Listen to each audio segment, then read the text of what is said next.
Alright, it's time to get started. Hello, hello, and welcome back to the continuation of this run. So a few things. Alright, so I did a little bit of housekeeping in between streams. So I got a few items. I picked up the clear amulet from the store. How did I do that? Well, I grinded a bunch of 3-star, 2-star, and 1-star raids. So here's all my candy in preparation. And I actually got to sell a lot of items, like make a lot of money, so I bought a lot of held items that I needed. And I bought a few training items because at this point I think EVs might become more apparent, like effort values are probably gonna be way more important near this part of the run and on. So I actually went out of the way to do some EV training on on all 4 of the current team. So let me show you that. So if you go to the stat screen and if you press the L button, you can actually see how much EVs have been put onto your Pokemon. And each stat gets 252 cap. It used to be that it could hit 255 because of, you know, data stuff, but they fixed it finally so it only goes to 252 because 252 is actually the only amount that you actually can get to on a stat, because every 4 effort values basically gives you a point in the stat when you're at level 100. 50, it's more, there's like a whole nuance to the calculation, because if level for like competitive and stuff, like 50 is where you actually end up, and like technically some of the EV cap is a little bit lower in certain ways, but not really. No, it's still 252. It's just that if you want to put less points to a stat, then like there's certain thresholds that you can do to like not have to spend as much, because some points it's a whole complicated thing. Anyways, normally this graph is yellow, but if you get all the EVs, it turns blue. So that's how you know if you capped it out. So I did that for every single one of the current team. As you can see, it's all of them are trained in attack and speed, because that's like the most important thing for like Maushold, for like being a carry. I'll probably need to do more diverse spreads later. Well, maybe I might not have to. There might be a few cases where I might want to, though, like more HP, maybe a little more defensive in some capacity to like help go with my plan of setting up on the first Maushold and like debuffing and all that fun stuff. So there's some there's some merit to that, you know. So I did all that off stream. I'm pretty good about EV training, so it only took about like half an hour to like get all of them up to the maximum. Well, actually, I guess it was like half an hour per stat, so that I mean I went out of the way for it, so it's fine. Yeah. So because of the grinding, I actually got quite a few Terra shards. Not enough, believe it or not, because you know you need 50 to change a Terra type, and in the next gym that we're going to be encountering is actually going to be where we're finally able to change our Terra type. So there's that. Other than that, I did some other housekeeping. I picked up some TMs. They're not really useful in this run for a lot of them, but just letting you know I have them. I've sold a few actually to make more money to like speed up some buying process. I've gone around the map a little bit, so there's a few teleport points that I got ahead of time. Basically all the ones I could, so I got a few over here that'll be it won't be useful right away, but it'll be helpful for when I'm in this area of the game. Other housekeeping, I did actually catch the rest of the tutor Pokemon that I might need for the run, so Shinx is like not necessarily needed because it's only for Bite, and Bite I think at this point is probably obsolete. I needed it probably more early if I wanted to use it, but luckily I didn't need to. But I caught Shinx in case like I'll have a really weird scenario where maybe I will need Bite or something, because it's a static dark type, like 40 base power move. So like there's 60 base power move. It's pretty good. Like if I ever need it, there it is. I do get access to the move Beat Up later, but that's at like 41. There could be strats.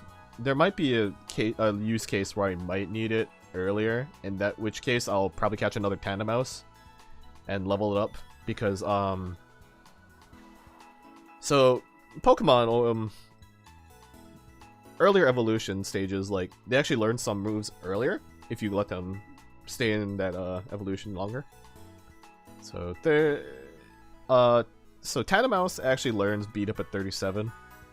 And more importantly, it learns Population Bomb at 46, which will come really in handy later on in the run. In terms of the like level though, so the current level cap is 33. The next fight is 36, and then the fight after that is 42.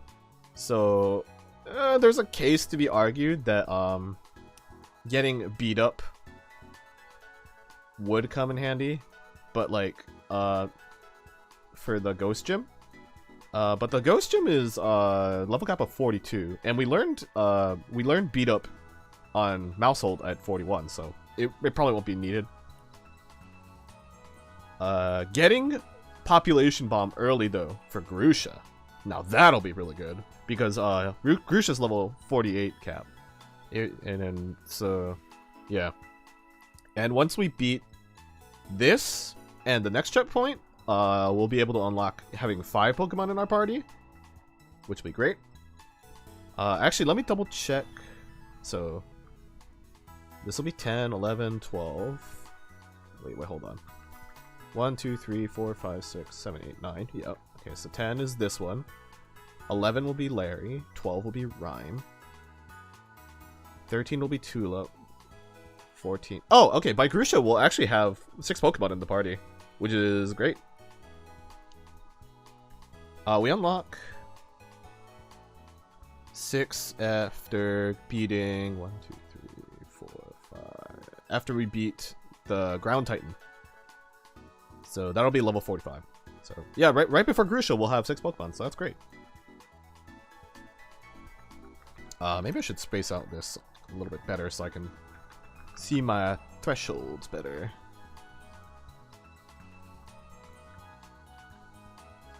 So 2, 3, 4, 5, 6. Okay.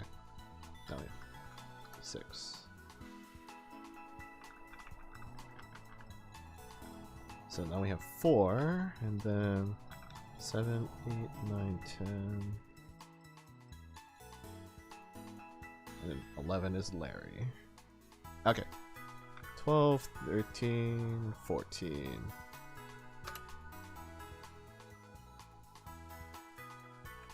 Oh no, we... So by... Okay, so Atticus gives us 10.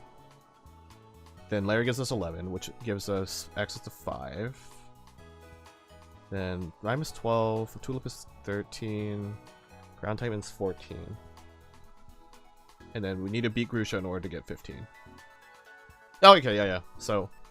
Oh no, well, so for Grusha we'll have 5. And then after Grusha we unlock 6. That's what it is. I enjoy confusing myself, apparently. But yeah, so... Definitely the goal for today is to get as far as possible. I think we can definitely get... I think we could definitely get the Grusha today. But I don't know. We'll see. It's gonna be a lot of effort, though. But yeah, I did pick up the 2 more tutor Pokemon. So yeah, Shinx is Bite Tutor. I had to name it Bite Tutor because for some reason you can't name it just Bite. I guess that's against like the term and like the nickname terms and services for some reason. I don't know why specifically just Bite. It might be like very rude in like certain languages maybe. And then I actually caught Shroodle. And the reason why I caught Shroodle is because it gets an ability called Switcheroo. I mean, yeah, not ability, a move called Switcheroo. And what that does is it switches your held target item with the targets. And like, it doesn't sound great on paper, but in a run like this, in a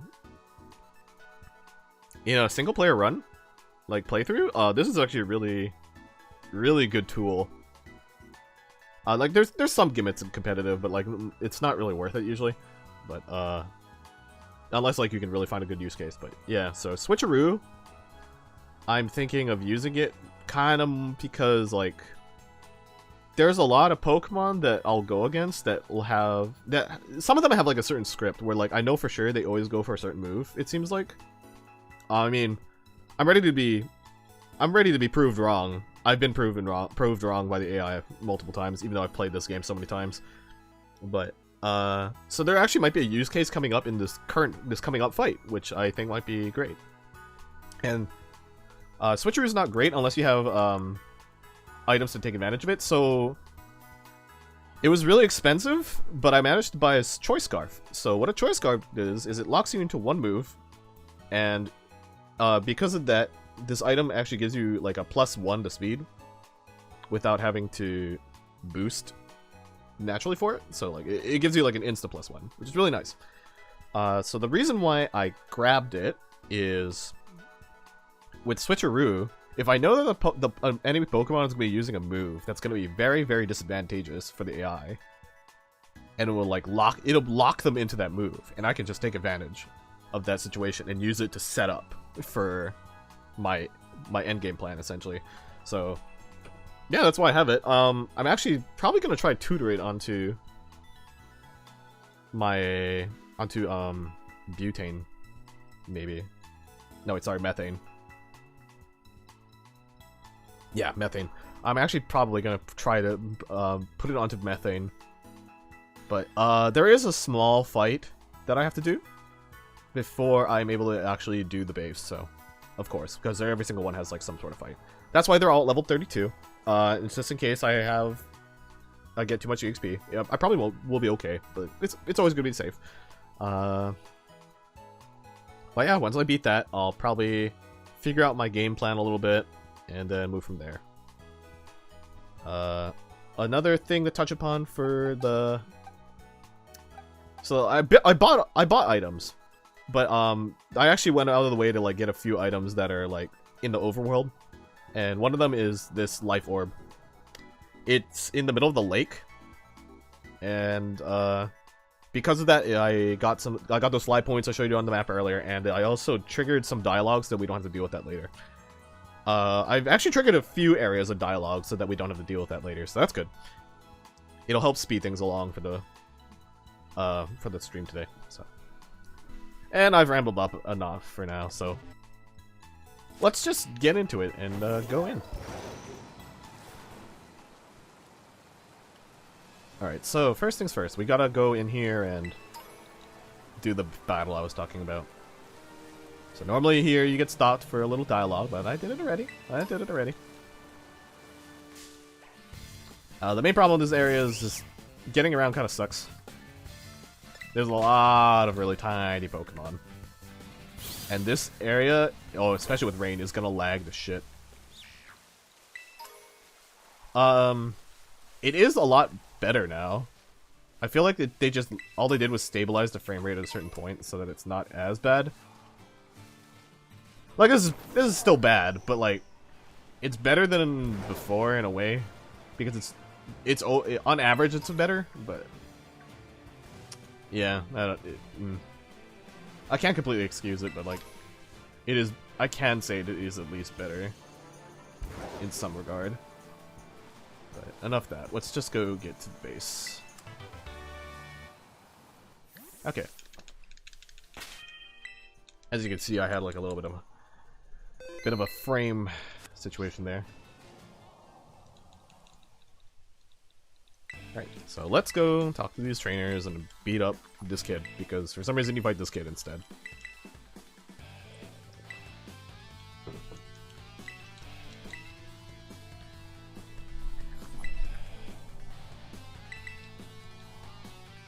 Alright, so as I'm indicated on the screen stuff, right, the stream UI, it is the poison gym. I mean, poison fights, essentially. So... they'll probably do, they do like the usual things. They use toxic, they use moves that benefit from poison, etc.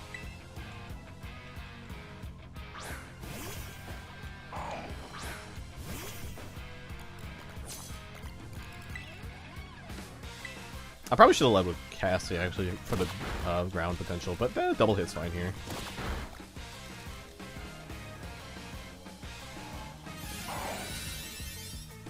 Oh, especially if they go for stuff like Stockpile. Yeah, we're super fine.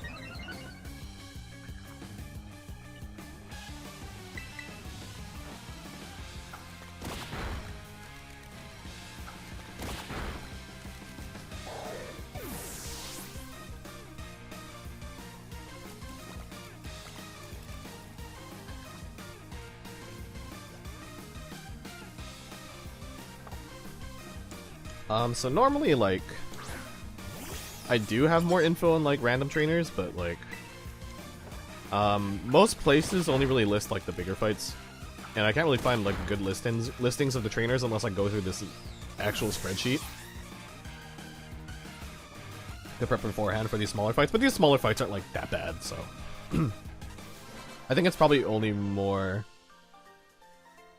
If I can, I need to find, like, a better list for the... for, like, the gym ones. But, yeah, I guess we just gotta see how it plays out.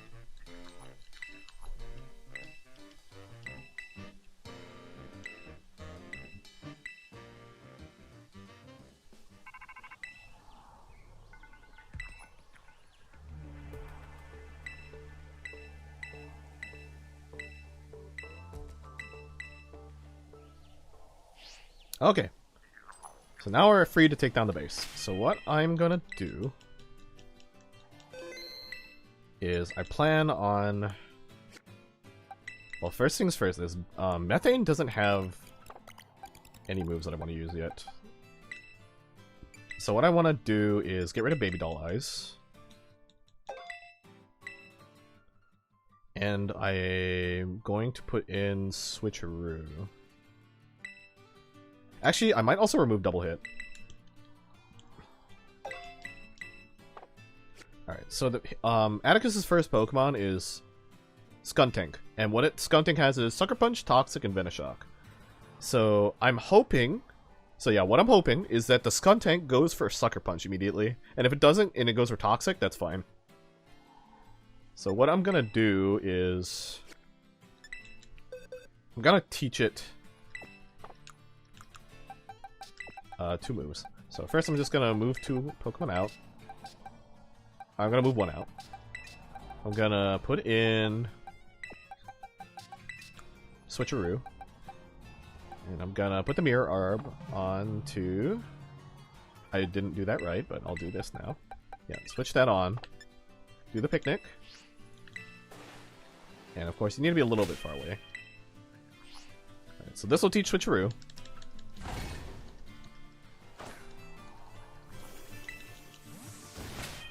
And then now I want to teach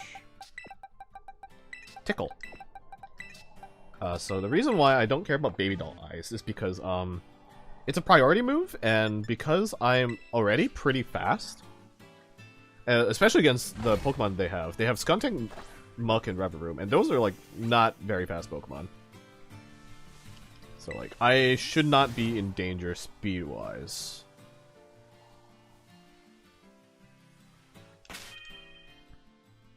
I realize now that I do need maybe Cerebi open so that I can see the custom stats of the Revavrooms, because that is very important. Okay, so...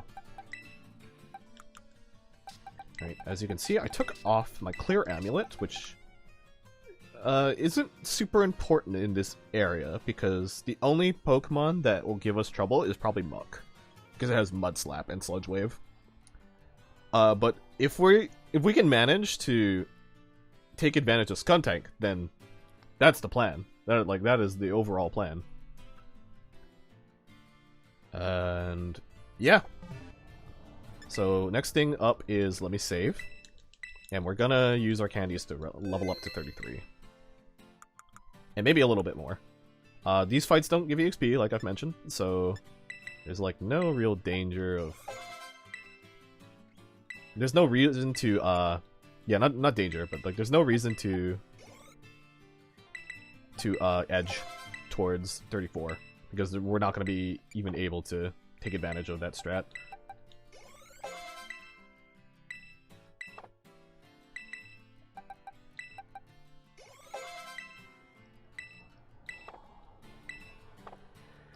Alright, so we're within the current level cap. And now we got to take down the base. Which I think I'm pretty confident on we can do easily, compared to when we did the dark base. But we shall see. I am going to open up Serapi while this is happening. And do Team Star. So that I can look up what this River Room stats are. It has 70 speed. I believe I outspeed outspeed it, so we should be fine.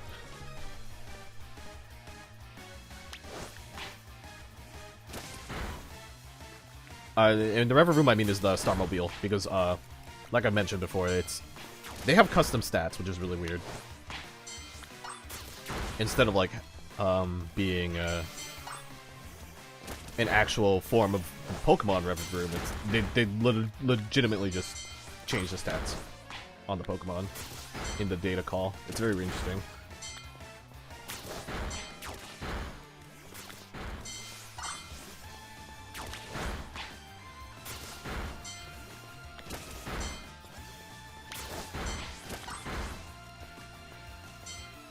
Yeah, we're trying to not kill our frames too much here. It's pretty bad right now. Yeah, actually, I think this area got worse. I don't remember it being this bad during this fight, at least.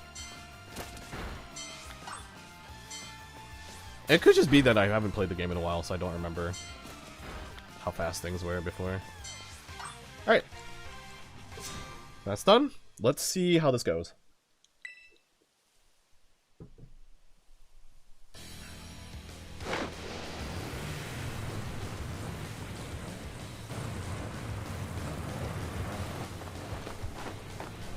So, what I'm hoping is this Skuntank goes for Sucker Punch. And if it doesn't, I hope it goes for Toxic. And that is the whole point of Switcheroo, to lock it into that pointless move. And I believe I want to get to at least, like, +2, +3-ish. To, like, really take advantage of beating his entire team with Cassie.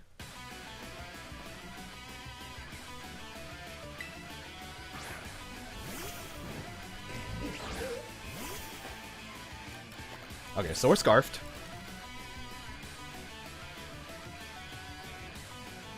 And what we want is for him to go for those moves I said. So, let's see. Yep, okay, he went for Sucker Punch. And we went for Switcheroo.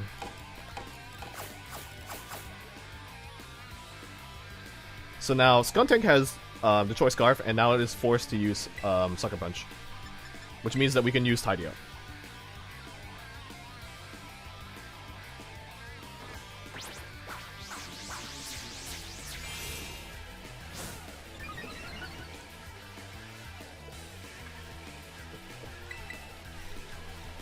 Sucker Punch only has like 5 PP.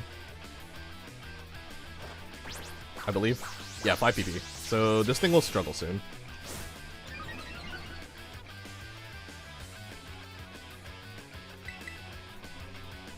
Alright, so this is its 4th Sucker Punch, and this is our +3.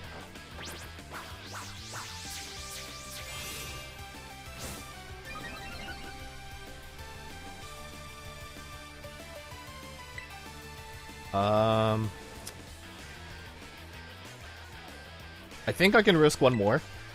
So +4. Because I can probably eat at least one struggle and be fine.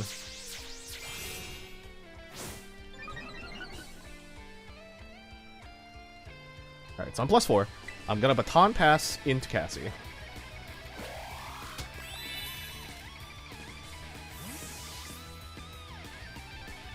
So now Cassie is +4, and Cassie is gonna be able to use Dig. So I forgot to switch some items. Okay, yep, Cassie eats that fine.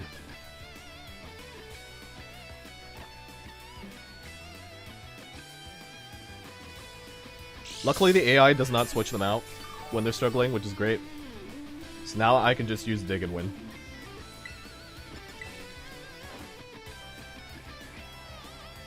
At least that's the plan. I'm +4. I'm +4 and I'm 252 attack. I think I kill everything.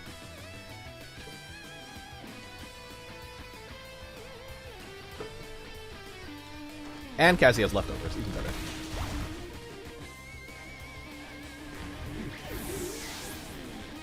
And at +4, I super outspeed everything, so even better.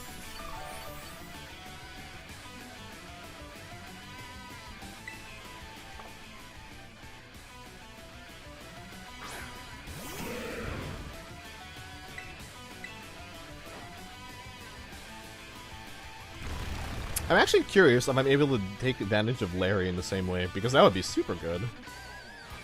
But I don't think so, because this Kamala always goes for Yawn.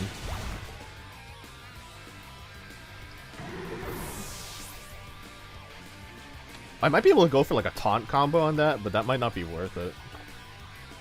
Because that makes it immediately go into struggle. And it only lasts 2 turns, the taunt.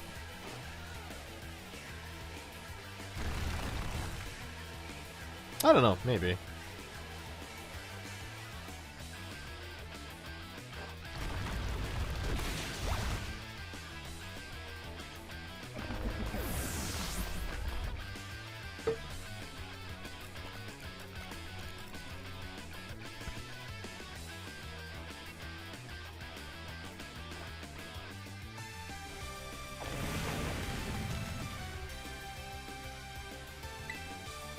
I believe I should get my choice scarf back after this fight. If not, that's really awkward. I don't, because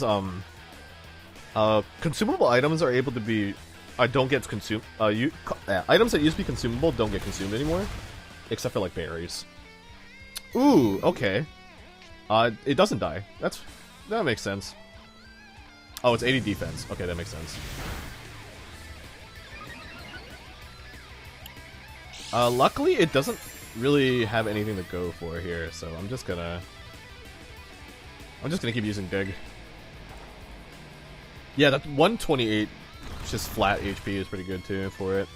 Damn. I actually don't know if at +6 I would have actually killed it. I could have, I guess, set up, but that would have been 2 more turns, and I only used up 1 turn for this, so that's good. But yeah, that was a super smooth plan, actually. I'm extremely happy how that turned out.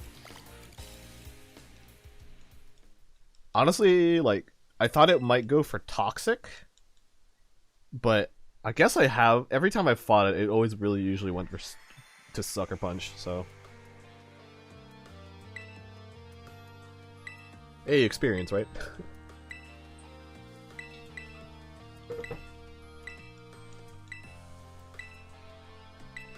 But with that, that's another team's star member down and another badge. So, let me get the numbers ready. Alright, so that's 10. And our level cap goes up to 36 for Larry. Ooh, and on top of this, there's a Nemona fight coming up, so it's not great. I'm gonna be real. I'm not really excited about fighting Nemona again. At least for this part of the game. Let's see. So next is Gym 5. Normal, which is Larry. Best character.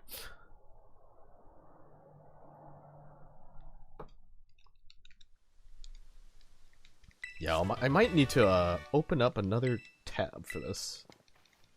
I thought the spreadsheet would be enough to like keep track of the the gym trainers, but it really helps having it open to like keep track of when Nemona comes in, because I'm pretty sure she comes in on this one after you beat Larry. So I'm not gonna have much prep in between. The good thing though is that I beat Larry, so he hits the 36. I beat Larry, right? So then my level cap goes up past 36. And my level cap for beating Larry is 42. And Nemona's Pokemon are only 37, so like, it shouldn't be that bad. I did remember going into that fight extremely underleveled in like one of my casual playthroughs, and it was actually hell. So I will take being slightly more overleveled than Nemona for that fight. I'm like full honest.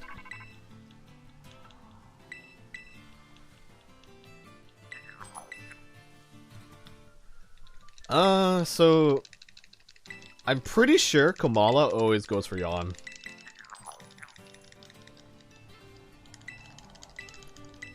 And Yawn has like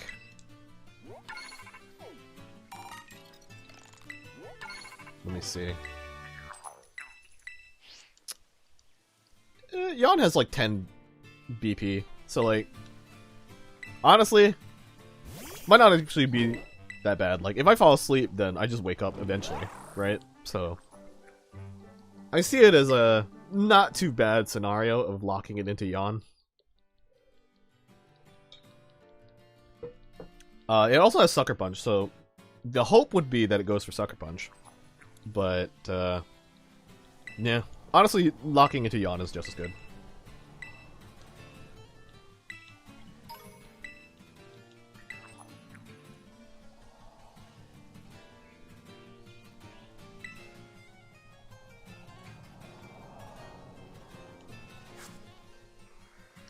Okay. Yep, okay. So I still have my Choice Scarf. Perfect. That is perfect for Larry. So let us go over to Larry.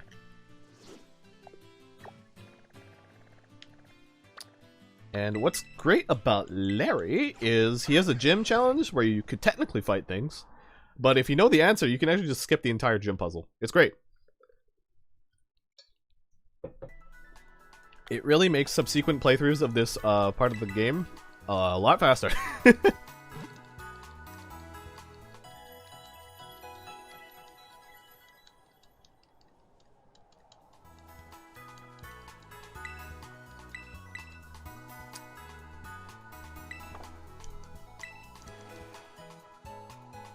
Alright, so let me go do that, actually.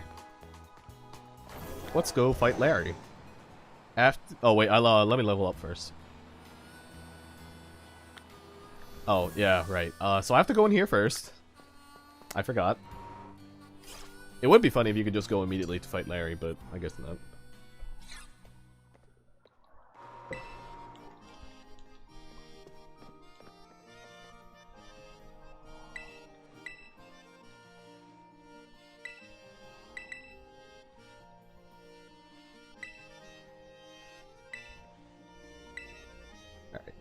Yeah, so Nemona's like, oh, I'm sorry I couldn't battle you last time. I want you to fight you this time, though. And then you go, okay, sure. So she's like, yeah. Oh, wait, let me prepare first, let you do your thing, and then I'll come back to fight you. So there's a lot of people who didn't realize she would, like, fight them after, and, like, it's because they don't know how to read. They didn't bother to read. That's pretty much it. I'm sorry.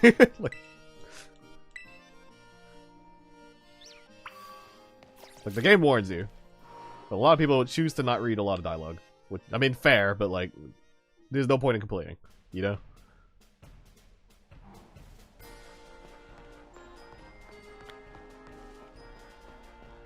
Yeah, so if you hear, you can actually hear like the kind of the gym music, and that's because the challenge is actually live, and you can do the challenge normally, but yeah, we're not gonna do that. It's actually pretty fun, casually. Like, you go around, you find little clues, you battle trainers, like, give you hints. But in the end, it doesn't really matter. Okay, so let us get up to 36.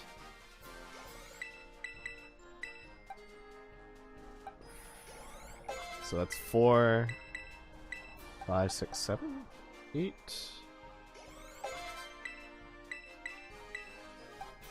9, 10. 11? Okay, so about 11.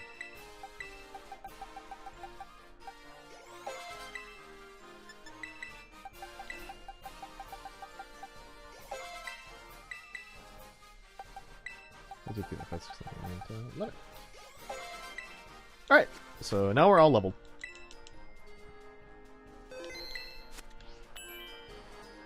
And a fun little thing is you can actually see Larry right here. He's like already here. He's just so normal, but he has the most defined looking characteristics in this entire area, so it's... You know. Yeah, so this gym test is you order a secret menu off the item. And like... there's a lot of little hints around the town that like give you an idea of what it's supposed to be. One of them being there's a parrot. There's this parrot Pokemon named my brain is blanking on it.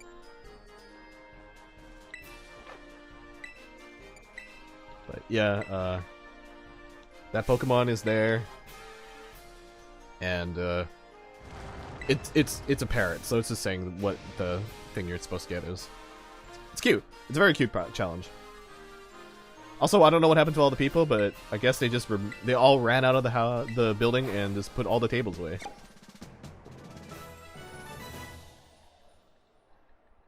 All right, and with that, we're ready to fight Larry. So let's save again. And basically, we're gonna do the exact same thing we did to Atticus, except we're gonna probably use butane to just spam double hit. Unless there is a better move we can use.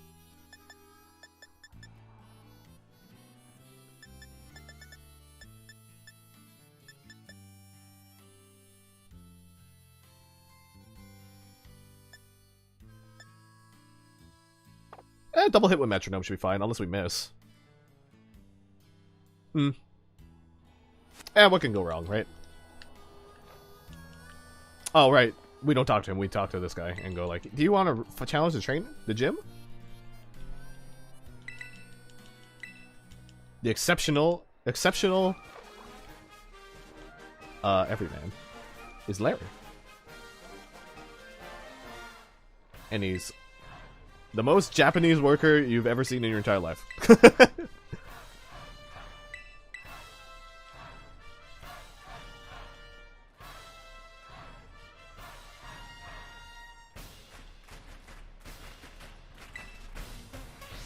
He's just like, hi, I'm Larry.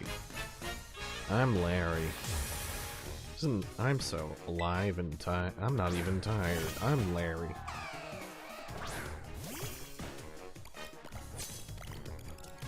Alright.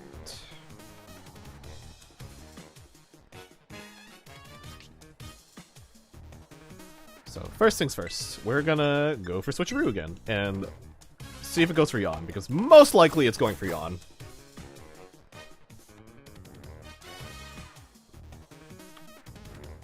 Alright, it has Yawn, and it is now locked into Yawn. And that is its first PP out of 10, so... We basically just gotta hope to God that we don't get super unlucky with sleep turns, but it will run out of Yawns. That's Yawn number 2. And now we're asleep.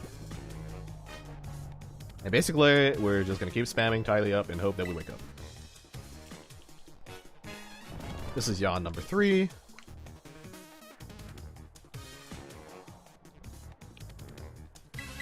Yawn number 4. Honestly, it might have been smarter to go for it. Nah, it's probably fine.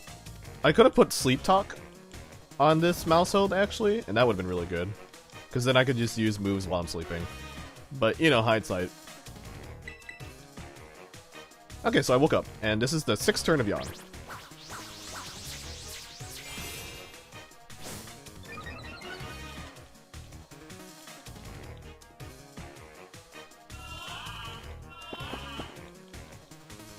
And we're only +2. So this is turn 7. Or +3.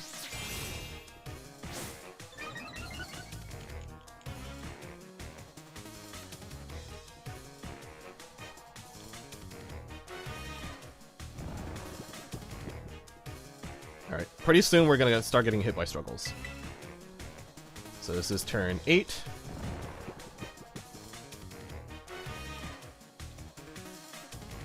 And he has 2 more. Ooh, and I woke up.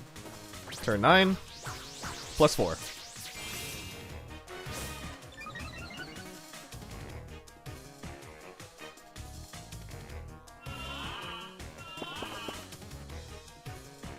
And we kind of want to go for +6. So this is +5, and this is the last yawn.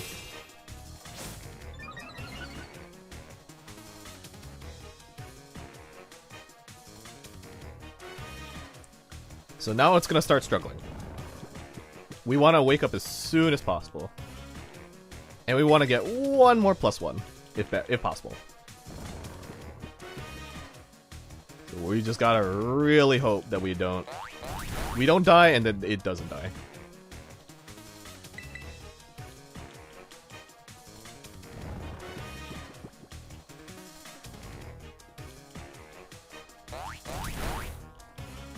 Okay, so we might not make it out of this, unfortunately. That's unfortunate. Okay, so we can last like one more. And because we can only last one more, we kind of have to go for the baton pass if we wake up. Yep. So we don't get to do the +6. We're +5, so we'll get to we'll become 4 once his ace comes out, which is Staraptor, because it has Intimidate, lowers by 1 stage. Alright, so now we just go. We can just go for a Terrasilize double hit. The only awkward thing is if we miss. Which, yeah, honestly, I probably should just put Wide Lens on for the safety, but more excitement, right? Also, Metronome just gives me more damage for free, basically.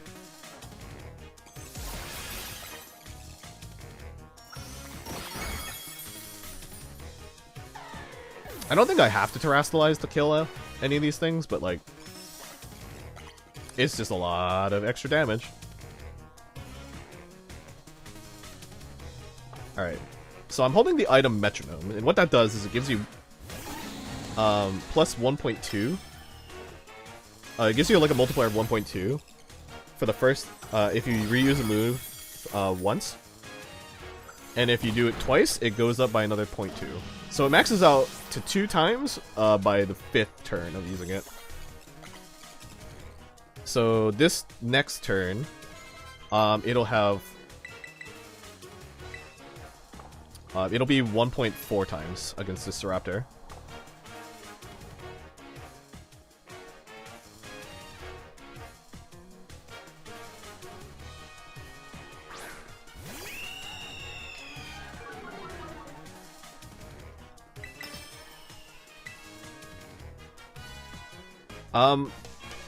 And then like, I already outspeed this Staraptor, but the good thing is this thing doesn't have any fighting moves, which it actually does get access to. It gets like close combat.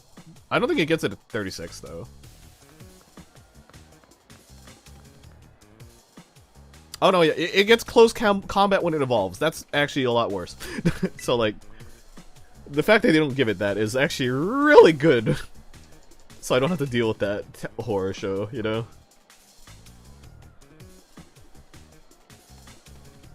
Alright, so he's gonna Terrasilize, it's normal. His gimmick is he uses Facade.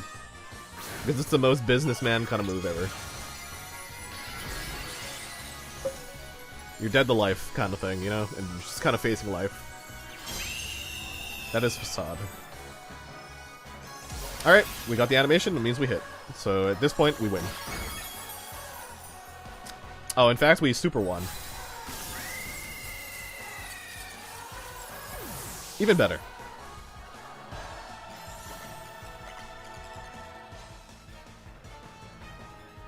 And yes, we did hit 37 in the middle of the fight, but it's allowed for the rules.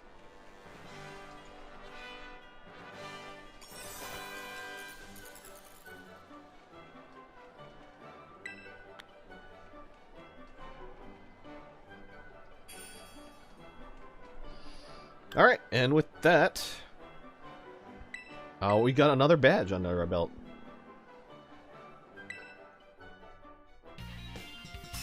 $11 badges. And with 11 badges, that means we now have a party uncap of 5. And with that, we also have the level cap of 42, which we will try to make sure to take advantage of. And our next objective is Gym 6. So yeah, we're actually gonna be on a bit of a gym binge for a bit. In fact, we're doing a lot, most of the gyms all at once, so very useful.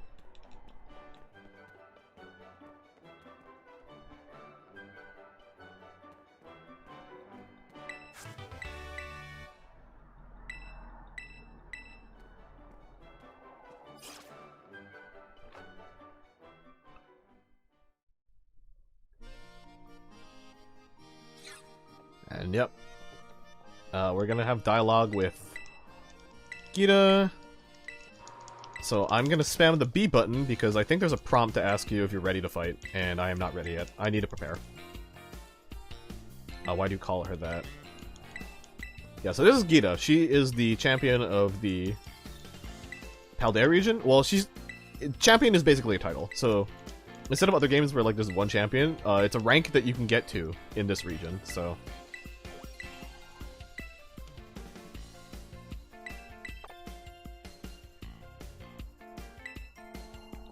I don't actually know if I don't remember if you get put into this right away. You might. Okay, maybe not. Maybe not. I don't remember. It's been so long.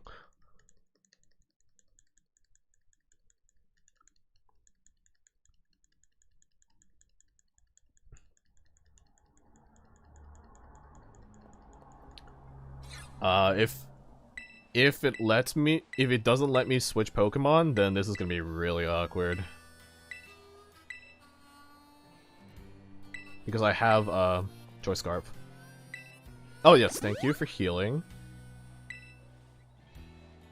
Can you let me... Oh, Okay, so this is gonna be incredibly awkward. So my first Pokemon is Joy Scarf, which is not great. And I didn't get to reteach Charm. I didn't get to teach Charm to anything, so... boy. I might have to refight Larry multiple times. This is gonna be quite annoying. Alright, so yeah, I have Choice Scarf currently, and I can't use I have to use Switcheroo to get rid of it. I might not even have to just let Methane die, honestly.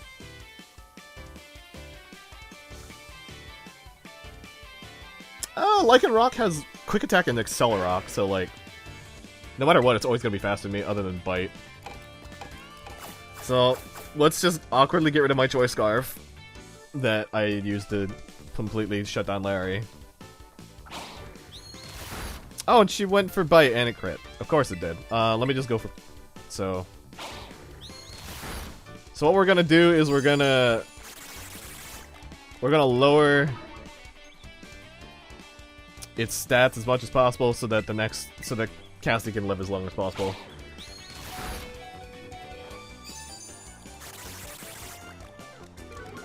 It's locked into Bite, which is fine. I can't slow it down there because of the 1.5 times, so that is honestly just the sadness at the moment. I can't do anything about that. Honestly, I should have just locked it. I shouldn't even have bothered switcherooing it. I don't know why I did that. I should have just spammed Tickle, honestly.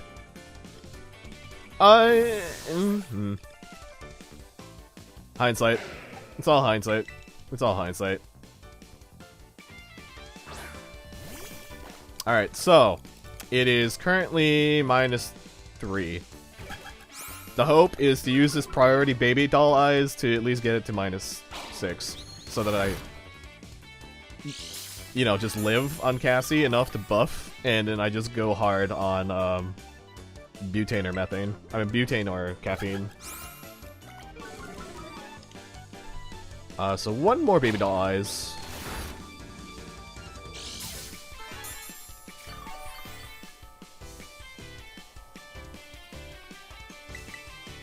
Okay, so now it's -6. Which means that, the only thing I have to fear is crit, and crit is a 1 in 20 chance, 25. I think it's like 4%? 4 point something%. But, yeah, so... Unfortunately, because I decided to give it my choice scarf instead of just using Tickle until I died, which would have been smarter. It now has it has a free +1 speed, so it's gonna outspeed basically everything until I get these tidy ups in.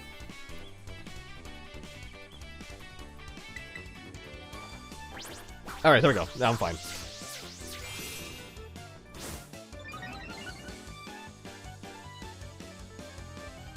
Her team isn't, like, extremely durable at this point. So honestly, I can just risk it. I don't have to get as much +1s.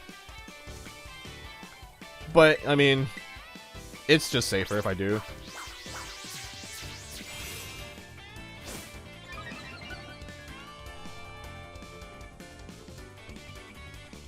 Honestly, I could just stay in on Cassie. Because I have leftovers heal. If she crits, I'm fine. Because Bite was doing 25%? So 1.5 times that would be like... not too bad. Yeah, that'll be like... just like about a little close to 4-ish. Anyways, we'll just plus up. We'll dig. We'll dig spam. I did make her have I did force Nemona to have Skeledirge by picking Quaxley as a starter. So I actually get the type advantage for having dig. Let me double check. I think that was... so I'm +5. Skeledirge is incredibly physically bulky though, so this might be smarter.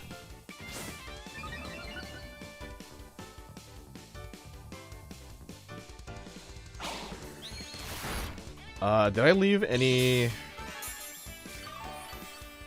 I don't think did I leave any double hit on Cassie? I didn't check. No, I only have dig. Okay. So, I can't take advantage of Terra, but,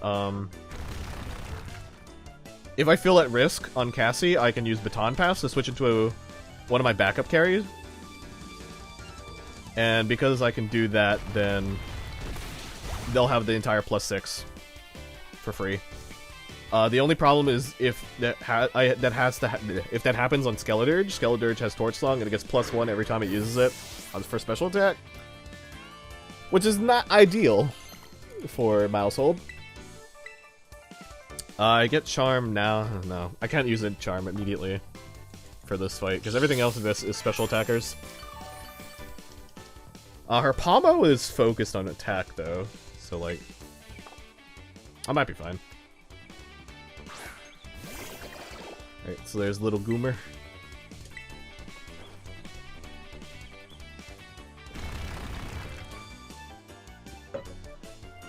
Yeah, this is just gonna be a really awkward thing. But, like, hey, it worked out in the end. I messed up, but we take improvisation to fix the mistakes, right?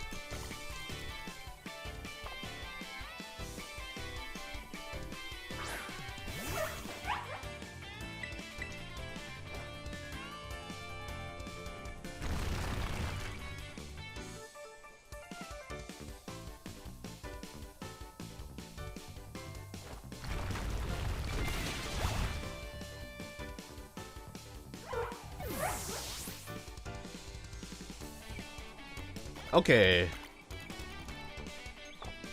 Now the scary one comes in.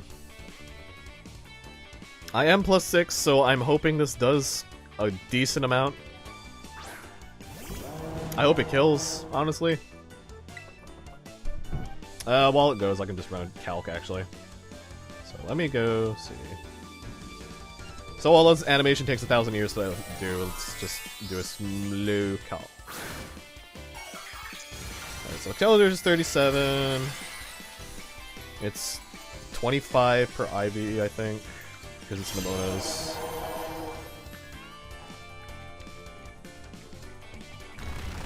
It's hardy nature. I have dig. I'm 37. And I am +6. Oh, it's hella dead. Okay, cool.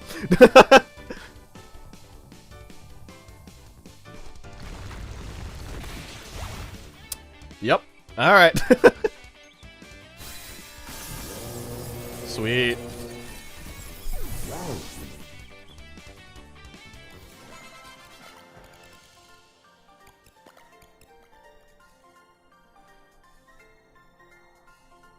Alright, thank goodness that Rhyme is a 42 level cap, because that could actually give me a ton of EXP.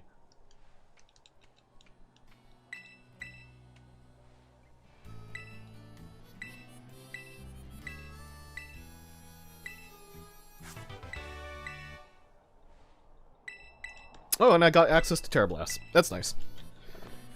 So instead of relying on double hit, I could use Terra Blast instead.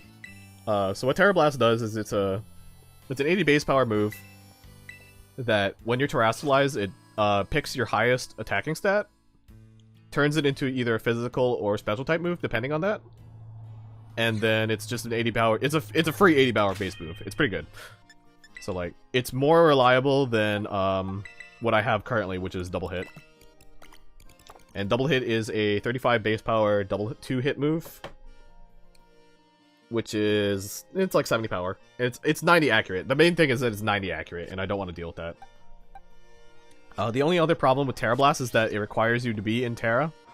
If you're not in Terra, it's locked as a special type normal move, which is not ideal for the fact that the Mausholds are physical. And especially since they are physically trained, because I went and bothered to do that. So, okay, so now that we've officially full-on beat Larry, we are now able to use 5 Pokemon in our party. So this will be very good for the move that we're getting at level 41, which is Beat Up, which does a hit based off of your Pokemon's base attack stat, base power, and it does a hit based on how many Pokemon are in your party, which is 5. So let me get all my Pokemon to about 41-ish. There are 2 double battles that you have to do before for the gym leaders test, so getting to about 41 might be safest, I think. So let us do that. Before I do that, though, let me save in case I screw up. And then let us give that 10. 12. 13. Okay, so it's about 14 from 37.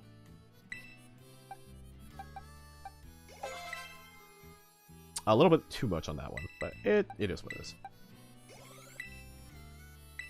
Okay, now we're gonna go into medium candies, which might be a little too much. No, it might be fine. Oh, okay, perfect. We're finally in medium candy level range. Perfect.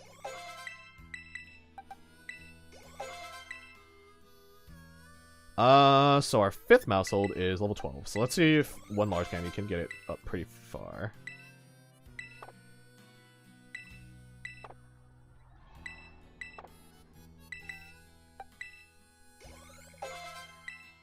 $30, alright.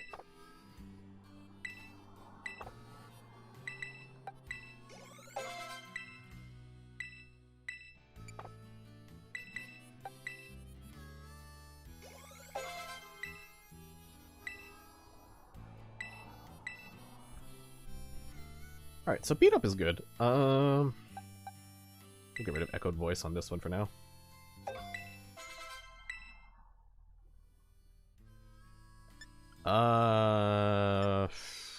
So let me save for safety.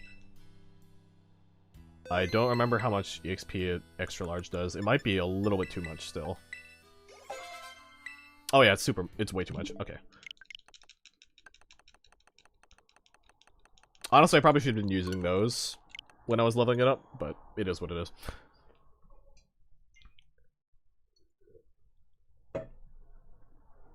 That catches up to Tulip though, which is around 45. Ooh, I'm gonna have to be real safe with Tulip. Because the ground item is level 45, which means I don't have that much room for overcapping during that fight. Ooh. Because I'm gonna have to remove Pokemon that are over 45. Ew. Okay, that's gonna be kind of sketch. I might have to train up full-on new Mausholds for that.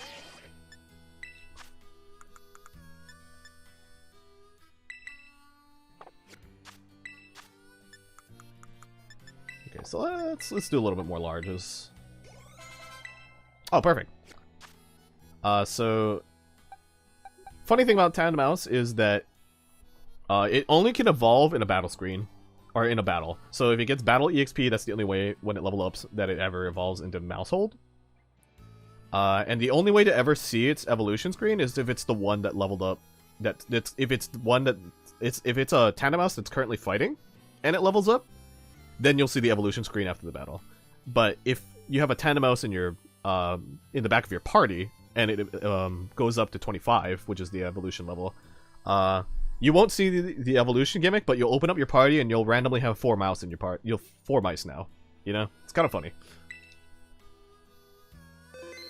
Even the Pokedex is like, you have no idea how you gotta fit all these extra mice, but like you're not complaining, you know? Okay. So now the next goal is we gotta get to Rhyme's gym. And unfortunately, I don't remember what the trainers in her gym have, as they are all, well, they're all ghost trainers, and I remember that one of them just explode. One of them, all they do is they explode their Drifblim, and it just kills itself, which is pretty funny. And I think it's like 3 fights. So I hope I did not screw myself over in terms of levels there. But we shall see.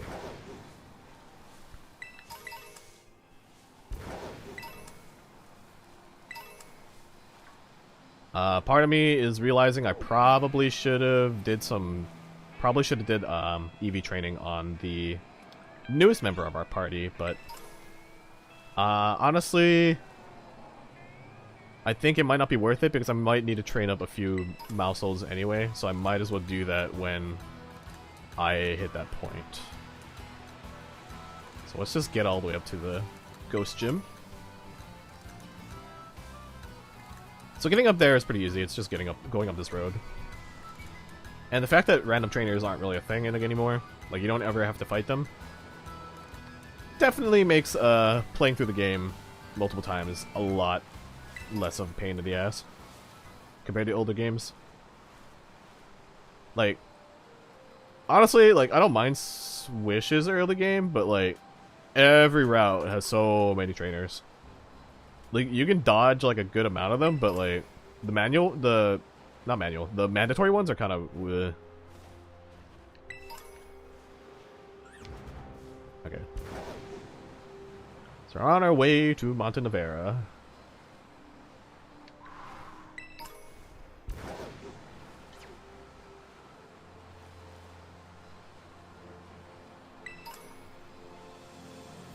And along the way, we want to interact with Terra Crystals because that gives us 1,000 or 5. It gives us 500 to 1,000 LP per, and LP is basically just currency.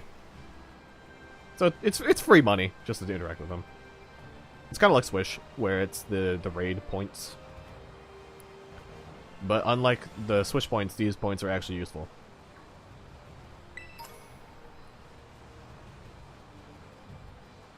Oh, I actually do get access to a lot better EV training Pokemon. now that I'm further in the game. Guess we'll see.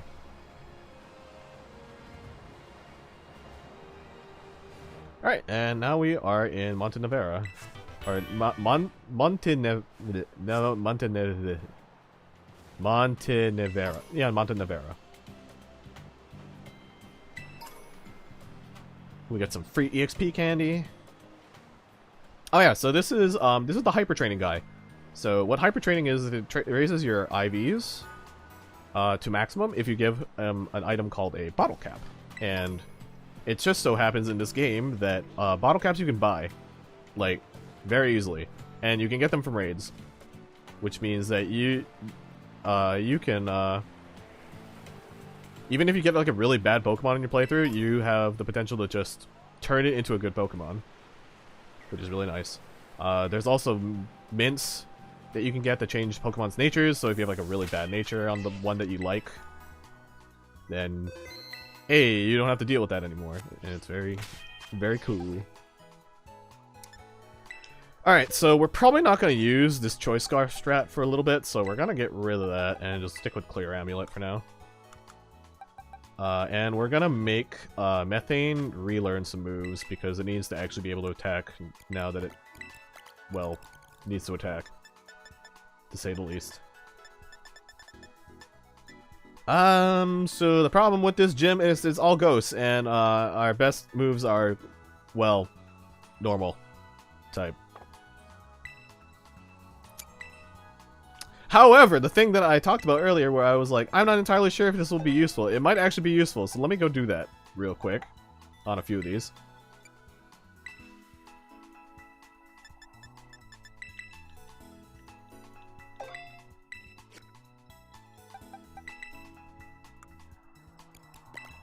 Alright, so these all my Mouseholds don't have access to beat up yet because they learned it at 41.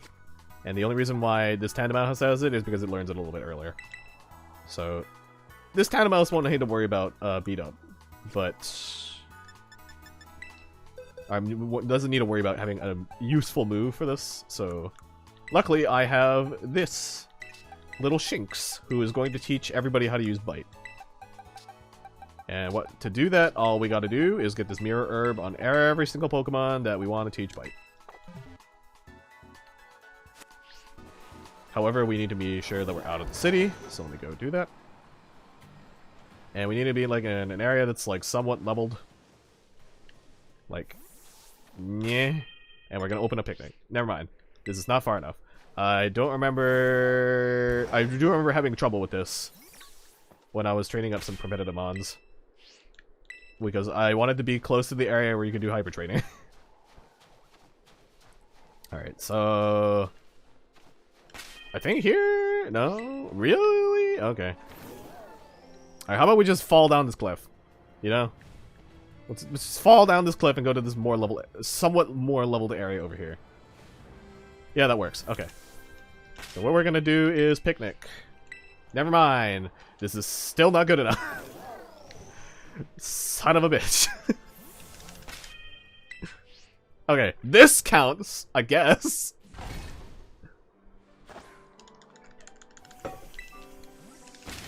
Alright, so now Methane has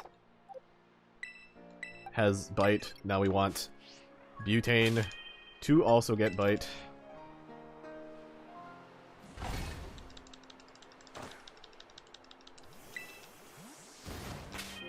And now we want to get it onto Caffeine.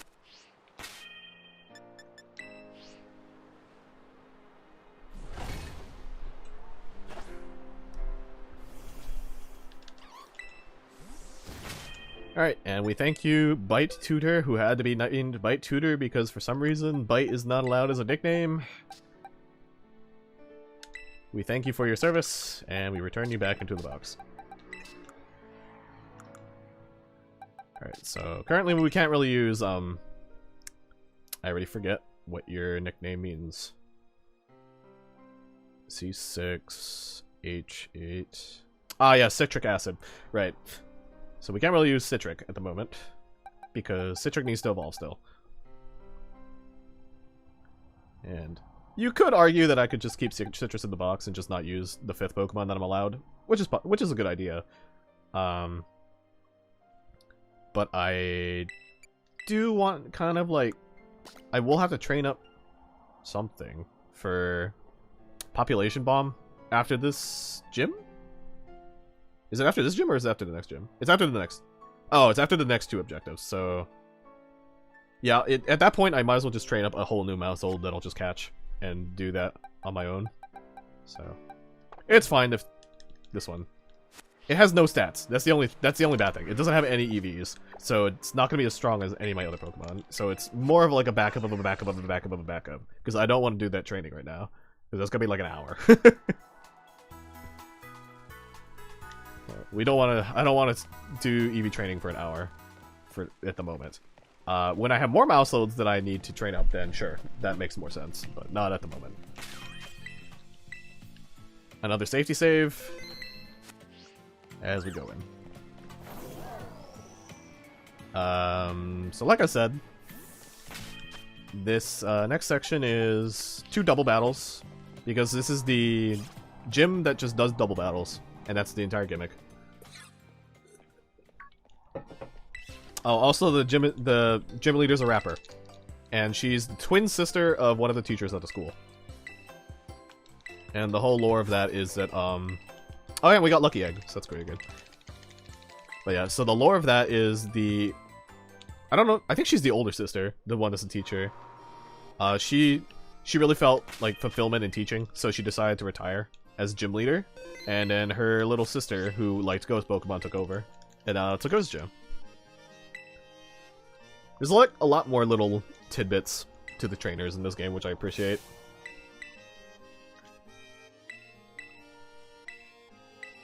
Another gimmick of this gym is if you hit a super effective move, if you get a critical hit and a bunch of other stuff, it actually makes the crowd. Oh, if you knock out a Pokemon, I believe is the other thing. The crowd will cheer and they give you a boost. I think it's an attack boost. I don't remember if it's like any other type of boost. Ah, God, I'm falling.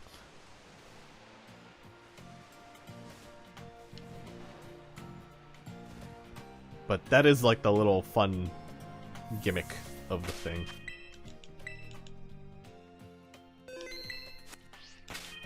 So this Silk Scarf is actually pretty useless because nothing in this gym actually will do anything with will let us hit them because, well, they are what's it called?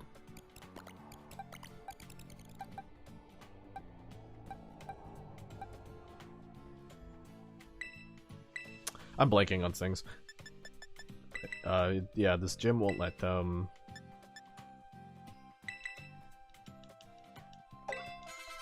This gym is Ghost. I don't know why it took me so long to think that.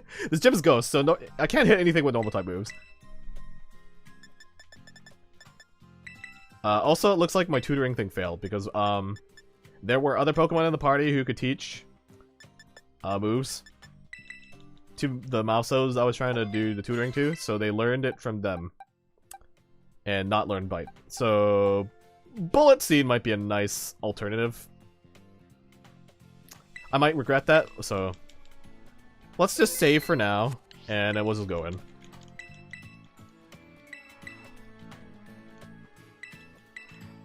So the nice thing about Bullet Seed is that it's a multi-hitting move, and I have the item Loaded Dice equipped, and that basically just removes the chances of hitting 2 hit or 3 hit on the rolls. So it'll always hit 4 or 5. With 4 being the highest chance out of the 2.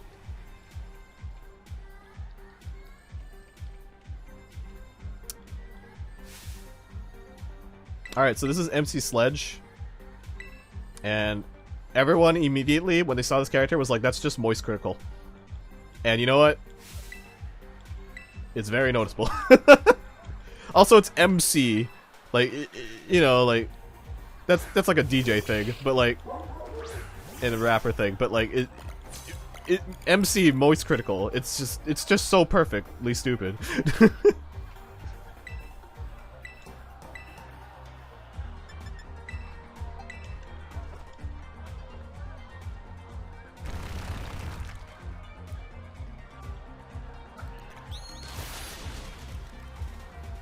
That did a lot more damage than I thought it would.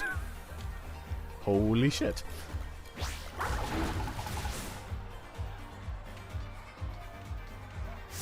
And they're like, wow, this battle's amazing! I'm gonna call my friends!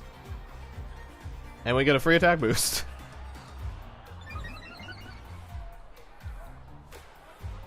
And yeah. During the gym fight, that's gonna be pretty much what we want to have in every time.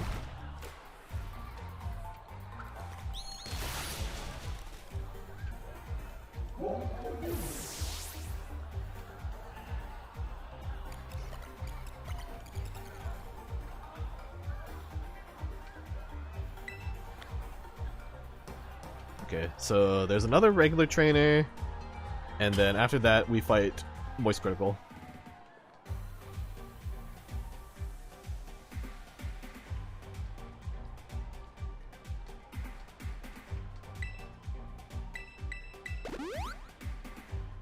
It's nice too that, unlike Iono's gym, you actually get healed in between.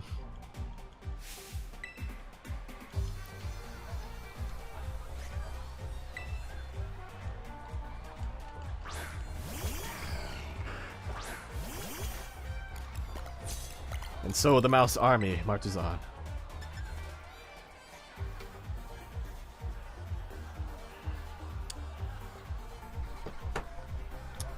Hold on.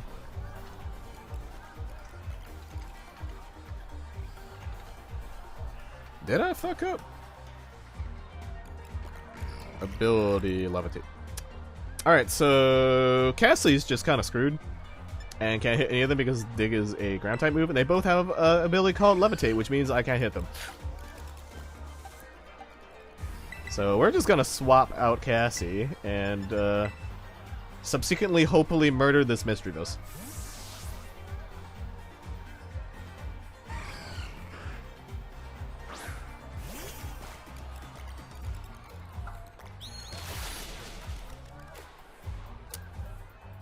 Okay, so we didn't murder the mystery boss.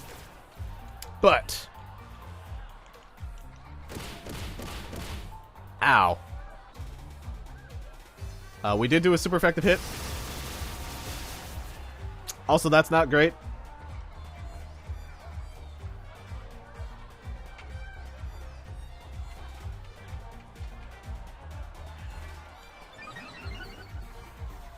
We got a speed boost. That's not very helpful. So we're gonna do low dice that, and we're gonna hopefully kill Haunter. Alright, Sucker Punches, I should have expected that. But here's the Bullet Seed. I think that might need to be a 5-hit. It might need to be a 5-hit. 4. Ah, unfortunate.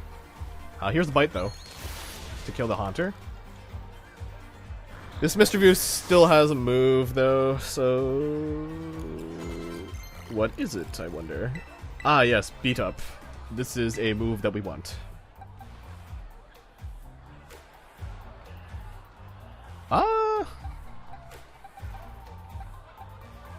I can get rid of Tidy Up for now. It's not going to be useful for these fights. Okay. Yeah. That makes sense. Alright, so... Oh! Okay, cool, we lived.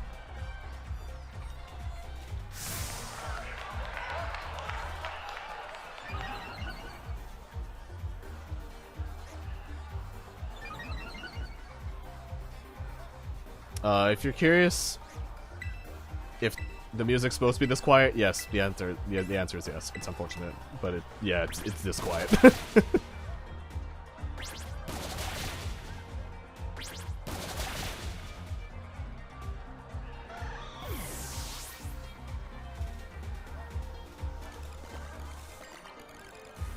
Alright, so now we're gonna have access to beat up, which is gonna just make everything much better. Oh, we might even just give it to Cassie at this point, because this is gonna be useful. It's gonna be so useful.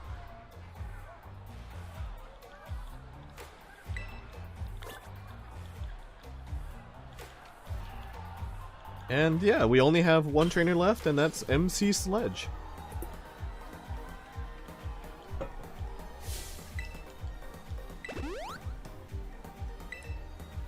It's none other than me!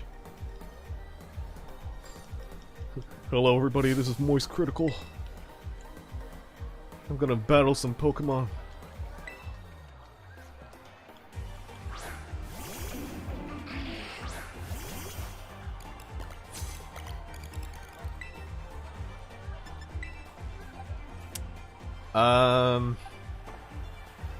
So this Dripland is just gonna use Explosion, I think.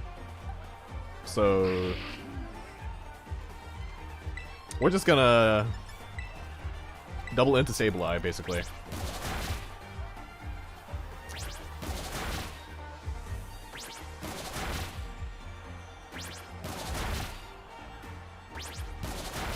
Also, that didn't do a lot, which I guess is to be expected. Ah. Okay, my bad. It's self-destruct, not explosion, so it's not as bad, but we still take quite a bit of damage from that.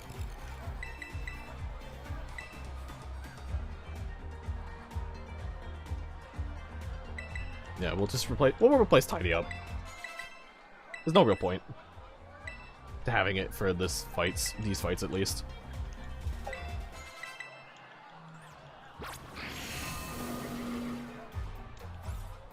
And for some reason it went for Mean Look, so we're just gonna punish that heavily.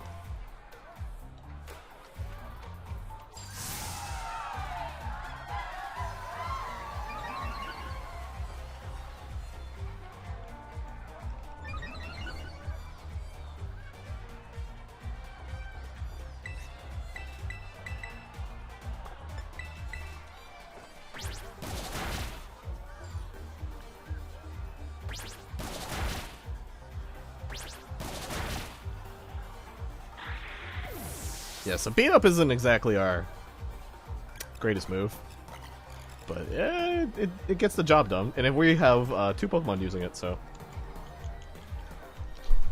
if anything, the goal might be to just kill something so that we get the +1 from the crowd.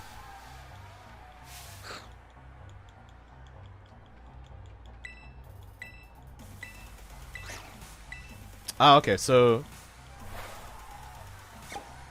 Rhyme does get Light Screen on Mimikyu, but we're not using anything in special attack, so we're fine there.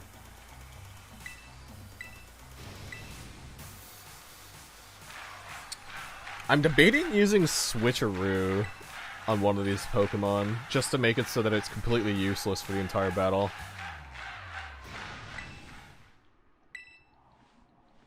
Possibly Mimikyu, if it goes for Light Screen, because then it just becomes completely... Then it becomes a 2v1.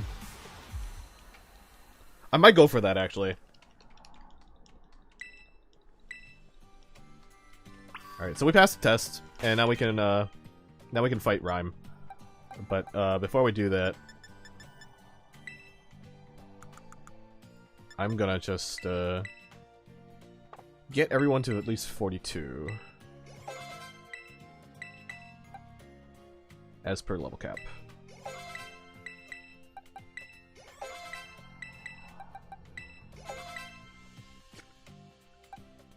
Alright, so let me see what we want to do here.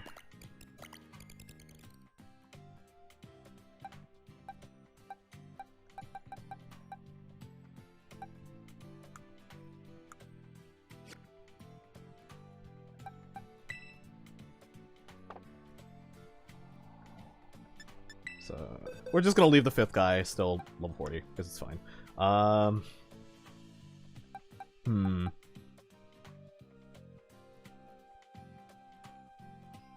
So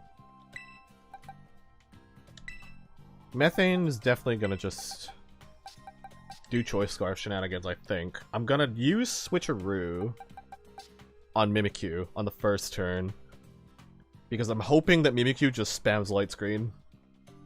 And then that way we can just go for Banette and get the +1. And then Mimikyu is basically just stuck there the entire fight, not doing anything. And that is the goal, essentially. There's a chance it might not go for Light Screen away, but I am going to bet on it based on the AI. So I'm gonna need to do a little bit of cleanup here, so let me make sure that I actually teach the correct moves this time. So we're gonna move out Butane and we're gonna move out Cassie. For now, we're gonna get Switcheroo in here. We're gonna put this on so that I can learn Switcheroo. So let me go remove a move. So we're gonna remove Baton Pass for now, because Beat Up and Bite are probably gonna still be important. Alright, so we have a space for Switcheroo. I'm going to probably fly somewhere where this is going to be a little bit easier to manage, so let me go just back to Medali, and I'll fly back.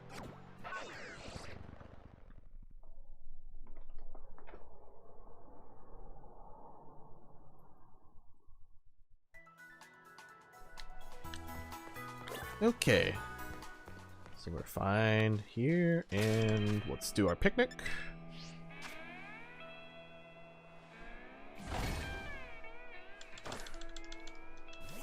Okay. Now Methane should know Switcheroo again. Perfect. Okay.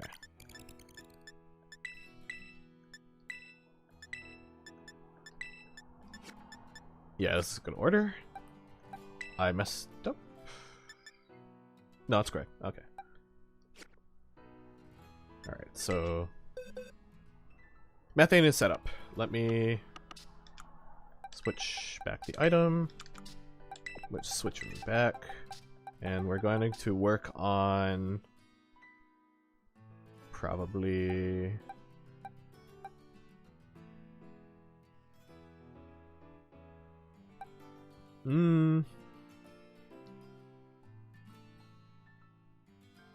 this might be fine. I might not have to do too much cleanup. Yeah, okay, this might be fine. So, yeah, Choice Scarf here. And we're gonna pair probably, yeah, with, so Methane and Butane will be good together. We'll have Cassie for backline along with Caffeine, and we're gonna have Citric for moral support. Items. So Butane's just gonna hold on to Metronomes so that every time it uses Beat Up, it just gets stronger every time, which is fine. Cassie will hold on to Leftovers just to be more beefy and deal with the people later. And then Caffeine. Does Caffeine even take advantage of Clear Amulet in this situation? No, I don't think so. I think Caffeine is better off just having Life Orb in case for emergency sweep. Okay. So let us heal up, and we'll head back to the gym. And then we'll go take it on.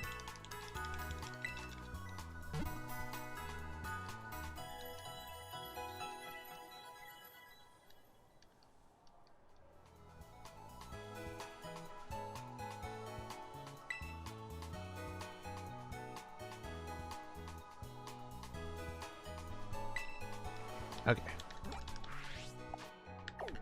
Let us head back to Montenevera.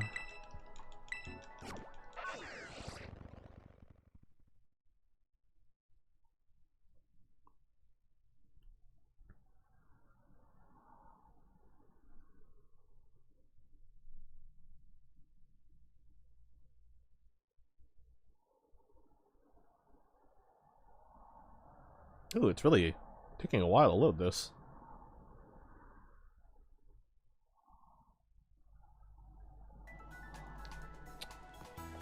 That was a little scary. I've never seen it take that long getting here, but it might be because it has to load in the entire gym situation. That might be it. That's my guess. Alright, so let me save. Alright. Oh, right, I have to go back into the building to say I passed, and then I can go out. That's what it was. Oh man, after this I have to fight Tulip, and that's gonna be quite a fight. I might have to do some calcs just to make sure that everything goes according to plan. That fight I have to deal with, Farigiraf.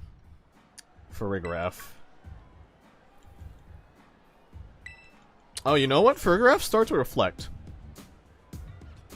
I might be able to just use Choice Scarf again on it.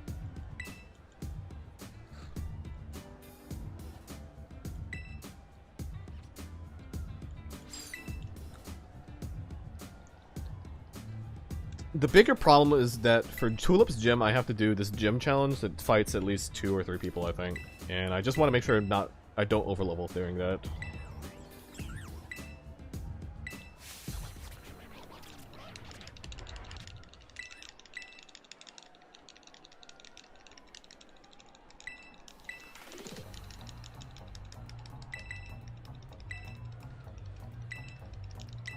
Okay.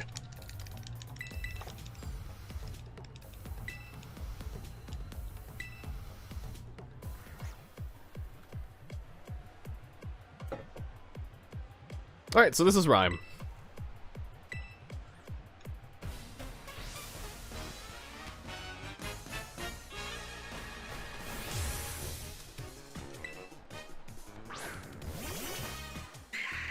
In my casual playthrough, I actually fought her last.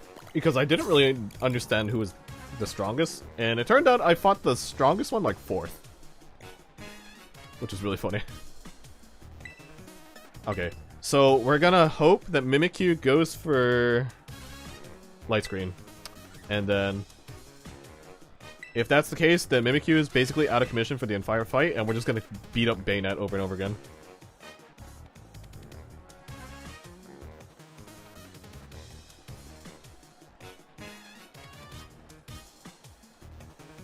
Ooh, and even Bayonet went for Sucker Punch on the wrong one of my Mausholds.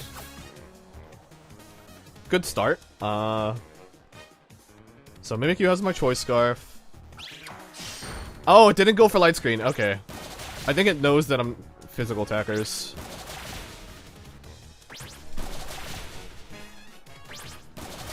Damn. I thought I was being clever.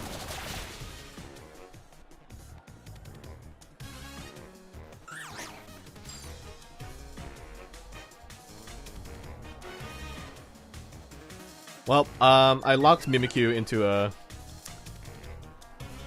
somewhat volatile move because it has crit. It has a higher crit chance, so that might be a mistake. Oh well, live and learn, right? The important thing is that we get Butane's stacks up. Unfortunately for Butane's getting beat the hell up.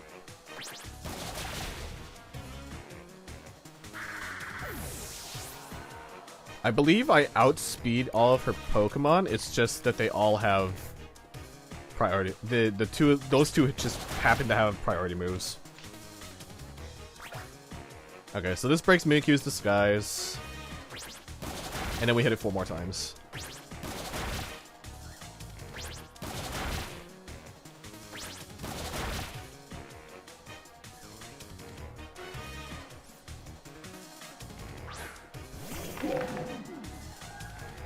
So, what Houndstone is probably gonna do is probably go for Phantom Force, because it usually does.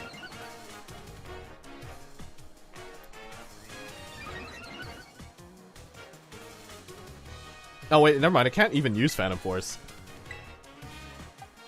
I'm dumb. Yeah, so... Phantom Force is a 2-turn move. It's basically Dig, but for ghost types. There's the crit. But because I'm a normal type, ghost can't hit me, so it'll never go for it. It'll always go for either crunch or play rough.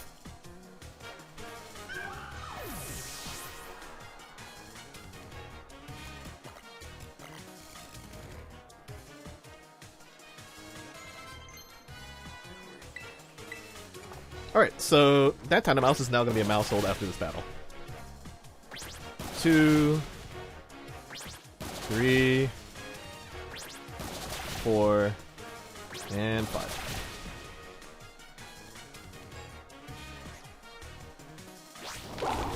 Luckily they're going after methane.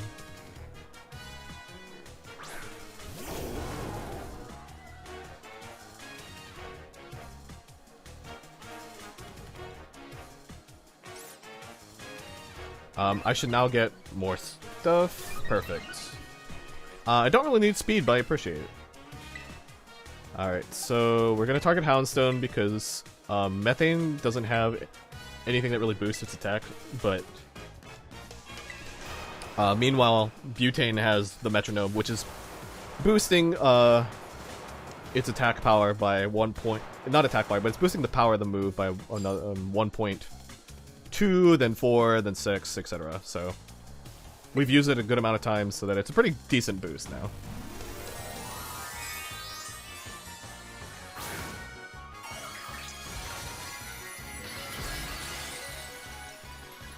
Alright, so because Butane has such a boosted beat up, and we have like plus to attack, this should just kill Toxtricity.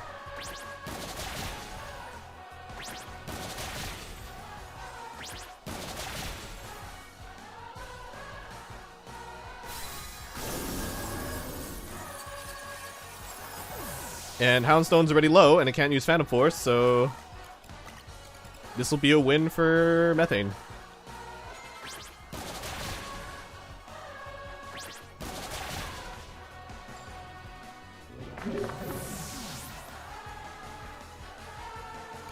And that's the game.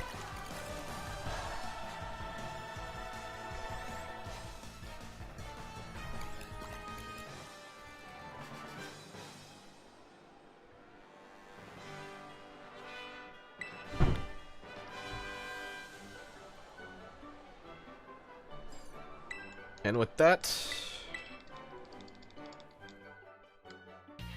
we are now at 12 badges. Our level cap increases to 45, which means we don't have a lot of leeway right now. And our next objective is actually the 7th gym, which is Psychic, and home to the worst minigame in the entire game.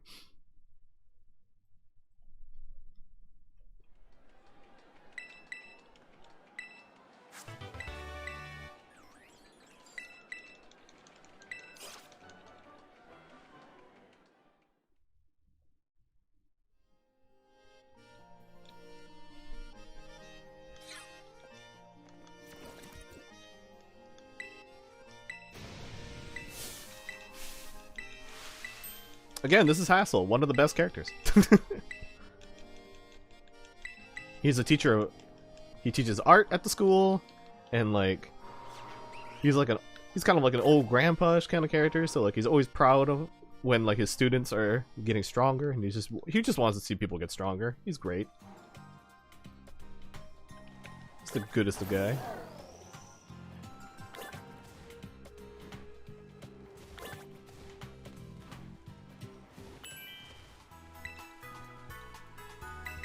Alright, so let's heal up, and I guess we're gonna head towards Tulip.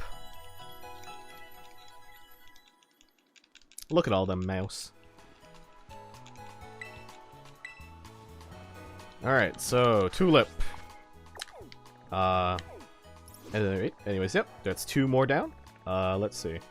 So Tulip is all the way over here, and basically we're gonna have to go through a very large tunnel to get to her, and it's probably the most annoying part of the game. I say that about a lot of things in this game, but it genuinely is kind of annoying. So we're gonna set this as a destination, and we're gonna go south.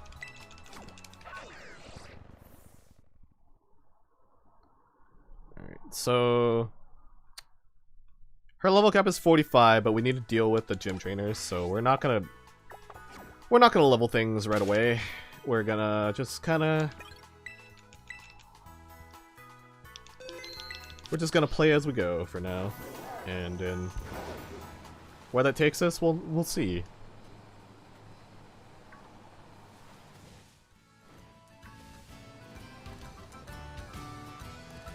So technically you can do Tulip or you can do the Ground Titan at this point. Getting the Ground Titan gives you climb, which means that you could climb up this mountain to get to her gym instead of going through this cave, but for the sake of making the run make more sense, I decided to make it so it's Tulip is next, because she has, well, for one, she has all the lead-up trainers that are lower level than her, and the Titan is just one fight that's at 45, so it just seems more appropriate. Unless I figure out that this cave sucks without climb, then maybe I'll have to do Rock Titan first. We'll see. I mean, Ground Titan first. We'll see. I'm pretty sure you can climb it without it, though. From what I remember.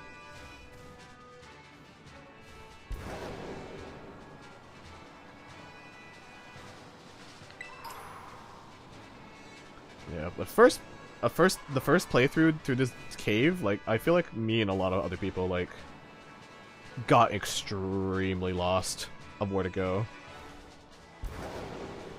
Because it's kind of obvious, but then, like, it just doesn't seem obvious. But yeah, you basically just follow this really weird laid out cliff all the way to the top.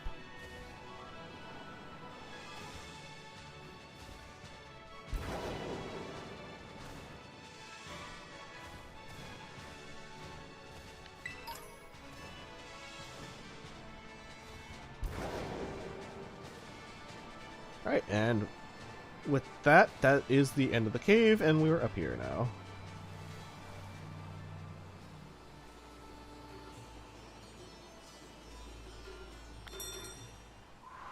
Alright, and we're here. So of course, with any other new town, I haven't actually done this for item pickup cleanup, so there's actually quite a little bit of items here. Well, are they going to be useful? Probably not in a lot of cases, but it is always nice to just pick them up.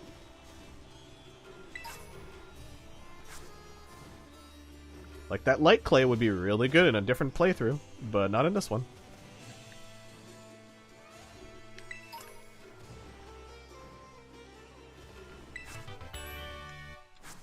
Ooh, Substitute might be good, though.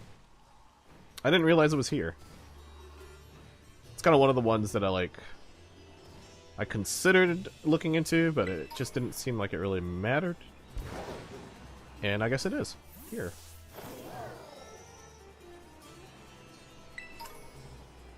Alright, so I forgot to look this up before, but there is a minigame where it seems like you have to do a lot of stuff to do it, but in actuality there's like a minimum that you can do to make it just go faster, and I learned how that worked when I did the speed run of this game.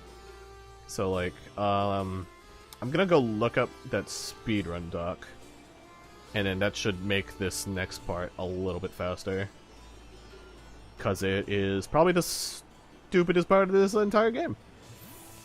And I know I say that a lot, but I think legitimately this is probably the stupidest part of the entire game.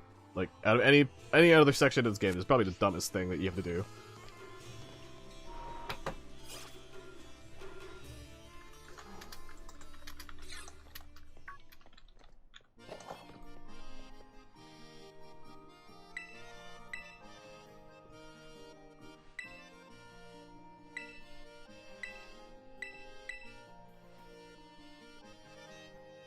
Right. I think this is the oldest document. Okay, so let me see where this part comes in, because I don't remember how far deep it is.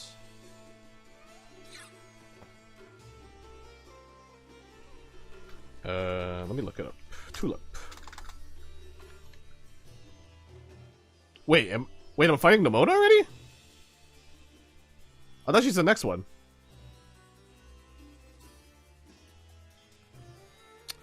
Oh, shit. She's the 7th gym. Ah, crap.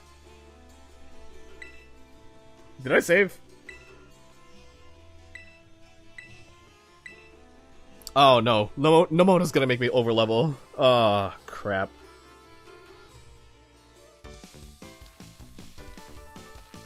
I don't have a setup. Did I save in a good spot? I actually don't remember.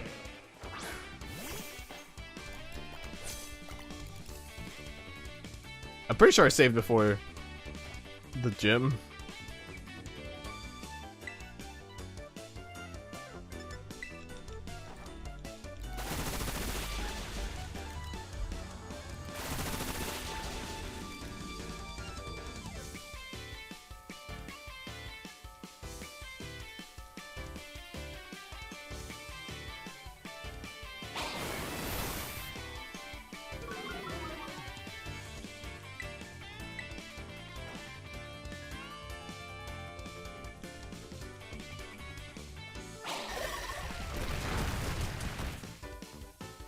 Alright, so this is not gonna end well, probably.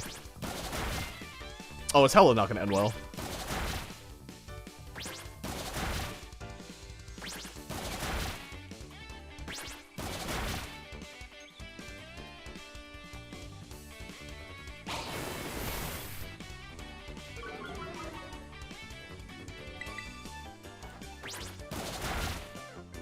Unless...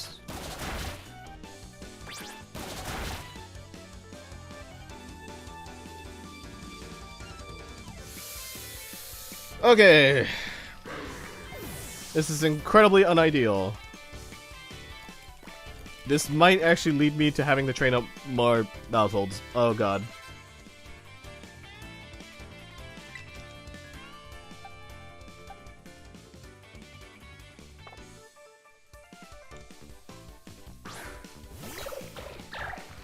Okay, you know what? I say we let beat up ride. It's getting boosted every time. I am -2 accuracy though.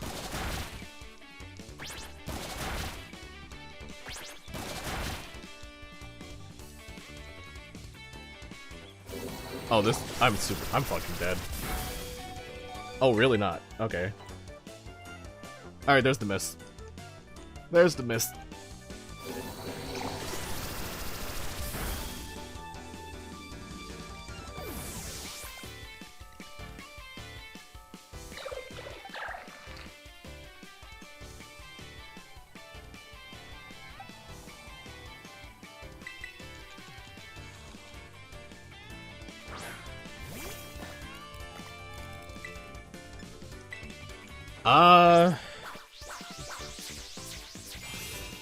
Cassie might carry us.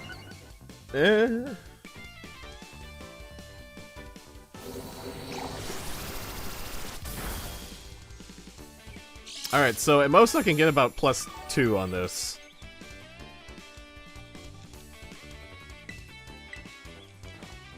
And then I can pass it on to somebody else. The brooms were missing from that.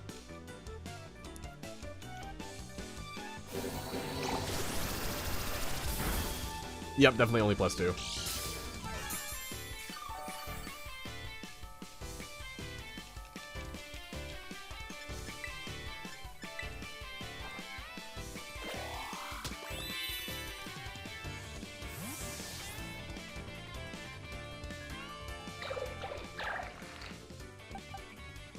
Oh god. Nobody else has boosts because I took it off.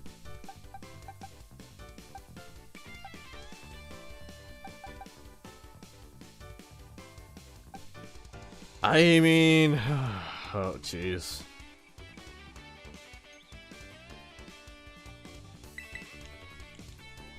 I guess this could work?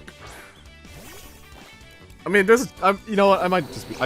We'll see how far I get in this. If I beat it, then wow. If I don't, then well, I just gotta re-prepare before this happens in the reset.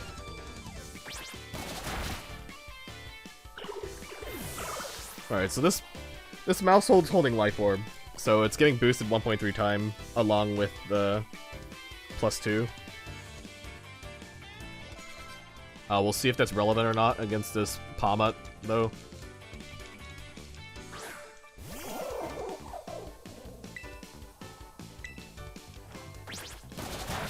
It is not, because it's part fighting.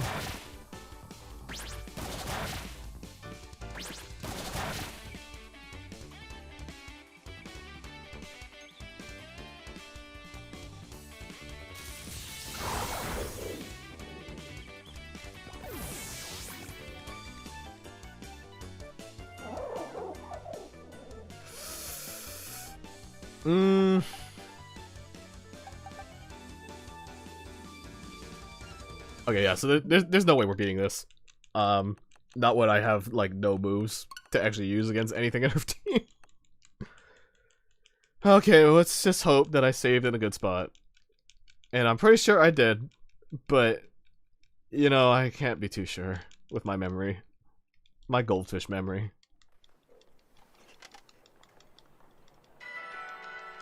Please be good. Please be a good spot.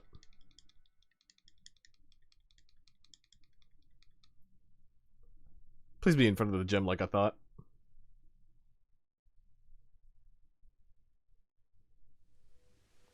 Oh, thank God. Okay, let's fix the team, shall we? Holy shit.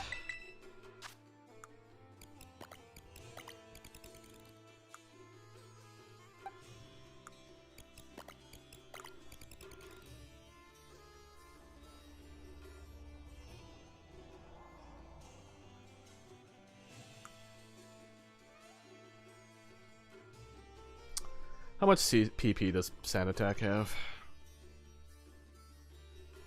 15 points? Alright, that sounds like a plan.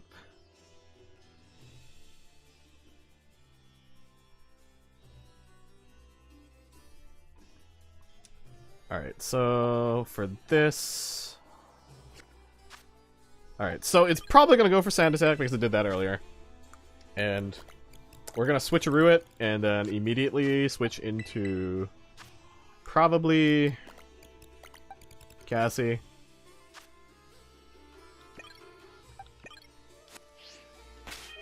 So we're gonna make Cassie our second go-to. Cassie is gonna use Tidy Up and a Baton Pass, and a Baton Pass into you, who will have Metronome. And honestly, you know what? Butane, you might as well be the first one to learn Terra Blast, honestly. I could make use of Facade strats later, but that is not the case at the moment, unfortunately. I also have 5 Terra Blasts. Okay, this is fine. This is totally fine. We're gonna give you Terra Blast. Alright, so that's an 80 power base move. A base 80 power move. Let's just please do good on it. Alright. Alright, so that's our plan, I think.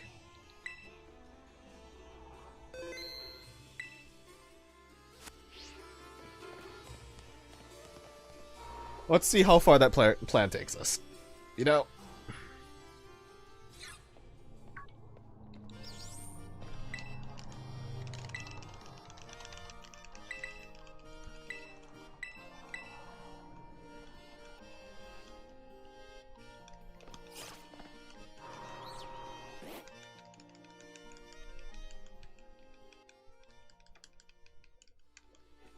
Yeah, okay, so... you gotta deal with her first here. I forgot it was the 7th gym. I thought she came at a different point. I thought it was after the 8th gym. But that's because the gym that she showed up in my original playthrough was the one that that was the gym that I'm thinking of.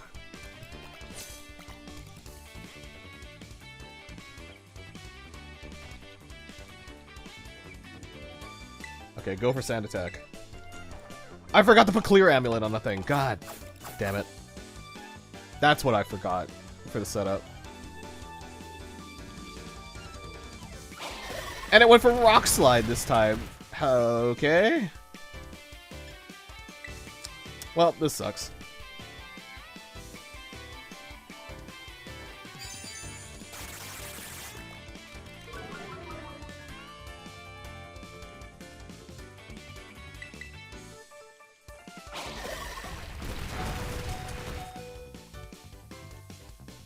Oh, and I got flinched. That is great.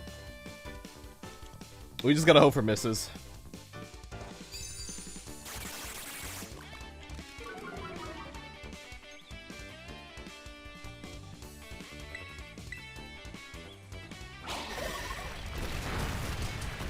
Okay, that's fine. Not equipping clear amulet is fine, too.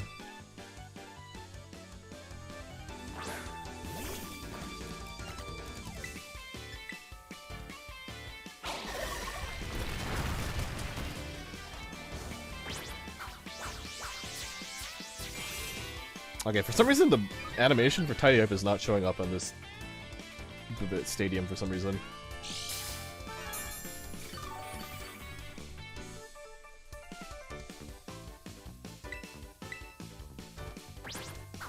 Yeah, this is a lot riskier.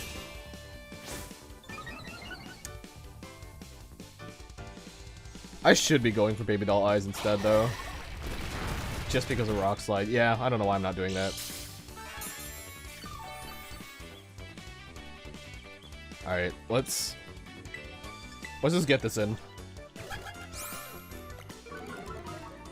The good thing it's Choice Scarf, so it can't use Sand Attack, which is arguably more annoying. So, there is that.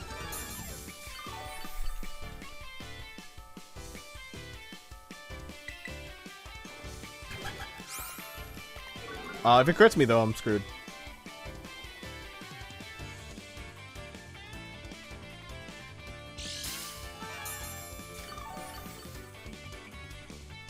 Basically, we just want to see a lot more of those Rock Slide misses.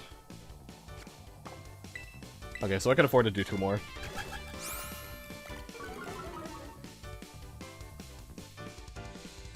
Oh, especially if it misses. That's even better.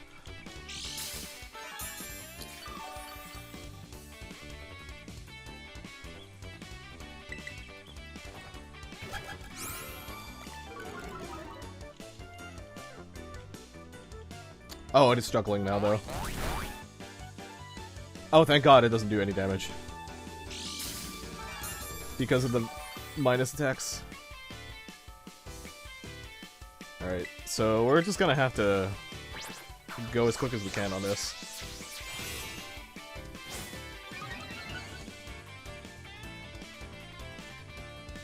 So that should be 3. Ooh, the crit though.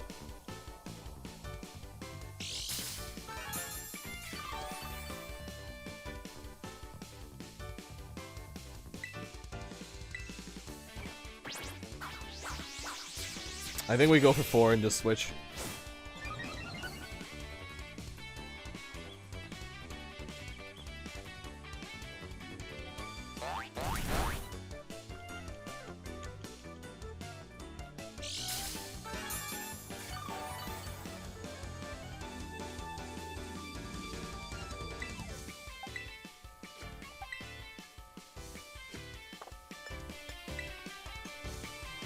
We can. No, let's greet it. We're greeting it. +5.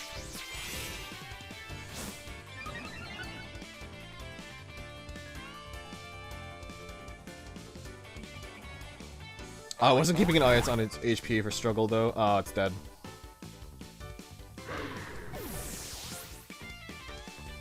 Okay, next Pokemon is gonna take this Sligoo raw, unfortunately. It's gonna take a Dragon Pulse to the face.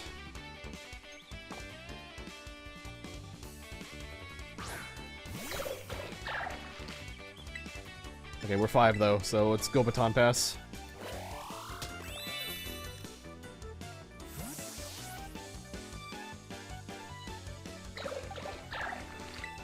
And then go for the beat up.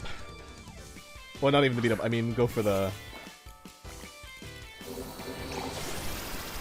Go for the Terra Blast. And even just to make it even... No, we have to Terra anyways, so the Terra Blast is physical. Okay.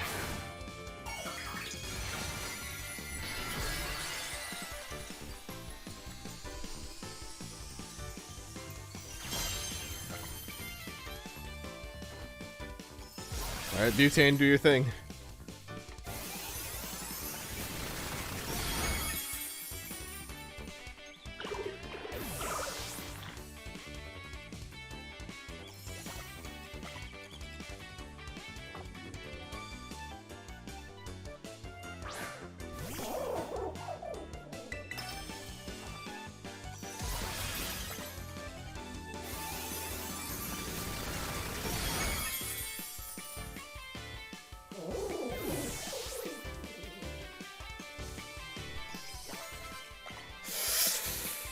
We're really cutting it close.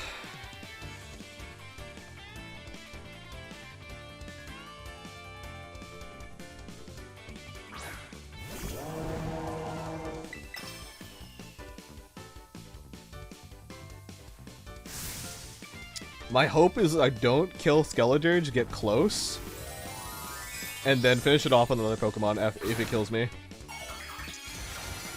Because that means I don't get EXP on this Maushold, which would be really good for the next cards.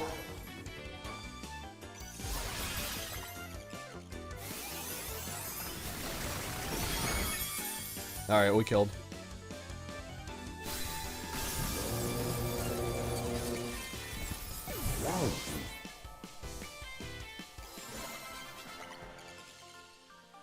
Alright, so we're 44 on a few things.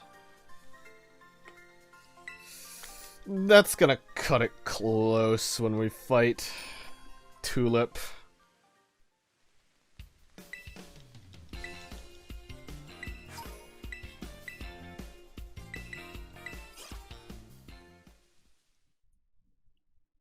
Okay. So... what can I do here to alleviate overcapping for this next section?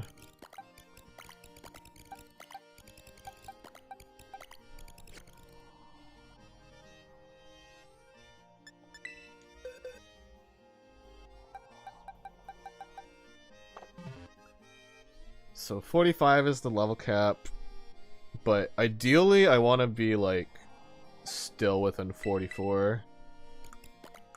After I beat Tulip.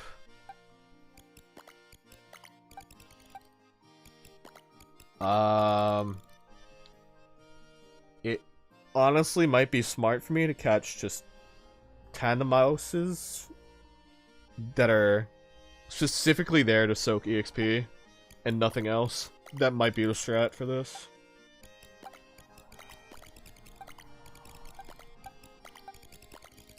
Yeah, I'm gonna go catch 2 Tandemauses, and then make sure that the other 3 can carry for the next fights. Yeah, that sounds like a plan. Let's go do that.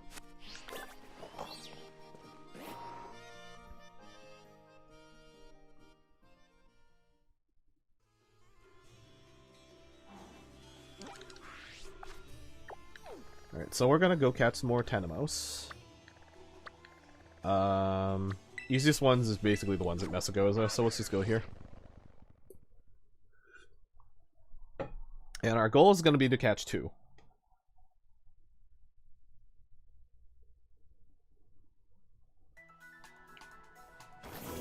And I actually have some EV minusing berries that will be very useful for clearing their stats after the fact. Because potentially I would want at least 1 or 2 of them for the upcoming fights. Or for I would want to have one of them at least usable to get population bomb. So we'll see how that runs out. Alright, so here's another Tandemaus. We'll bring up the good old nickname sheet.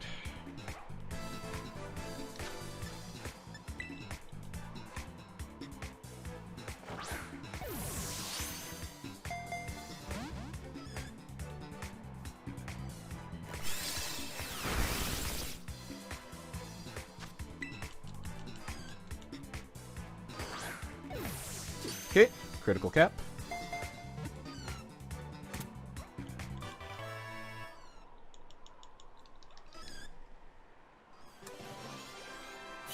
Alright, so the ones I'm catching right now are basically for EXP fodder at the moment. I'll probably be able to use them for later part of the run, but for this point I just need EXP people.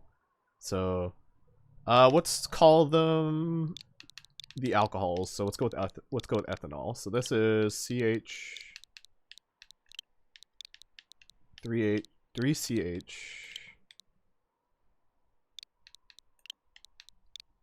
2OH.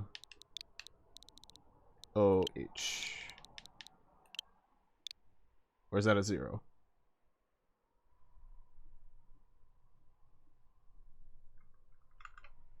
Wait, let me double check ethanol.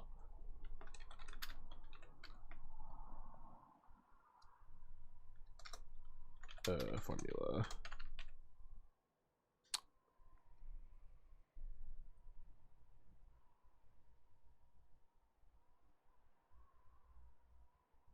Oh, that's completely different. No,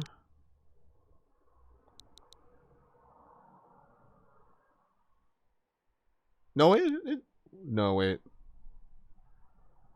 No, it is CH3CH 2OH. Is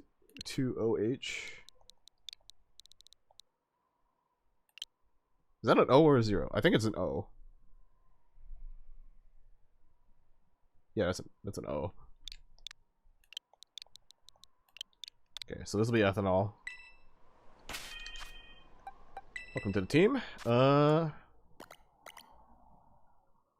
Plus speed. Not a bad pickup, actually. I can't really say much about his IVs because I won't know. Alright, so we're gonna catch one more for now. No, actually, I'll catch 2 more. So I'll name this one. So the first one was ethanol. We'll make this one rubbing alcohol. So C3H80.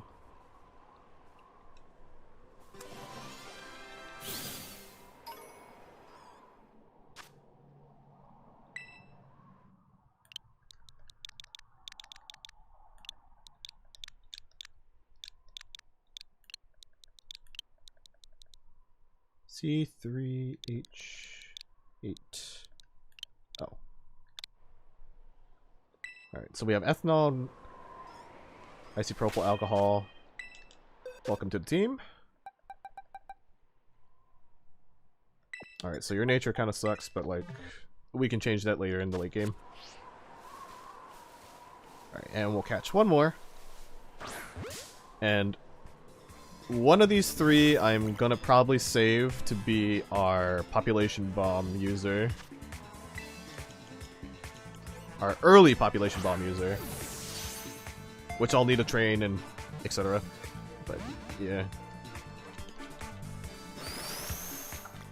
So, part of the stream might be dedicated to EV training.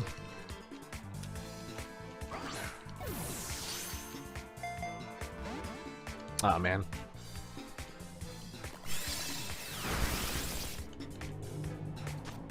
You know what? you're gonna be special. Let's use a repeat ball. Or not, you know.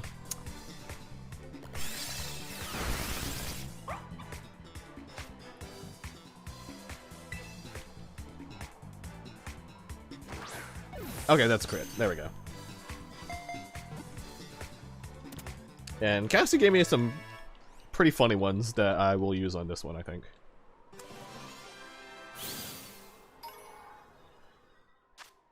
Yeah, actually, we're so far late in the game that I won't just pick innate ones. I'll just name one and just go with it, and it'll be funny. Alright, so Cassie gave me this one, and this will be C17H21 and 04.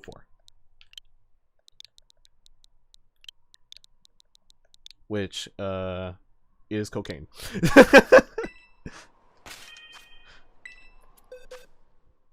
Alright, let's, oh, you know what? Not bad, honestly.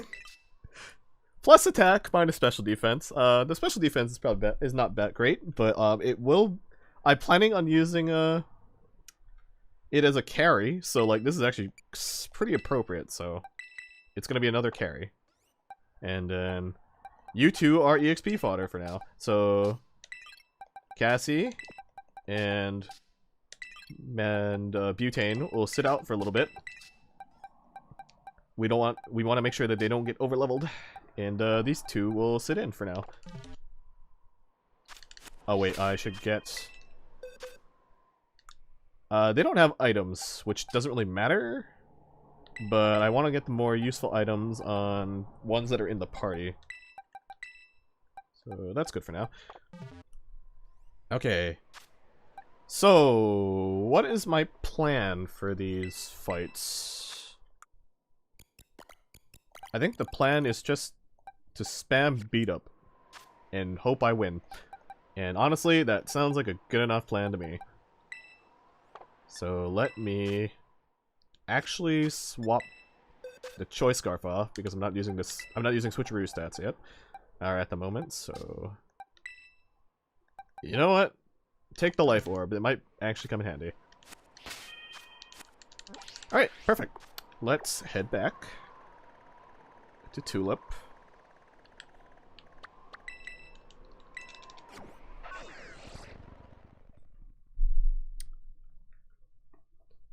So, I will be bringing back Cassie and Butane back into the party for the actual gym fight.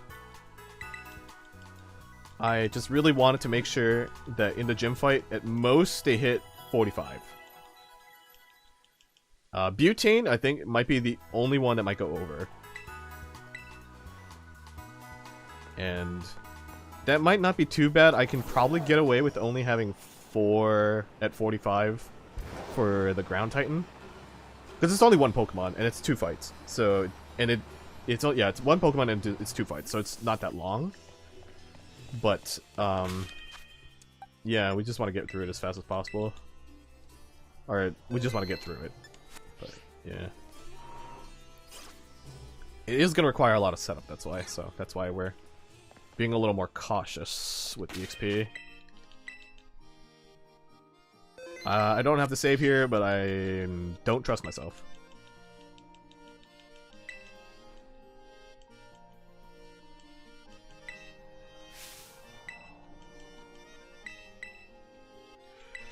Alright, so this is the emotional spectrum practice. And it is super stupid. And it is the dumbest minigame in this entire game. Because it makes you think it's it makes you think it's a rhythm game. It is not. It very much is not. Or it makes you think it's a reaction time game. It is not. It is 100% not.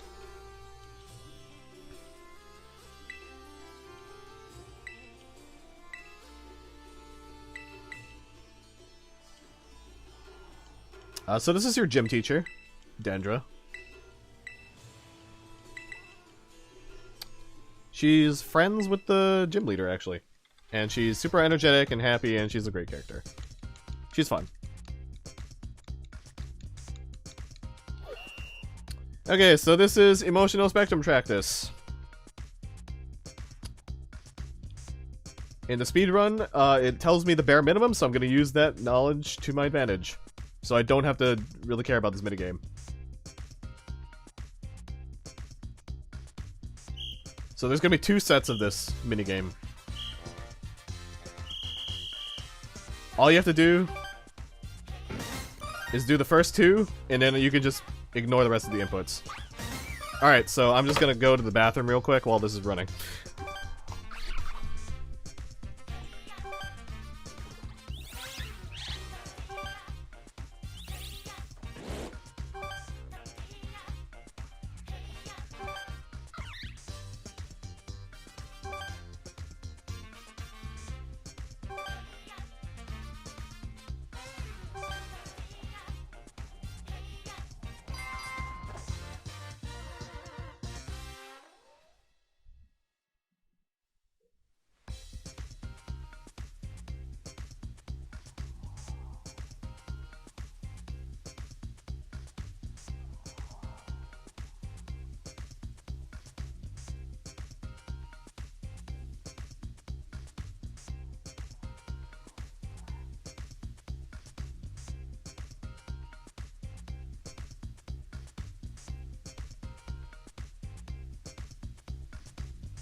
Oh, I took too long.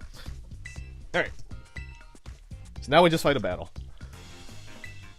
And I think it's like 1 or 2 Pokemon. But like I said, I wanted to be safe. So.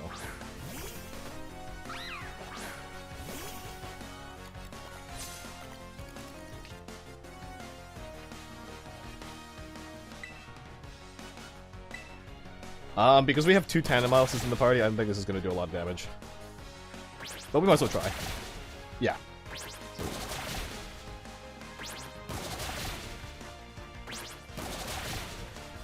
How's the mouse going, Draco? Hi, Nari! It's going.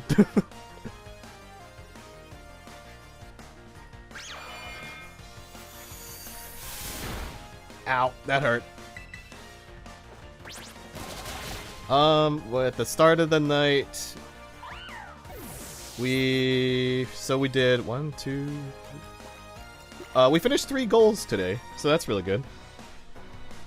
So we went from 9 to 12, and the hope is to get to 15. Yeah.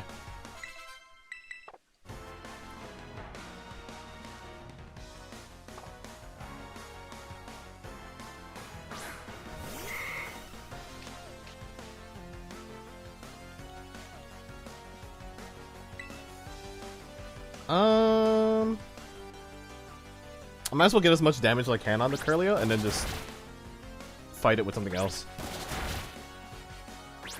I don't remember if you get your Pokemon back after each... Oh, no.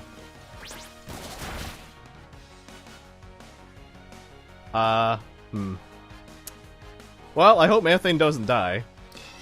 Oh, goody, she's dumb.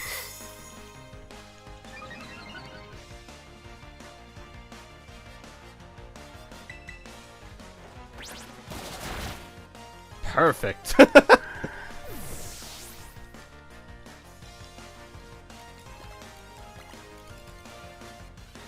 Alright, so that's 1 trainer down. We have 1 more to go. Oh, and I need to spam B better.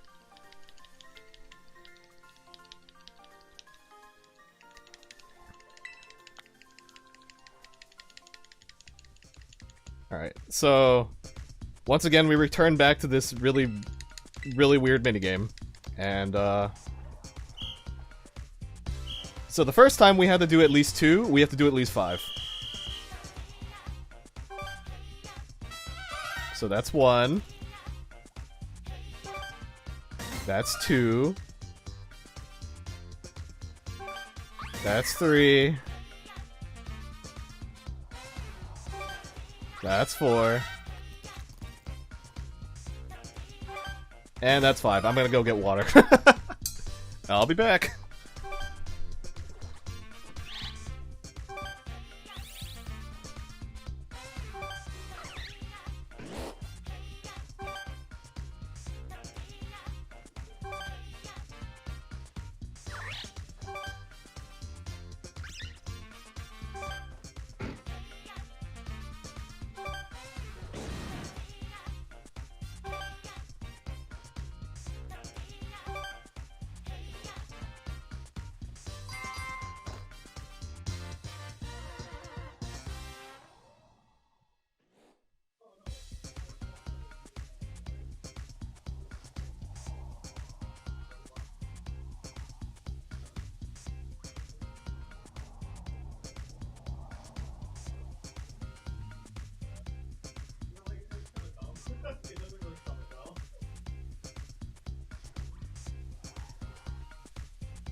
Oh, that actually went faster than I thought it would.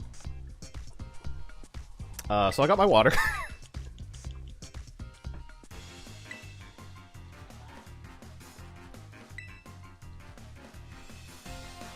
So let me just beat this guy up real quick. Alright, so yeah, you do not heal. That is unfortunate.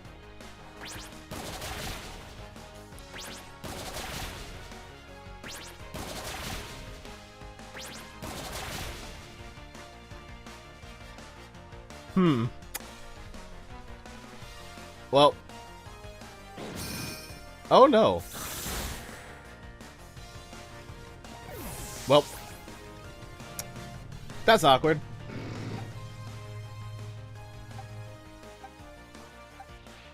I guess you're up.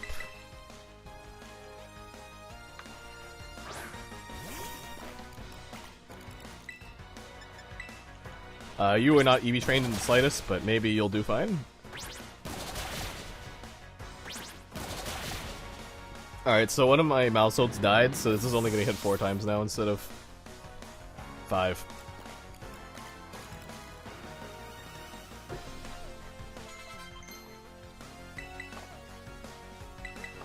So far this is working out for the XP. Oh, Metacham.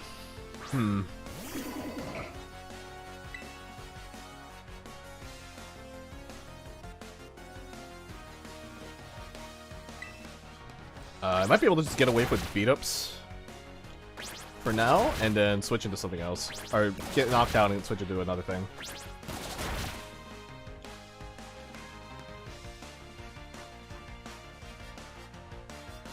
Oh!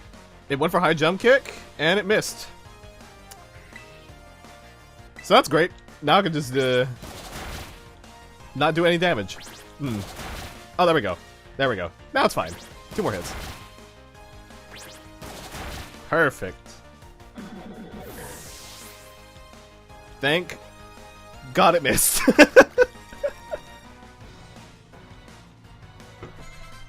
If it didn't, I think I would have had to restart this entire thing again, and that's a lot of time to do nothing in this game. Alright, so I have a metronome, so this is getting boosted every time I'm spamming it, so I'll keep doing it until I die. And that's pretty good damage. That's 4. That's a little over 50%.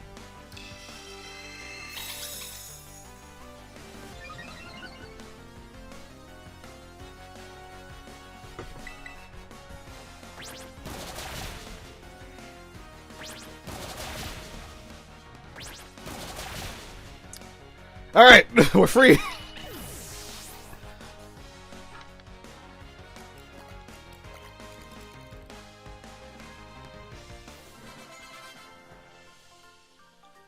Thank you, Raphael, for almost making me have to restart this entire thing.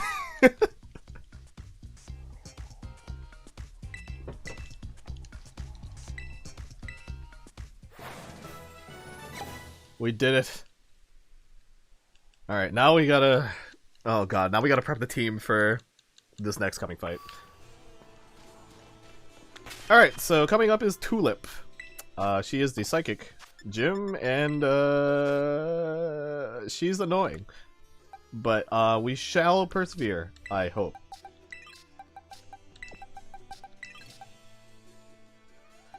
Alright, so we're gonna bring back Cassie, and we're gonna bring back Butane. So, what I think is coming up is definitely another switcheroo strat. So we're gonna get Choice Scarf onto Methane, and I'm expecting her to start with to use Reflect on her Farigiraf. If that's the case, then we are home free. Granted, it will lessen our damage to her for physical moves for 5 turns, but like, hey, it's probably gonna work out fine. So we'll switcheroo that immediately, and then we need to have somebody to set up on it. So that'll probably be Cassie. So Cassie will need her leftovers back. And then we want to sweep with probably... I mean, ideally we would want to sweep with butane, but like... I mean... like, caffeine might be able to do it too. So like... we'll get the metronome onto methane. And... citric can do fine with a life orb as an emergency option, I believe. Basically, we're kind of gonna want... we're gonna try to make it so that... we're gonna try and make it so that butane doesn't have to carry, but he can come in at the end, so that butane gets a little bit less EXP, because butane's on the borderline of 45, and we want to make sure that he tries to stay... We want butane to be within 45, and not 46, so that we can use it for the next part. I mean, if butane goes over, it's fine, but we'll see. Alright, so Cassie has Tidy Up. We have Switcheroo. And everybody else has Beat Up, which is our bread and butter. So let me go heal real quick, and then we can go in. I looked at my screen and their names, incredible. Yeah, you can thank Cassie for that one. I asked Cassie, I was like, hey Cassie, what's a good nickname scheme for, like, the family mice Pokemon? And Cassie was like, oh, what about you do chemical compounds? Like, it's all the molecules joined together. I was like, oh, that's pretty funny. So I named them all after different compounds. So I only could come up with, like, a few. So I asked Cassie for some, and Cassie gave me some pretty funny ones. Like, for example, one of them, she gave me was cocaine. And I actually ended up naming one of them cocaine. So... and then I actually might use cocaine for, like, a very, goofy purpose, so... honestly, appropriate. So I'm really hoping that I'll be able to use butane... I mean, not butane, cocaine for, the thing that comes after this and the next one. So we'll see.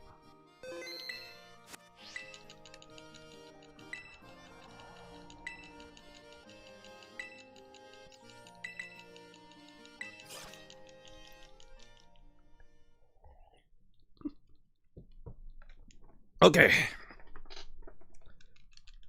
So we're going into this fight, and we're gonna hope the plan works out. The other things this Farigiraf can do are Crunch and Zen Headbutt.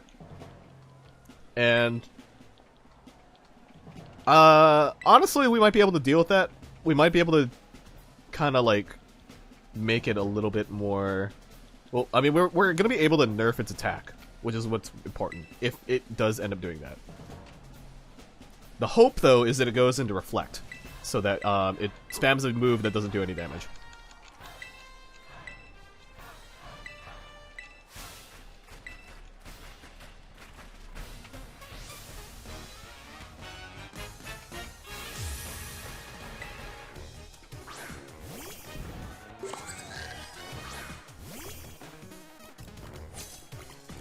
The only problem is if I get Cassie onto the scene, because Cassie only has Baby Doll Eyes, and that's a priority move, and this Pokemon blocks all priority moves.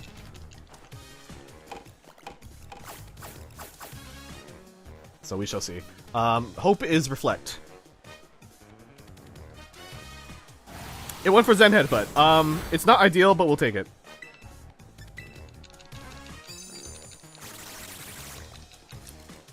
I might have to go through another Pokemon for these tickles.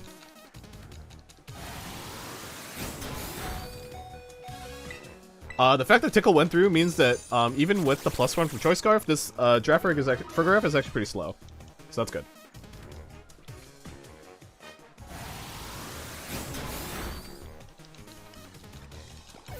Alright, Methane, you did your best.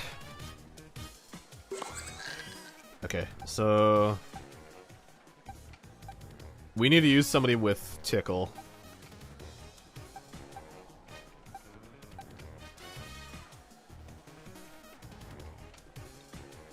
Butane can use Tickle. And Butane can die for us. Yeah, Butane's the only option. I actually want Butane to die. So this is perfect. So I'll just spam Tickle on Butane. And if I don't die, so be it. But potentially I want to die. Farewell, Butane. Well, I mean, we'll see.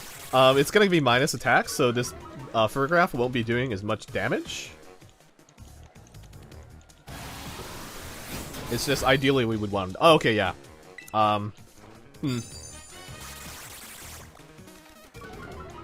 Yeah, we might just be able to just hard switch into Cassie then.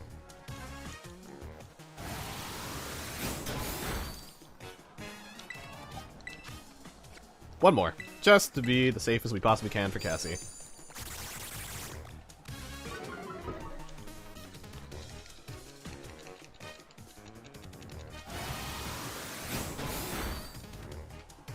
Alright, so we're gonna switch into hard switch into Cassie. And we're gonna start setting up attack boosts on Cassie.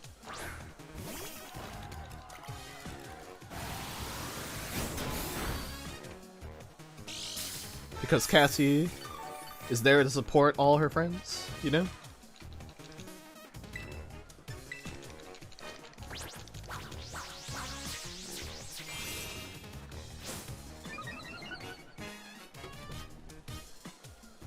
I really don't know why this arena prevents the animation from playing, but Tidy Up is supposed to show little brooms, like, cleaning up the area.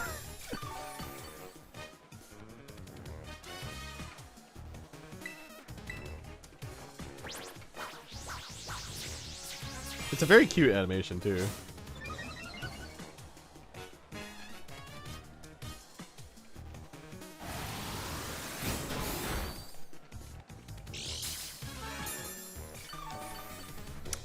How much PP does Zen Headbutt have?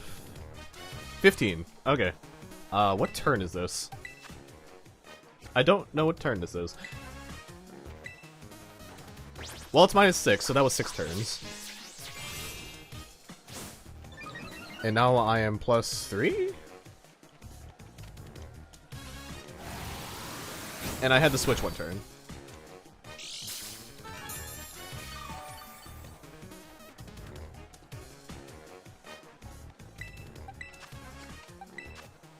Yeah, I'm +3. Okay.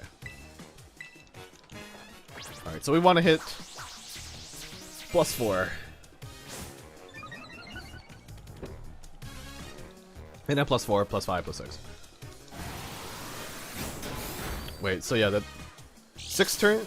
We have 6 turns to lower it to -6. Then we have 1 turn to switch, so that's 7. We're +4, so that's 11. So this should be 12. And then 1 more for 13.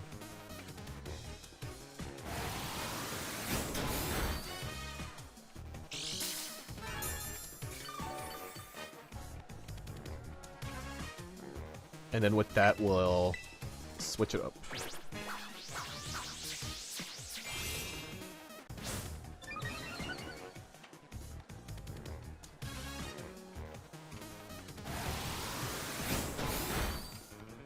Oh, I lost 1 Pokemon, so this is gonna be only 5 hits and 4 hits instead of 5. I wonder if that's okay.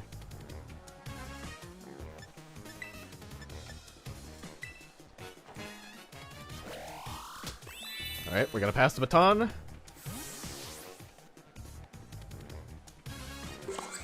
And give our best to Caffeine. On which this will be the 14th Zen Headbutt. Oh no, that was the 15th one. Because we had to do Trick. I mean, Switcheroo. Oh, a crit too. Nice.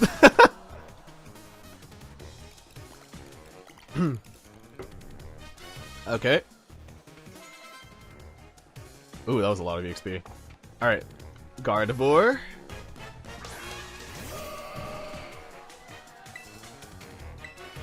Go for the beat up. 1, 2, 3. This will probably live. Oh, no, it's good. Woo!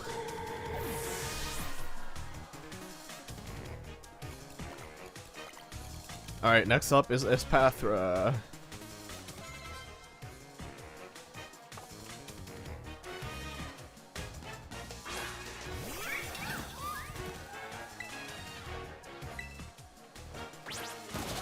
One. 2. Okay. The fairy typing really helped Gardevoir with the neutral damage. Alright, so Florges will probably not live through this. So we should be fine.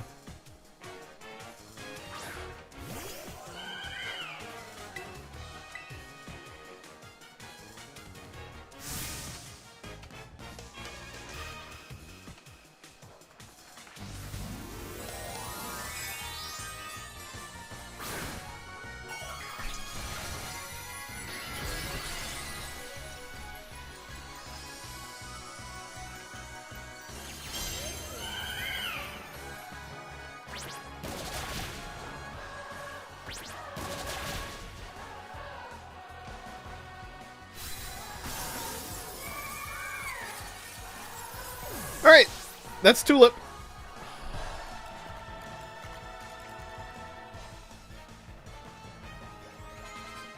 And nobody overleveled. Perfect.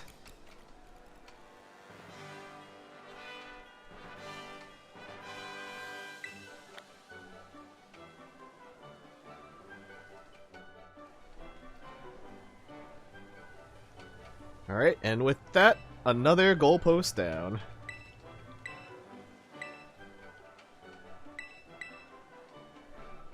So this will be our badge number 13.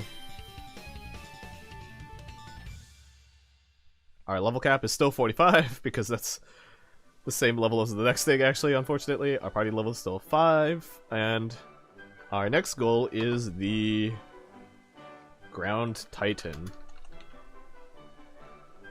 That I misspelled. There we go.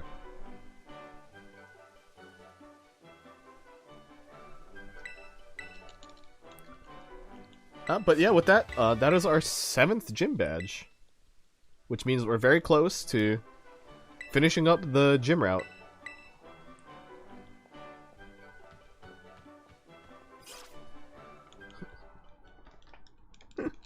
Thank you, Nauri, for the pot cheese.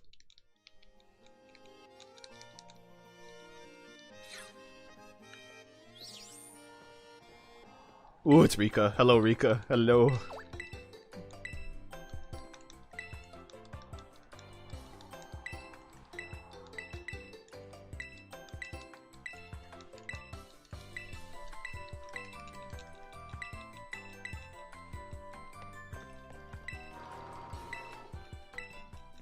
Alright, so the next goal is just the Ground Titan, so it shouldn't be too bad. It should ideally be pretty quick, but we shall see. Alright, so definitely gonna be a strat of using Cassie again. And we're gonna make Cassie remember how to dig. And probably take out Beat Up in the process. Nice, okay. I don't think I triggered the Ground Titan dialogue, but I guess we'll see it.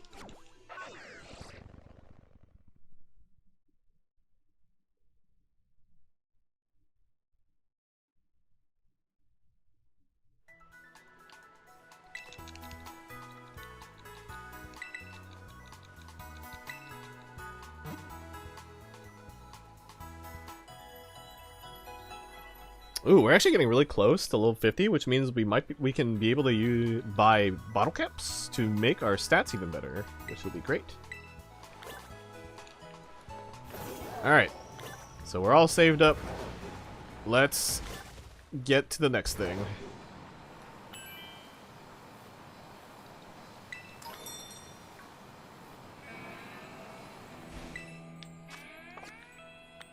Ooh, we unlocked 4-star raids. That'll be good for EXP later. Actually, it might not be that necessary. It might be easier to not even deal with 4-star raids. It might be easier to just deal with 3 and 2. But that means I guess I won't see as much 1s, which will be ideal.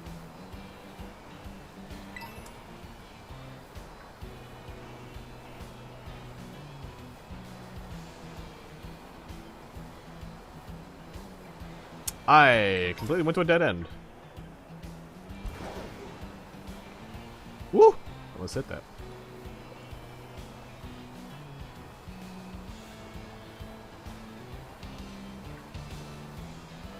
Wait, was gliding this Titan? Or was it the next one? I guess we'll see. I always mix up the last two. Oh no, yeah. Then this one gives you gliding because it's completely useless. And then the other one gives you climbing, which is actually usable! Why did you do that?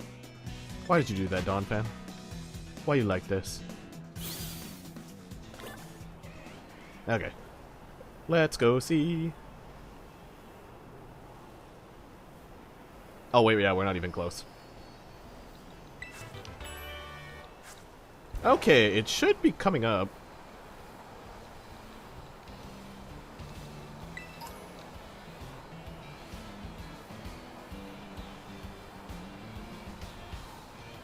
We're playing Pokemon Violet, so we're gonna be seeing Iron Treads instead of Great Tusk. Oh, there it is. Our little Robo Wheel. Our wheelie boy.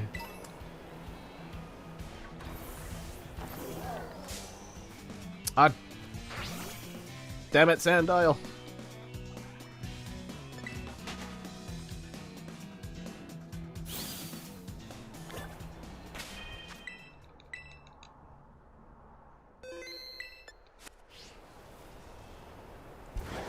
Alright, let's go fight Iron Treads.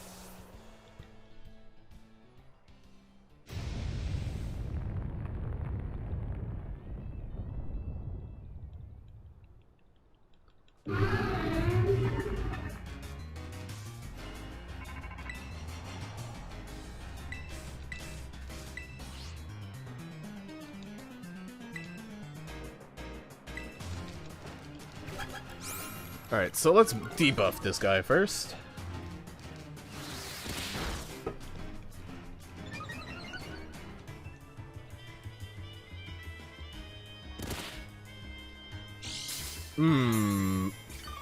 Very unfortunate that it's sandstorming right now.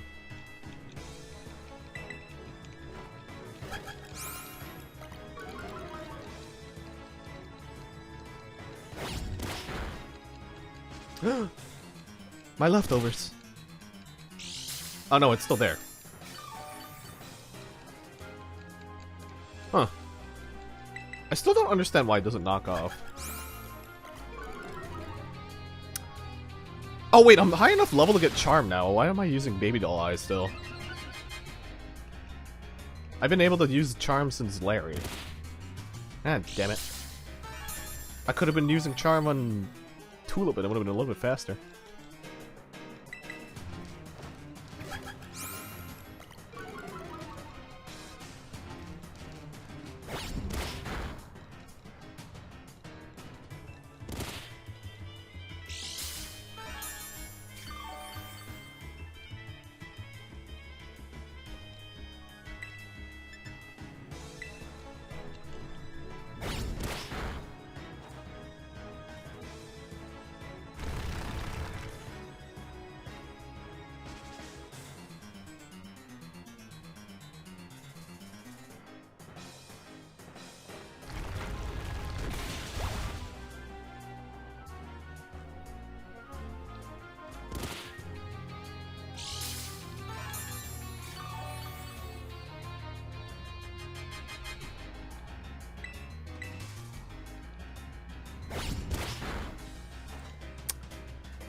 Yeah, honestly, in the amount of time that I spent just debuffing it, Cassie probably could have just killed it.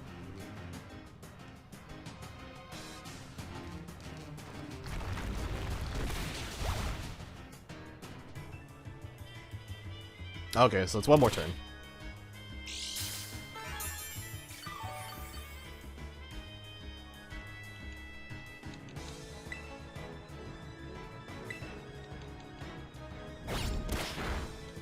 Ooh. Oh, goodbye, Cassie.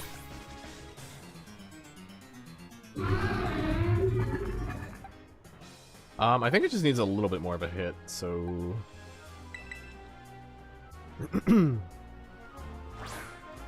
No, Cassie. I didn't mean to hit pound.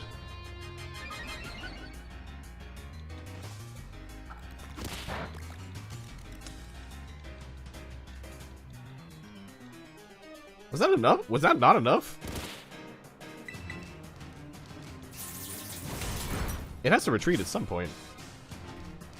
I flinched. That is just peachy.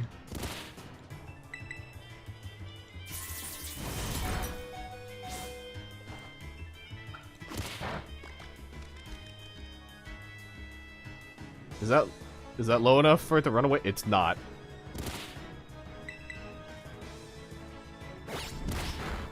Oh my god. This isn't even the actual fight yet. It's supposed to live and not give me EXP.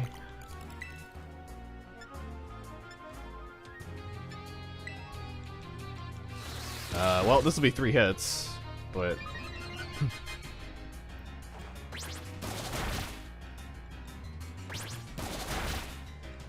okay, there we go. Now it's at the HP that it needs to run away.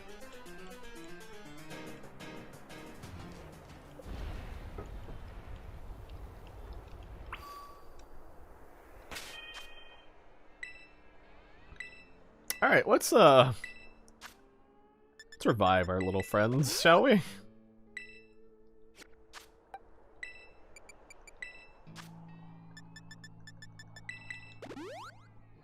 There we go, Cassie. Now you're okay.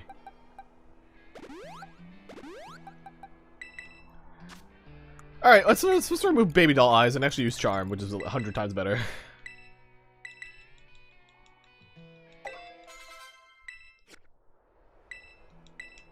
I feel like that'll be quite relevant in this next thing.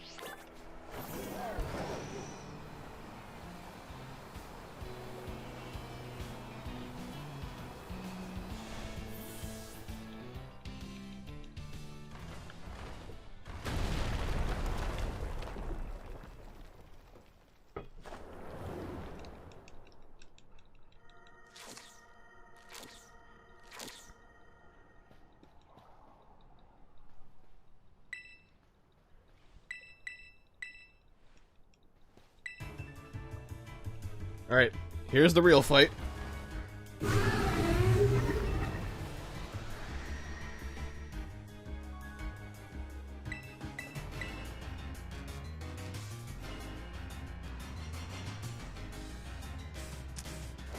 Yeah, the sandstorm is less than ideal, unfortunately, but I don't think I really wanted to wait it out.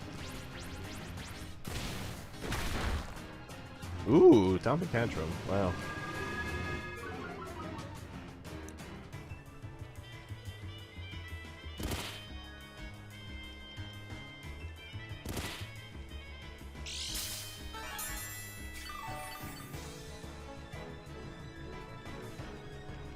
So it's -2, now it's -4, and then one more and it should be -6. Stop hitting Cassie! Stop it!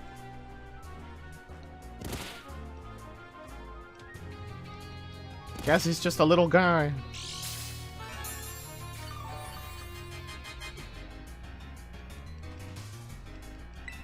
Well, 4 little guys.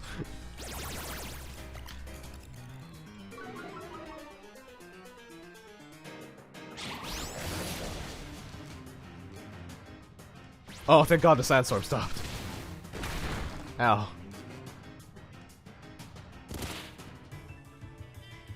Okay, it faded during the turn, so it still was up technically. All right, sure. All right, so we're gonna dig. Hopefully it doesn't target me with Stomping Tantrum because that would suck. Ooh, it's even burned? Wow. Even better. Oh, thank God I went for Scoville. Wait, it's still a sandstorm? Wow. I thought it wouldn't count anymore at this point.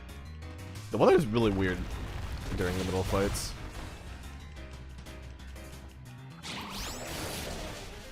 Hey, alright. That's another Titan down.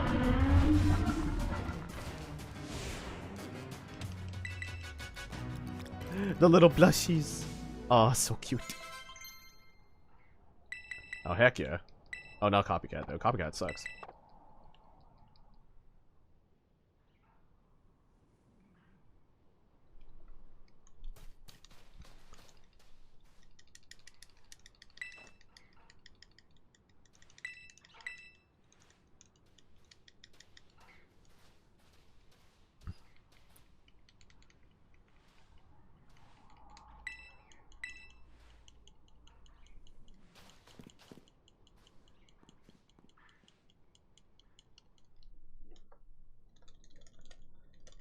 Aw, heck yeah, we get to do the things now.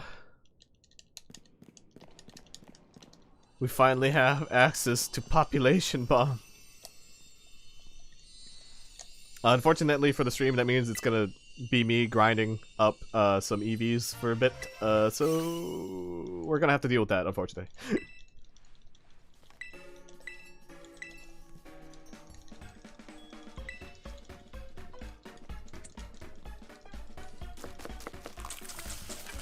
I might have better options for grinding attack on now, though, so we might be fine. We're gonna have to see. Oh, I skipped through that too fast. Okay, so with that, that is our 14th badge. And because of that, we are now able to raise our Pokemon to level 48.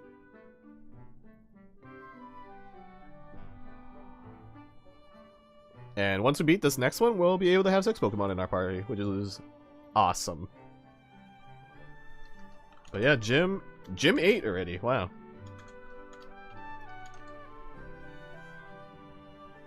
Once that's done, then we're just done with gyms. And then we can get ready for Victory Road after we defeat 2 more Team Star members in the last Titan. Then it's just endgame, and oh dear god, endgame.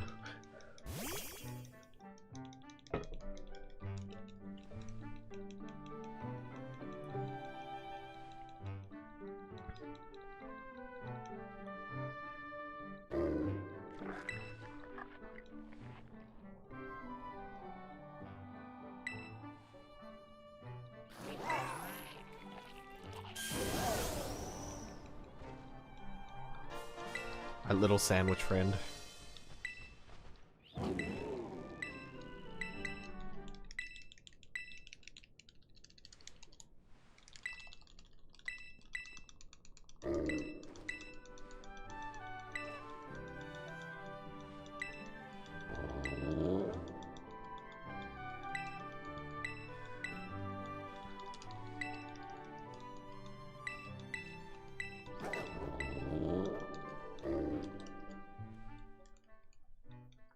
Oh, Arvin, you and your sick dog story. Such a good storyline. So good.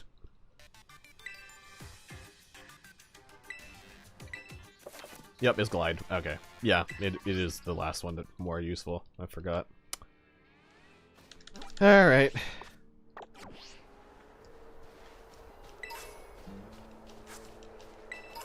Alright. It is time for us to train up Cocaine.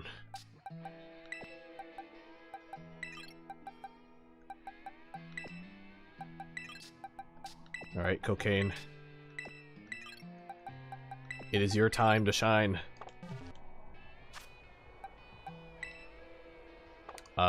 So let me give Cocaine an item to hold, which is a weird thing to say, but... Alright, Cocaine, you are going to hold on to this power bracer so that we can train you in attack. And I'm gonna double check if I have any better attack options at this point in the game, because I think I might, but I don't remember.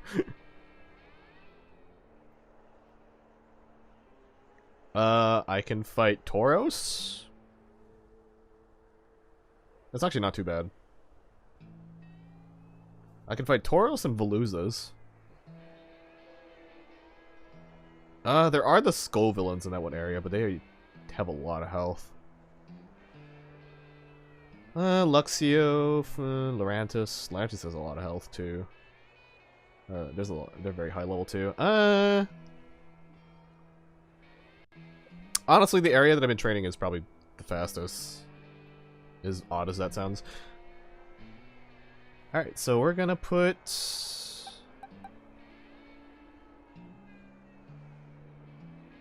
I actually don't know who. In the front. Oh, Citric didn't really get trained in any stats, so let's actually train up Citrus. Citric acid. A bit. Alright, so you're gonna get a nice, wonderful little power bracer. Alright, this is the training arc that ideally won't take too long, but it's probably gonna take a while. I am going to apologize ahead of time for that. Okay, so let me save, and I'm gonna try to level up with candies on Cocaine here. 33, okay. We don't want to teach any moves yet.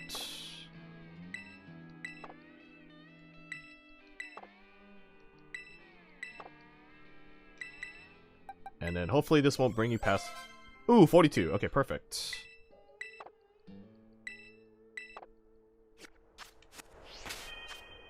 Okay, now we can ease it in with medium candies, I think. So that's 1, 2, 45. Okay. We want to get you to 46 to learn. Yes. Perfect.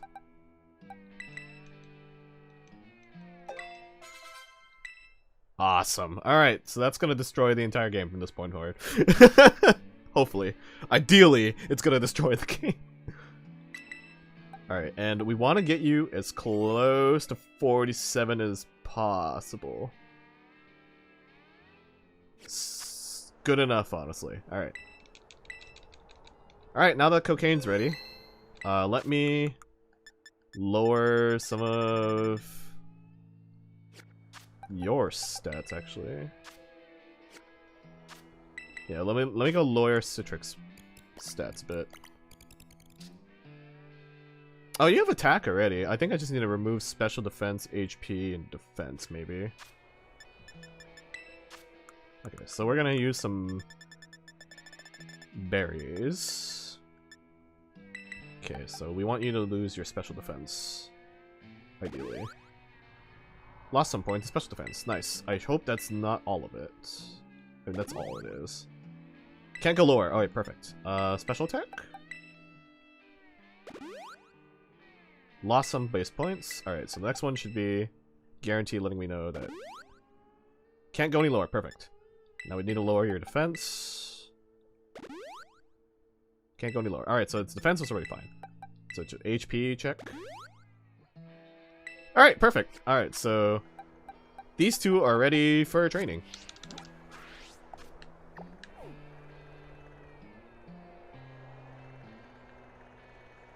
Let me go do that. Alright, so this is gonna be the really boring part of the stream. It's unfortunate, but it's gonna speed things along for the later part.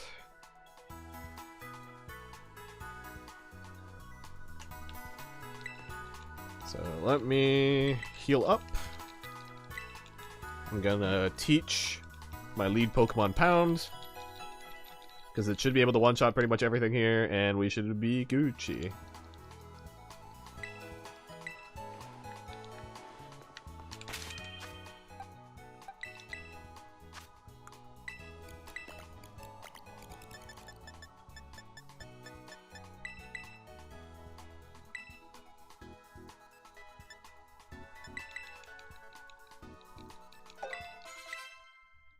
Alright, so we're gonna reorder our moves and put Pound in the front. Alright, and all we gotta do now is beat up a bunch of small Pokemon. Alright, so in order for this training to be successful, I need to kill at least 30 things. And I know that sounds like a lot, and you'd be right, because it is. It is a lot of killing.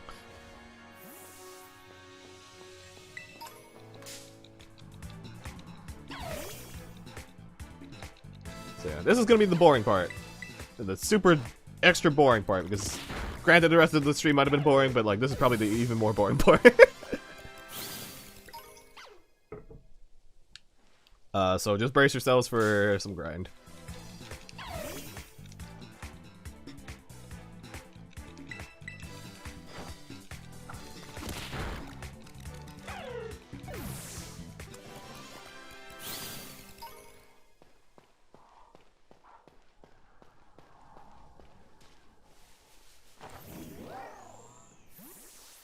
Alright, so ideally we want to fight Shinxes, and we want to fight these little guys.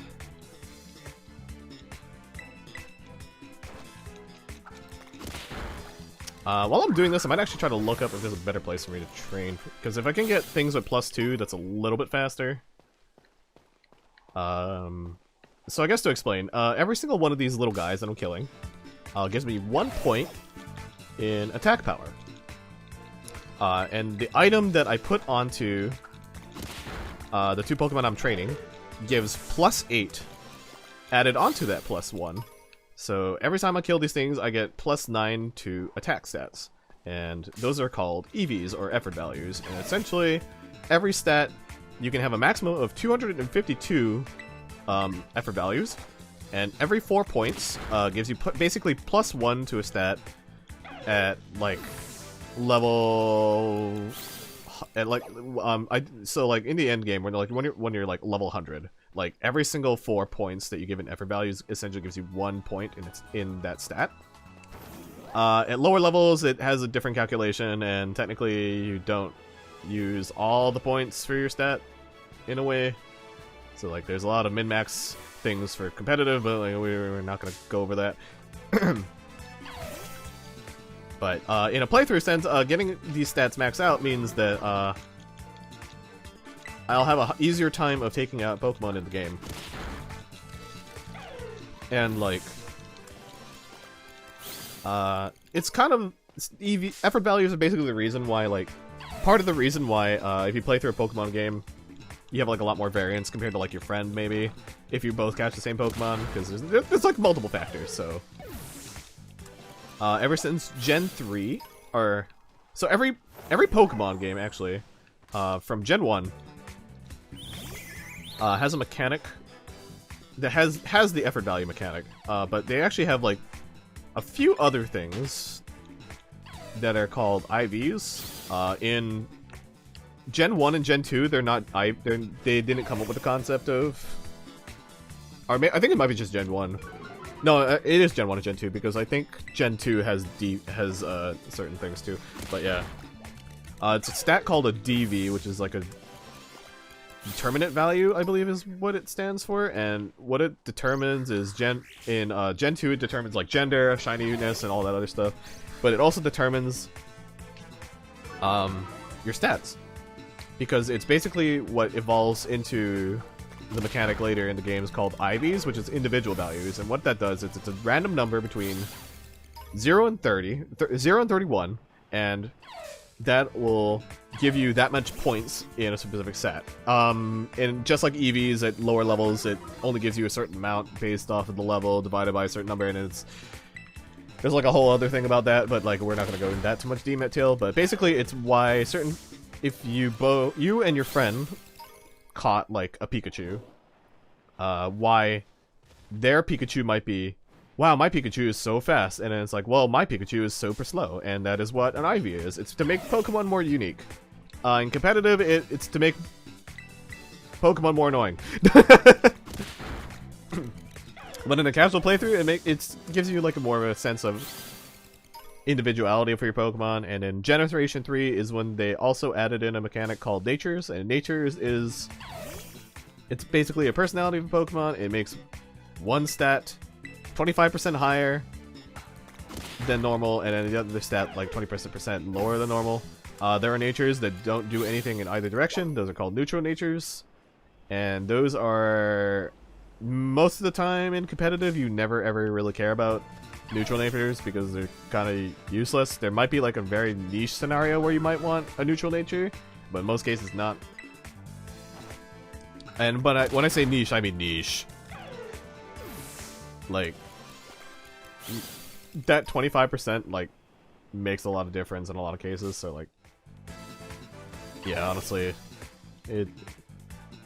most people just stick with just natures in general.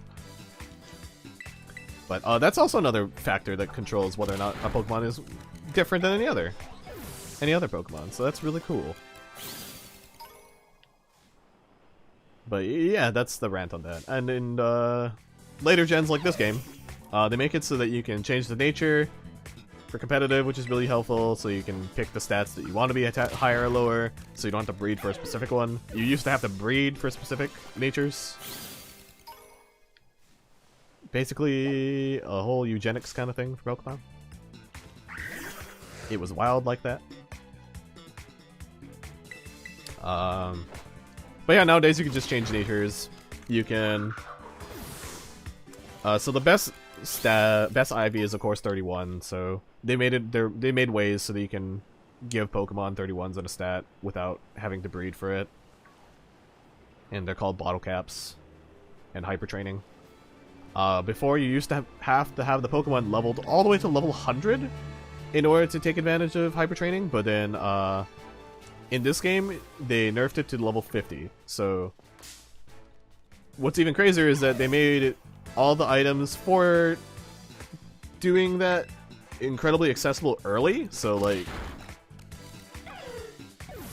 yeah, you could, so like the item that I put on them to like give me more stats, points in the stats, that you can get that like at the beginning of the game essentially, and it makes it so that you can make your playthrough even easier. But honestly, if you play this game with level caps, this game is actually pretty hard compared to most of the other games. Like, some of the other games, like, even if you play on level cap, they're not that bad. But this game is pretty bad in some scenarios if you play the level caps. But this game's also debatably also easy in other regards because in other games, trainers have items to heal their Pokemon with. In this game, none of them have any items, which is the most bizarre choice that they got rid of that, but I guess it just makes it more accessible. I suppose. But in another thing they did is that only very, very, very specific people will have items on their Pokemon, and like, I think that, no, actually that's not really a change. I think that's actually very common that trainers don't have items like that on their Pokemon. Some do, like maybe at most like berries, I think, in most of the other games to like heal up their Pokemon. And like the only game that really took it to another level was funnily enough, the Diamond and Pearl remakes. Like those games, like the balance in those games were already originally ass, and then they made the remakes, and the remakes kind of fixes a little bit of the problems, but it's still ass. I mean, it makes the so they added EXP share, which makes one aspect of that game, those games, like really a lot better, where it was there was like a random spike between the final gym and the Dealy 4, which it still exists in the remake, where it's just like, oh, like the last gym leader is like only like maybe in the 40s or 50s, and then all of a sudden the Elite 4 is like in the 60s, 50s, late 50s to 60s, and it's like, holy shit. So, what they did in the remake is they gave you EXP share, which is like a new standard where it's always on. And because of that, you're never really under-leveled compared to before, which is great, but it also made the game a little bit easier. But I mean, honestly, I'll take it.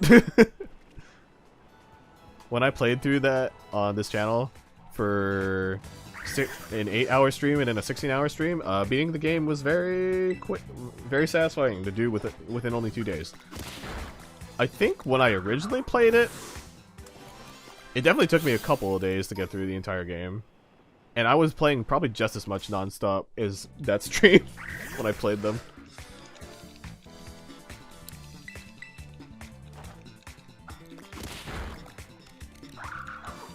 And I think yeah, even in my stream, I think I was kind of under-leveled. Like, I wasn't as badly under-leveled as I was in my original playthrough, but it was still pretty under-leveled.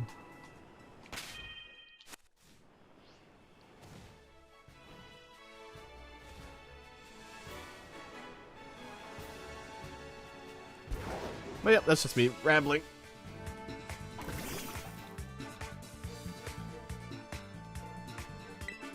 I'm actually really close to finishing. I only have 9 PP left, which means that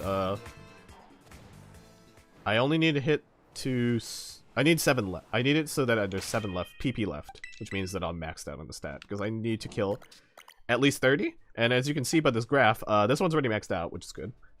But the one I'm training is almost there. It's close. It's just a few more. And then after I finish doing attack, I have to do speed. So we're not free just yet. we're close, but we're not free just yet. So just 2 more Shinxes, and I believe we'll be maxed out on attack.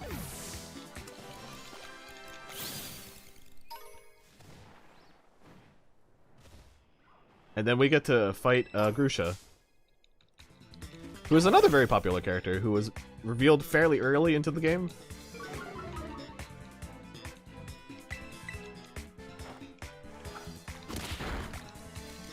Alright, fairly early into the game reveals.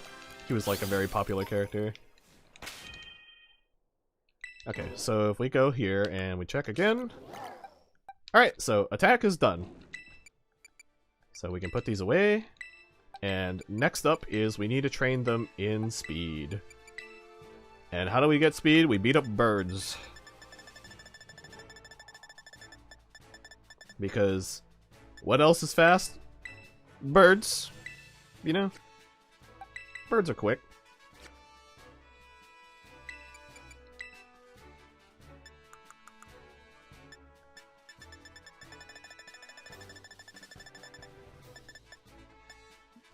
But yeah, thank you for bearing with me. This is almost over. I promise, hopefully. But yeah, next up is beating up birds. So let me go heal up so that we have all our PP back.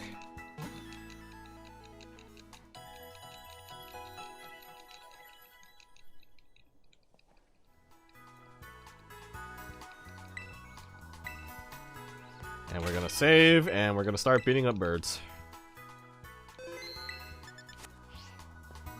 Hello, Burb.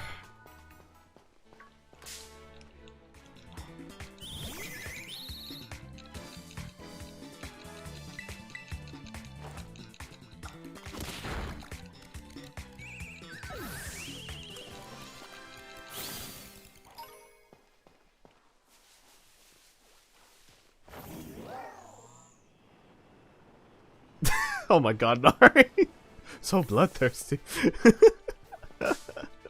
Give him the old 1-2. Oh my god. Nari wants blood.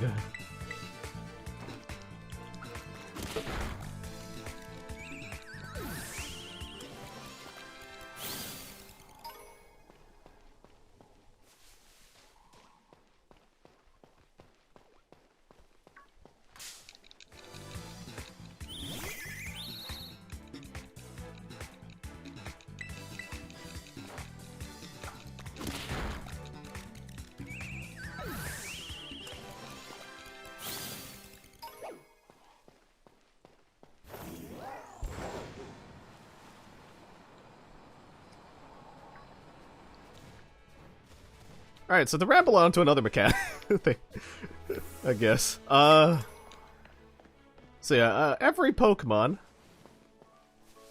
has an effort value that they can drop. So that's why I have to target very specific Pokemon. And like more or less it's like pretty obvious which ones you can kind of go after. So like Bird is fast. So it gives speed. Makes sense. When it evolves, though, it actually doesn't give speed anymore. Or, actually, I think it still gives speed. It's when it evolves a third time, it doesn't give speed anymore. It gives it defense, because its third evolution is an armored knight, essentially, bird. So it loses the idea of it being fast, because it's armored.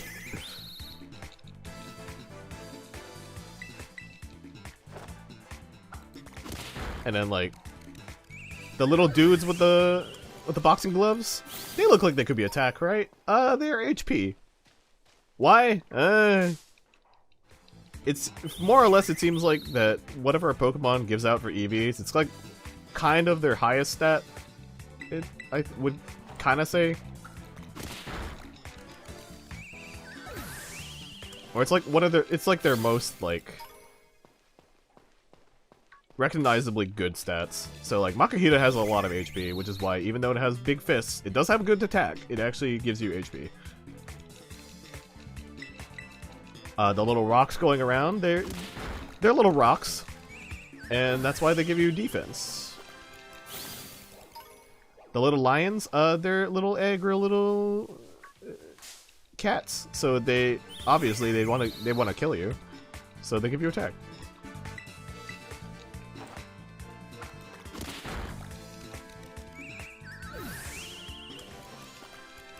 Because like all cats, they are secretly plotting our downfall. No matter how much we love them.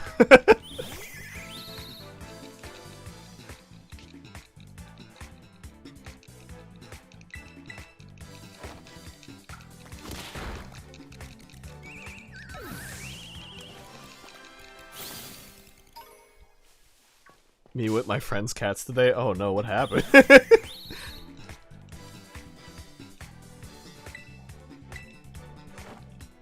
They want to K-word me for cuddling them. Oh no.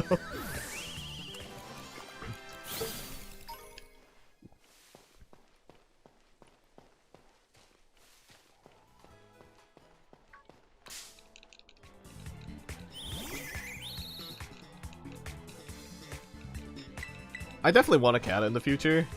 Like it's definitely not happening anytime soon because yeah, my house is kind of like an oven, so I think they would die. That and I don't think my parents are really into the idea of a cat, so like it'd be what it be. But I definitely want in the future to get a cat. Ideally, I would hope that I would get a cat that is friendly. But I highly doubt that'll happen.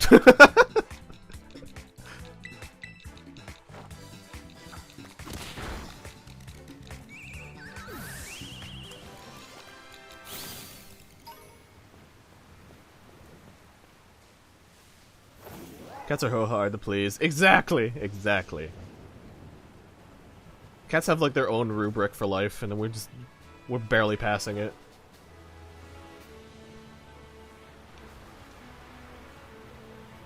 Are very easy if you have a head empty one. Very true, very true. There are those ones that do exist.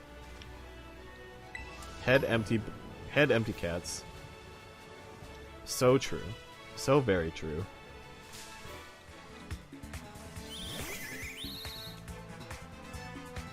Oh, there's actually like an artist that my friends and I are like kind of friends with because we go to her booth a lot at cons. But she likes telling us about her cat,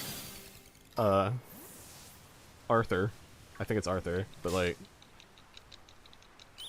yeah, she says that, like, that cat is basically a dog, and honestly, that is what I would really want. A cat that's like a dog. Friendly, doesn't want to plot to kill you. The ideal cat.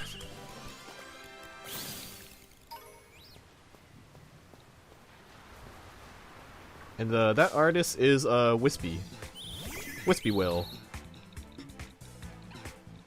They actually have a Twitch channel, and they play games occasionally. I think when they get really busy, though, they don't really stream as much, but yeah. One of my mutuals also has a cat named Arthur. Oh my gosh!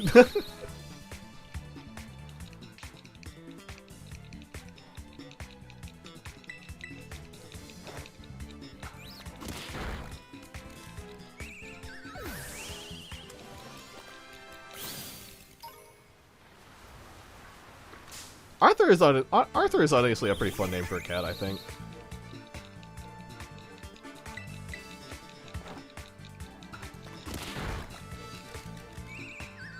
I guess it kind of gives into like the idea that they think that they rule the house. Arthur the cat of Camelot, heir to the throne. You know, that kind of feeling. It goes with the pomp.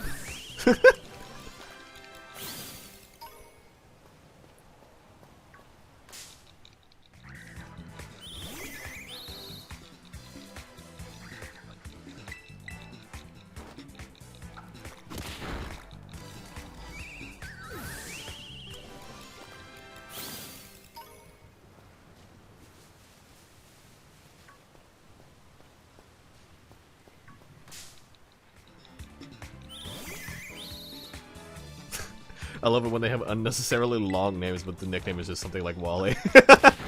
Yeah, those ones are super fun.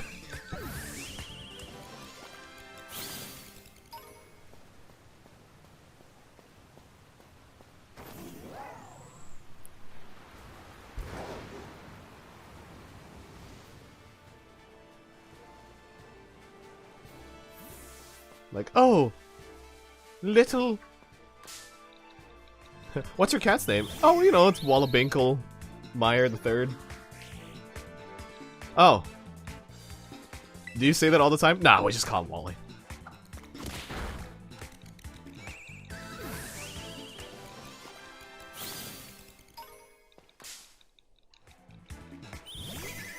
And then they turn around and then they're just like, wait, where's Wally? And then the cat is just wearing, you know, a red and white striped shirt with a hat and wears glasses.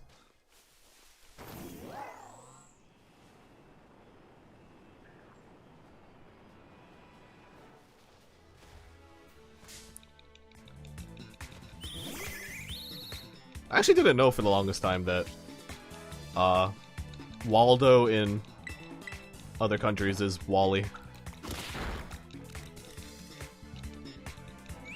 I feel like I've been living a lie for not knowing that information for so many years of my life.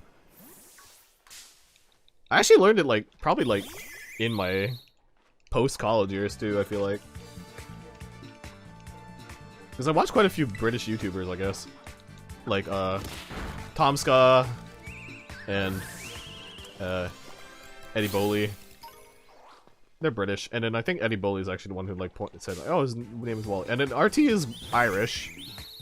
And he called Waldo Wally too, and I was like, oh, why is it only the States that calls him Waldo? And I never bothered looking that up. I probably should look it up one day. Is Wally just that weird of a name for America to not use it?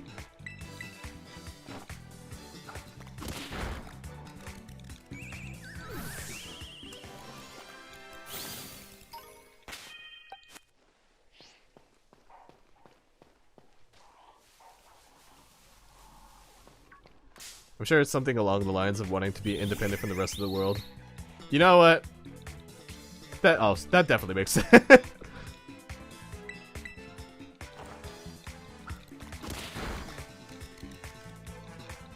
Oh, we were on 8 PP actually, and that was 7. Now we have 7 PP left, so I think that's the last one actually.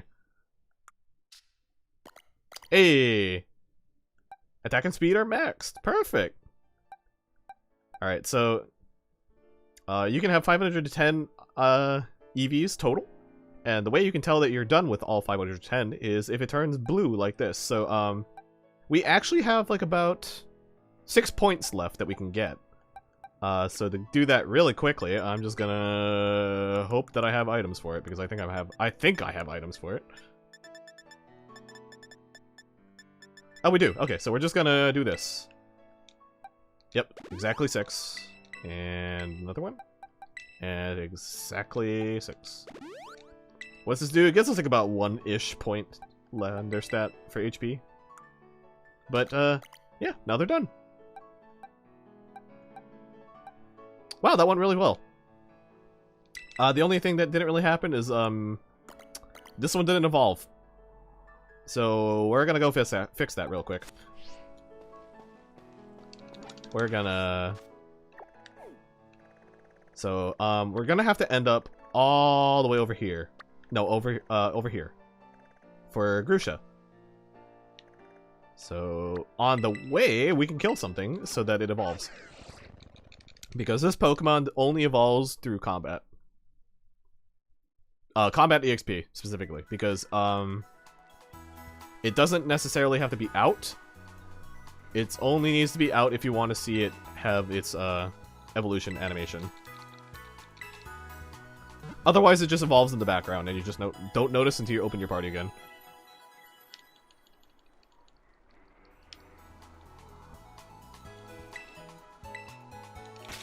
Okie dokie, so Cassie can remember moves again. Which will probably be...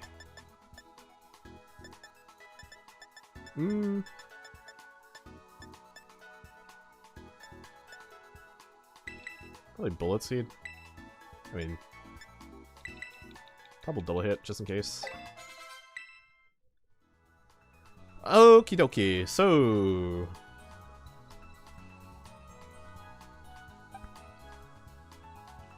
We have beat up by Tango Switcheroo. So we might be able to do Switcheroo strats again.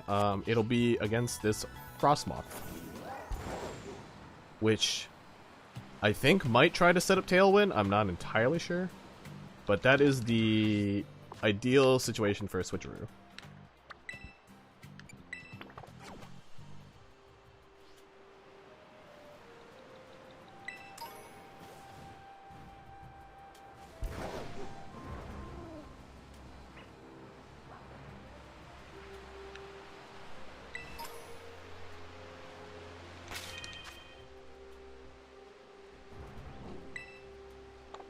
Oh, right, I forgot to switch these items off. Okay, so let's put this away. And we'll put this away. And then we're gonna give items to them.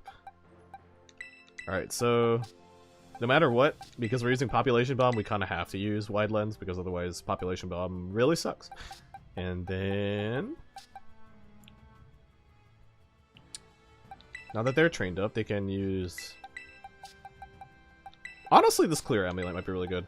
And then you can get this. No, this. Yeah. Perfect. Oh, wait. Oh, yeah, Butane. No, wait. Citric. We have Butane. Yeah. No, wait. C8... C8 is... No, you are caffeine, right? Yeah, you're caffeine, right? Yeah, we can keep caffeine out of the party. Actually, I think it's fine. No, actually, we don't need citric. We don't need citric. We can bring caffeine back in. There we go. And Citra can just have a little party outside for a bit. Okay, so 48 is our cap, but let's just get to the gym and do the gym test first. And along the way, kill at least one thing. Oh, we actually might just do that right now.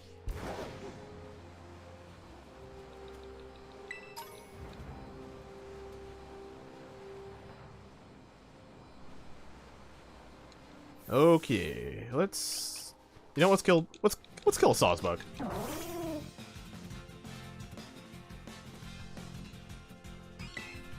Population bomb.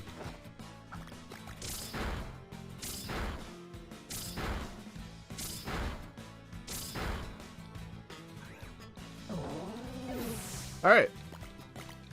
Population bomb.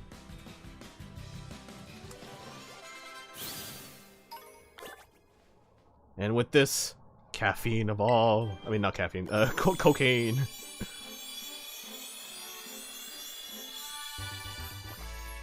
Oh man, I haven't gotten any 3 form in this entire run yet. It's sad, but it is what it is. Oh, okay, there's the gym. Okay, so we're almost there.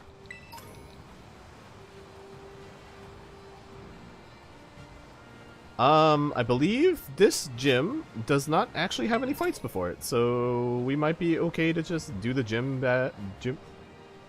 challenge, and then once we're done with the gym challenge, we can move on with our life. By which I mean, we can just kind of go in and out and level up our stuff individually with candy.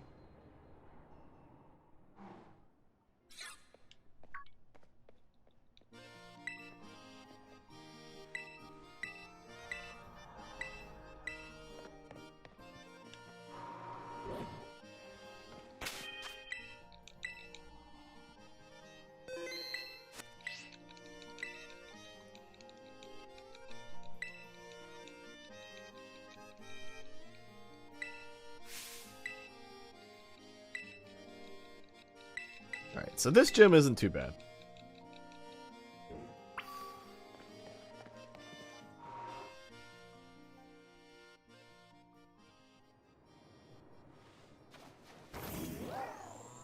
If all goes according to plan, we should be able to cheese it a little bit. But yeah, we shall see.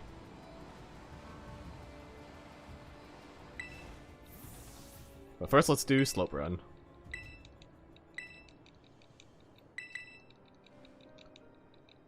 This minigame was like, it had potential to be really, really good, but it's just really awkward. Like, you'd think it'd be a little bit more challenge, but it's just like, eh.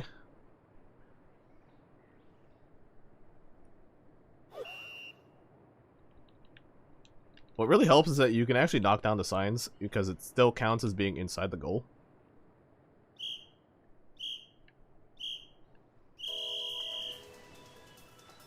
And you can slow down, which is really funny.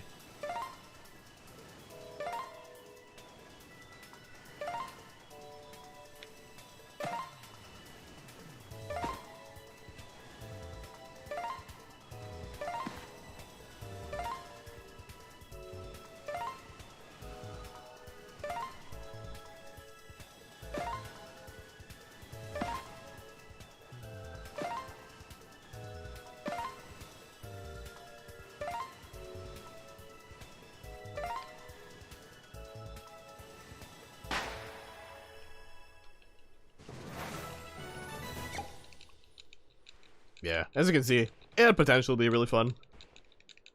But it's kind of just awkward.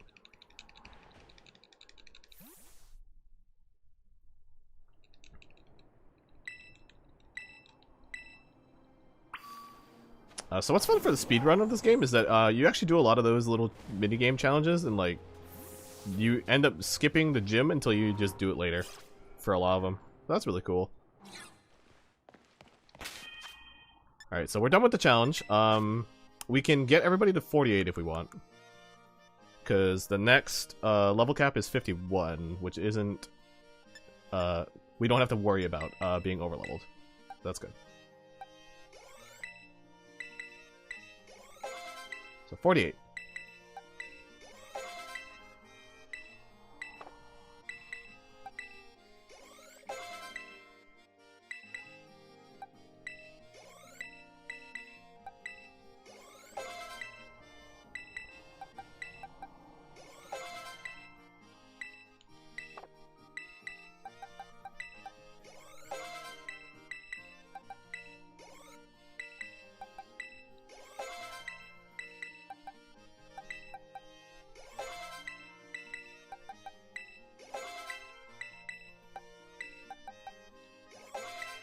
Perfect. All right. We're then level cap. Oh, I don't want to challenge yet. I didn't set up my team. Okay. Okay, so ideally we want to try to do switcheroo strat again. And hopefully this time we have luck with it. We haven't had any luck with it before currently, so it is what it is. We're gonna put in population bomb first, and then for Cassie we're gonna put tidy up first because it's the important one. And for this one, it's just switcheroo. Okay, so ideally, the AI goes for Tailwind on it's their first Pokemon, which is Frostmoth. And unideally, it goes for all its special type moves, and we just lose. But I think, like, I think that we might be able to just press population bomb and win in most of these fights, actually. I might actually go check that now.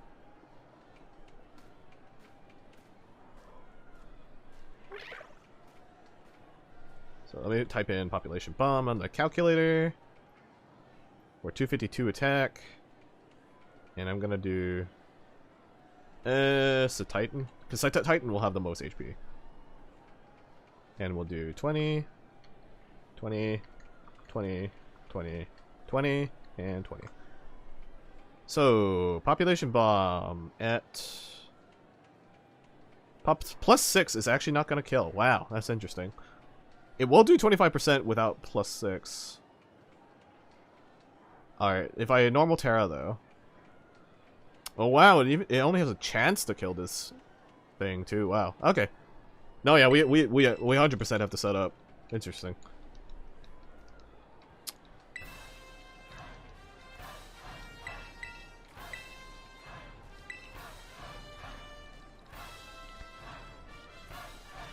Oh no, we're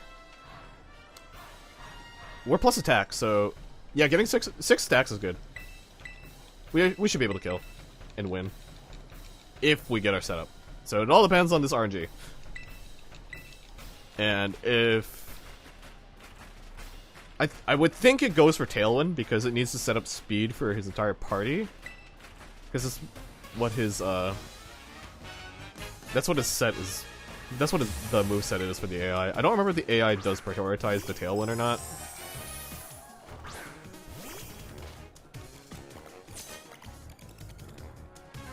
I will have to see, so we shall see.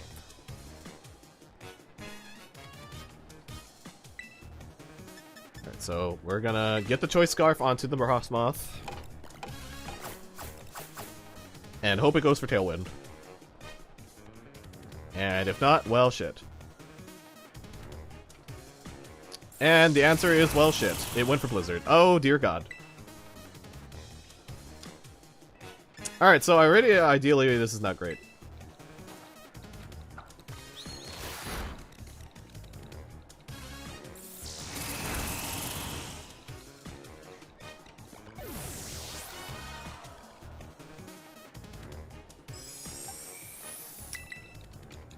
Alright, so the best we can hope for is a couple of +1s on Cassie, and we just kind of go.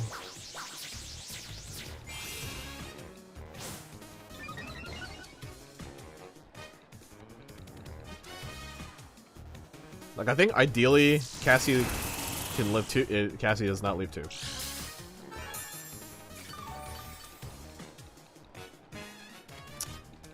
Alright, so this is going to be incredibly awkward, and we're going to see why in a bit. So we're only +1. This population bomb's not going to do a lot. So cocaine might not be able to pop off, unfortunately.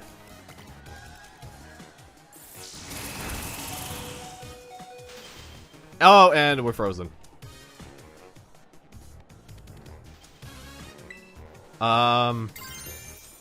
If we don't thaw, then I probably should reset.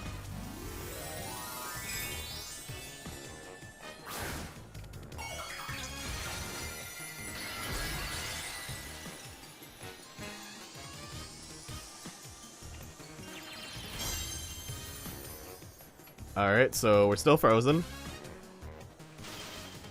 Alright, so we're gonna reset. That was already a pretty bad start. Okay, now I gotta think of an alternative plan. It might honestly just be to kill Frostmoth and then set up on the next Pokemon, which is Baratic. As that might be more ideal. So let me go check how well I do again. Oh, wait.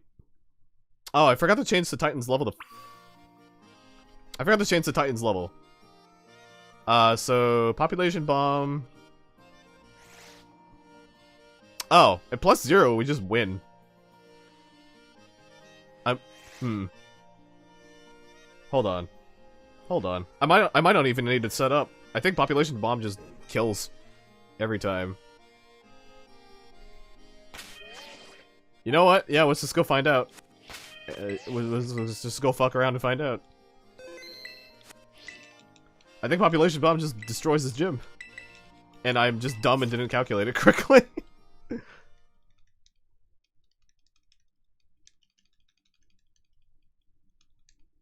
Yeah, cause like, what? Altaria? Is his final Pokemon?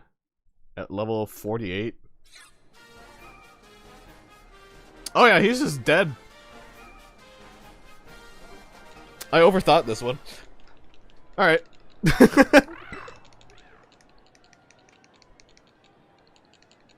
Alright, I'm dumb and didn't change the level 100 on Titan on my calculator to level 48. Or 47. So... yeah.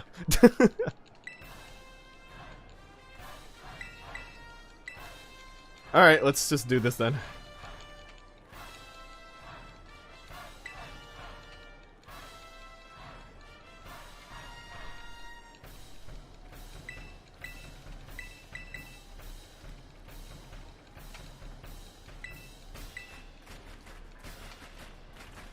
Alright, so turn 1 we just Terra and population bomb, I guess.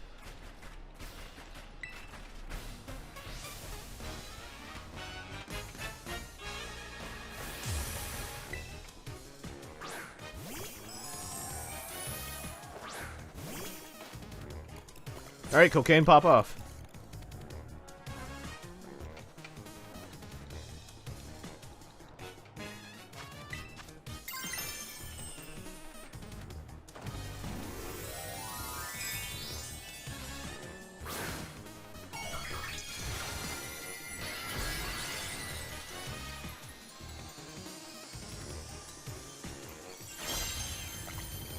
Yeah, I was like wondering why like I wasn't doing that much damage to the Titan if it was near my level.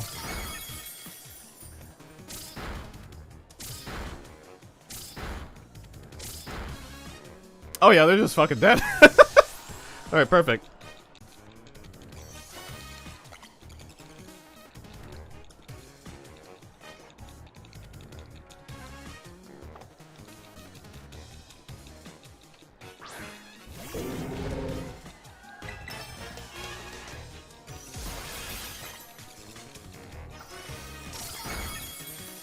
Oh, 2, 3, 4, 5, 6, 7. Alright, it's dead. We truly made it to the stupid part of the run.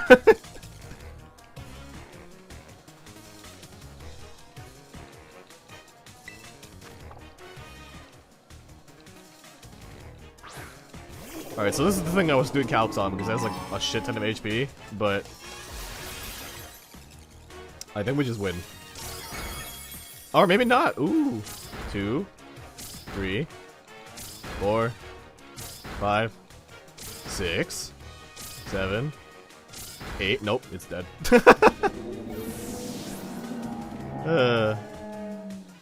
Oh, population bomb. You're such a funny move.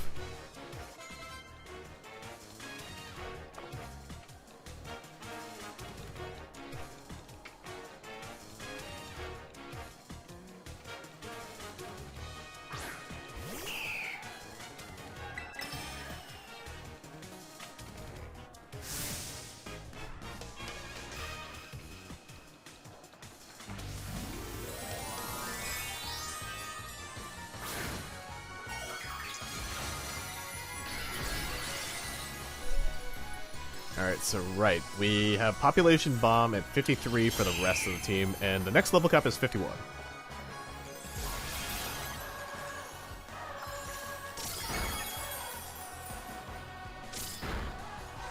Three, 4, 5, 6, 7, 8. Alright, it's dead.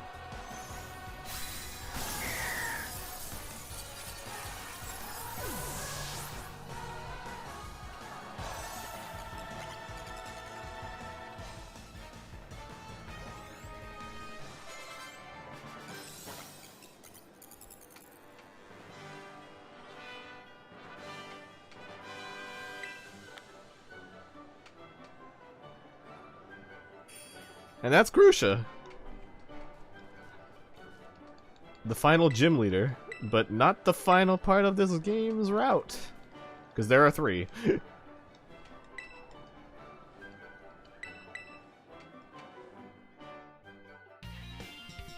15 badges. We are now able to get our Pokemon to level 51. And our objective is now Team Star Ortega. I'm gonna put though I'm gonna write Fairy. Team Star Fairy. And oh yeah, after being Grusha, now we can have 6 Pokemon in our party. We're finally able to have all 6 Pokemon.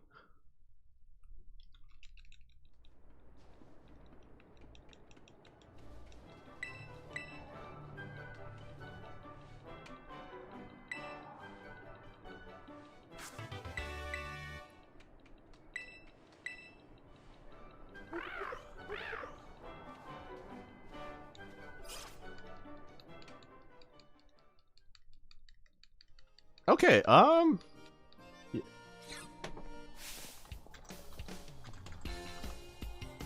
Honestly, I feel confident enough that maybe we can do one more.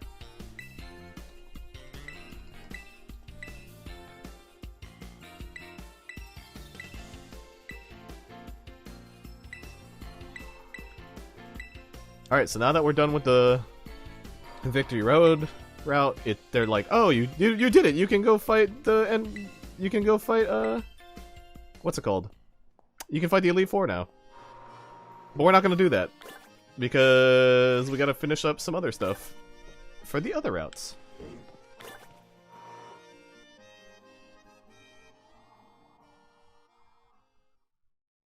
We'll test this out and see how it goes. So the next level cap is 51, Ortega, and they are all the way over here.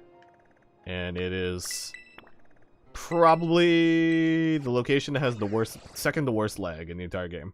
So, we shall see. Yeah, let's try to see if we can get one more goal, because honestly, Grusha was the original goal, but I don't know, I just miscalced the damage on the population bomb for some reason on that one. So And I think I have a possible strat for Ortega, and if it ends up working, I kind of want to get Ortega done so that we can get Population Bomb on the rest of the team. And if I do that, I'm basically in the endgame, which is super cool.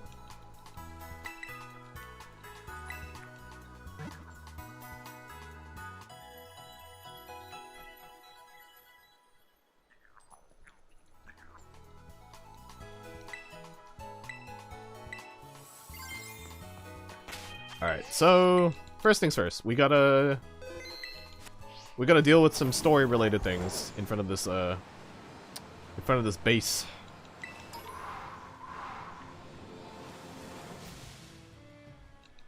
Which means more dialogue, yay!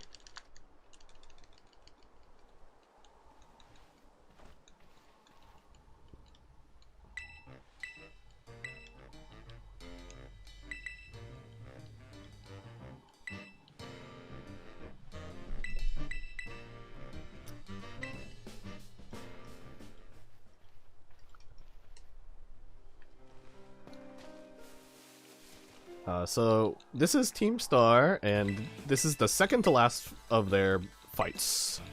So once we beat this, and then we beat the other one, and then so once we beat this one, the last one will be probably the hardest part of the run, I think, because that Team Star base is fighting type, and every single Pokemon on my party is normal type, which is weak to fighting. That, and she starts the fight with a ghost type, and I can't hit it with Population Bomb, so I gotta figure out how I'm gonna deal with that. Which I have an idea of how to take out, but it's gonna be hard, to say the least.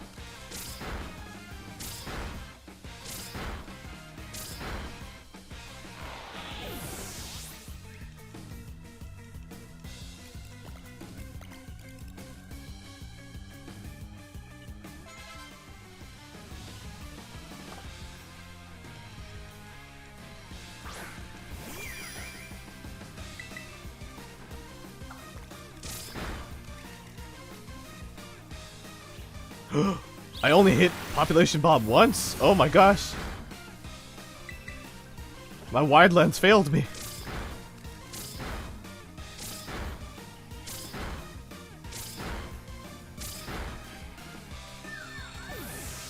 So to explain what Population Bomb is, it is a move that can potentially hit up to 10 times.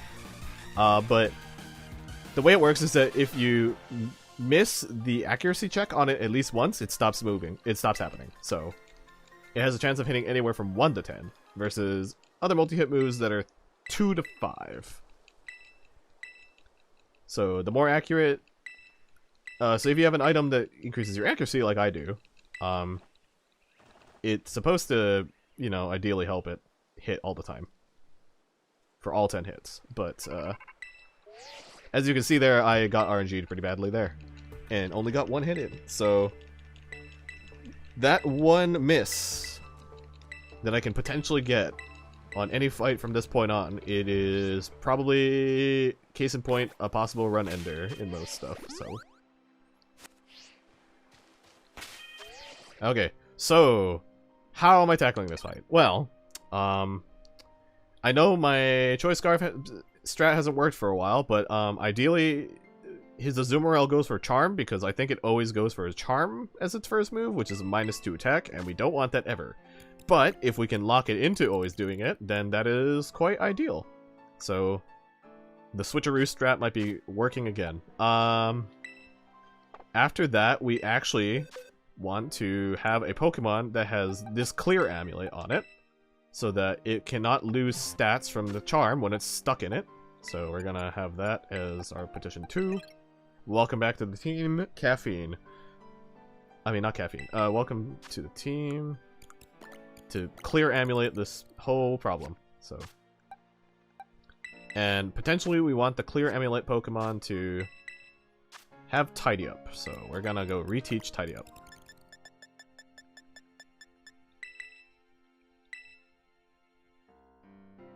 So let me go switch off, probably Super Fang.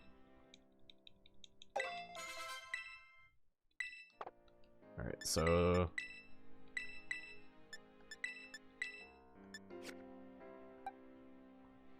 So first Pokemon, we'll use Switcheroo, and then... And see... We can always have Charm on this one, just in case we need it. Alright, so if Azumarill locks into Bounce, Play Rough, or Aqua Tail, we at least have Charm. And Charm is honestly going to carry us further than most other moves, so...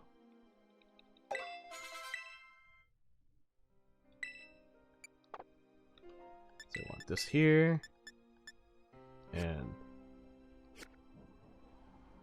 they will be our Charmer. And potentially, if anything happens, then we have Cassie as a backup. Potentially, if it starts using Struggle, we will switch into Cassie and finish up Tidy Ups if needed, and if not, then we should be fine. And then we'll go into Population Bomb, just destroy. Kill and destroy. You know? That is the plan. Alright, so let us just get everybody to 51, just to make things a little bit more ideal for health.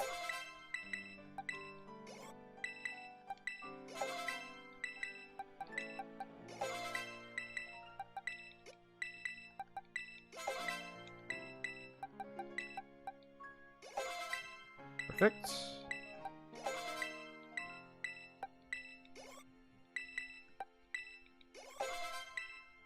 Alright, so we are now within the level cap. So let us save. And hope this plan works.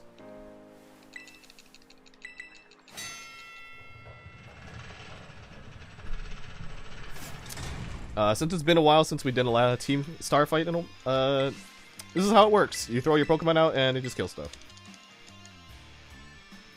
Oh wait, we technically started this stream with Team Starfight, so yeah. So before, this area used to lag really bad, and it kind of looks like they might have fixed it. Because if you looked at the water here, it would drop your frames by at least 59, because you were running at like 1 frame per second.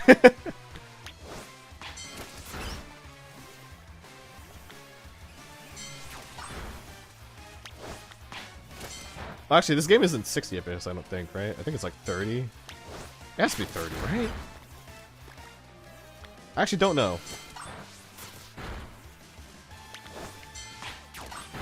But yeah, looking at this water, like during the fight, during this entire sequence, it definitely had potential to crash your game, honestly. Like, it was that bad.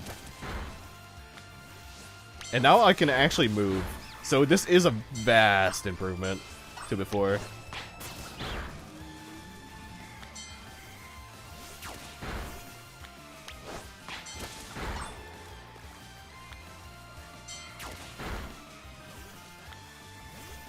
Okay, and we should be finishing up now.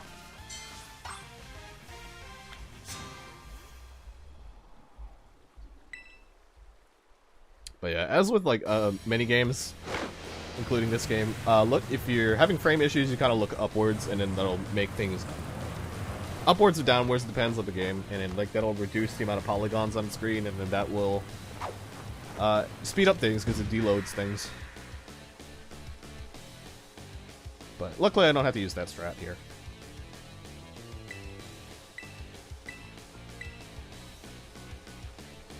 Okay, so ideally, Azumarill starts with Charm.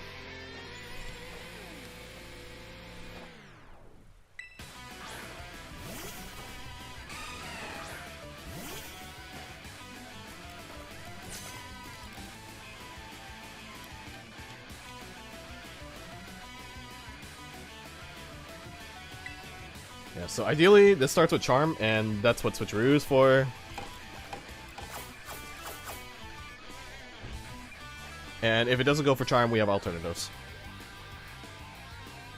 It went for Play Rough. Okay, so that's not great. but we do have Charm. I think it might outspeed us now. Oh, thank God! It doesn't outspeed us, so that's good.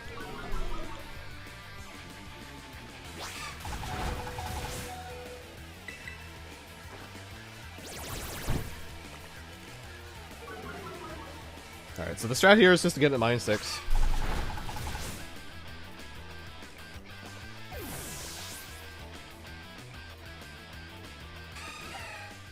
And then we go into Citric here.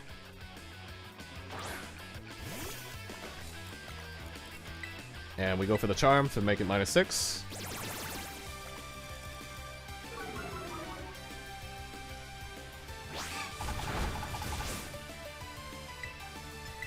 So, oh no, this is Caffeine, sorry. Not Citric. Oh, I forgot to add a Pokemon to my party. For 6. I'm dumb. So, the good thing that, Caffeine here has the Clear Amulet, so Play Rough has a chance to lower your attack by 1 stage, and we kinda don't want that if we're setting up. So, it's pretty helpful in keeping this a little bit more maintained. Alright, so we can probably go for this last one, and we have to use Baton Pass to go into Cassie. Yeah, okay. So, currently we are +3. So what we're gonna do is we're gonna Baton Pass into Cassie. We don't need to be +6, but like, honestly, it's just a safety measure. Because the cars actually have a lot of HP and a lot of defense, so... this one, for example, has 120 defense and 190 HP, so... It's pretty beefy, even with Population Bomb.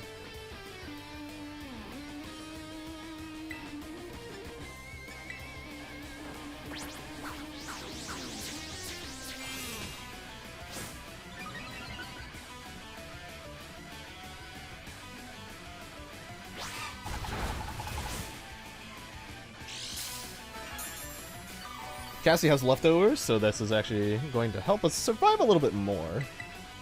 The only thing that can kill us is if it crits, I think.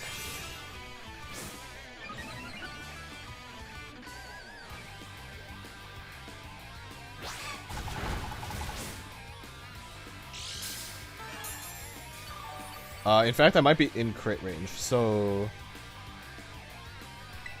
Let me check my stat. I think I'm +5. I think this might be enough. So we're just gonna... We're gonna Baton Pass for safety, and we're gonna go into Cocaine.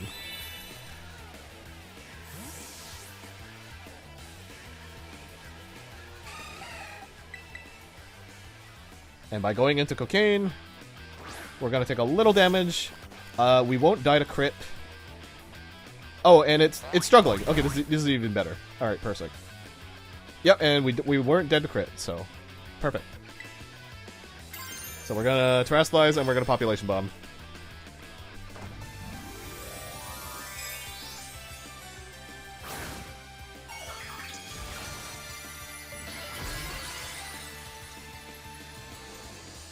So the reason why we wanted to go kind of +6 is because the last Pokemon in his team is a Dash Bun, and it has Baby Doll Eyes, which is a priority attack minus move. And that means we're gonna lower down to 4 instead of 5, so. But honestly, we might be able to get away. We probably will. We can probably get away with it. Word's hard. So we're gonna finish off this.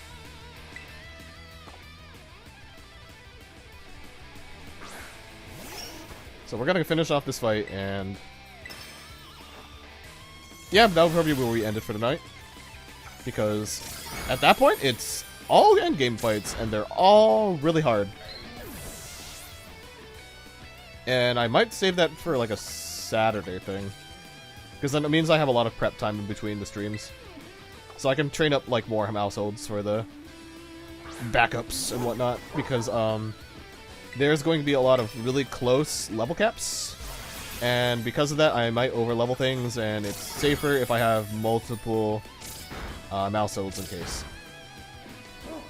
Also, interestingly enough, this Dash Bun did not go for Baby Doll Eyes.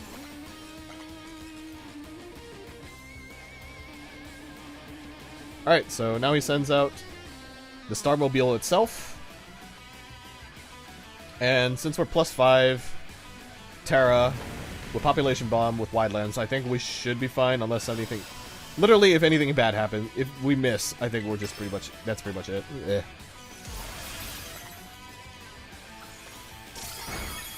So that's 1 hit, that's 2, that's 3, that's 4, that's 5, and that's 6. Alright, and we're done with this fight.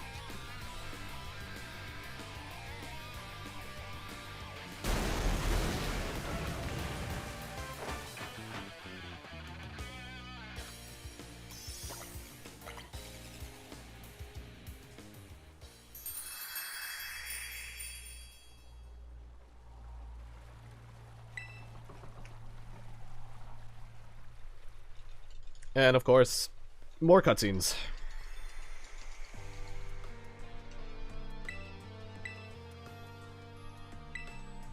Yo, was that really a Pokemon art? Hey, Brian, what's up? Yeah, it was. So that is Revavroom. It is a car engine Pokemon. But for this, for these fights, it's like a boss Pokemon. So like, that entire car is technically a form, but the way the game's programmed is that it instead of actually being a form of a Pokemon, what it does is it overwrites whatever the last Pokemon sent out was. It changes the level and all of the stats, like it changes like the actual stats. Like it doesn't change base stats to what the car is supposed to be. And then yeah, it's really weird, but yeah, it's cool. Alright, Lex level cap is 56. And our next objective is the final Team Star fight, which will be fighting. And we will probably continue this Saturday, I think. Yeah, definitely Saturday. I think I probably have time. I have to double check my schedule, though. I read that you can't obtain this Pokemon either. Yeah. So, like, it looks like a form, but it's not actually a form of the Pokemon. It's like, the actual car engine Pokemon itself you can catch, which is Revavroom. But the Starmobile specifically, yeah, they don't actually exist as Pokemon data. The game will actually program in a Pokemon during the fight. So it hard codes the HP, the attack, the special attack, the speed, the defense, and the special defense, and it basically just makes a boss fight. It's very interesting how it's programmed.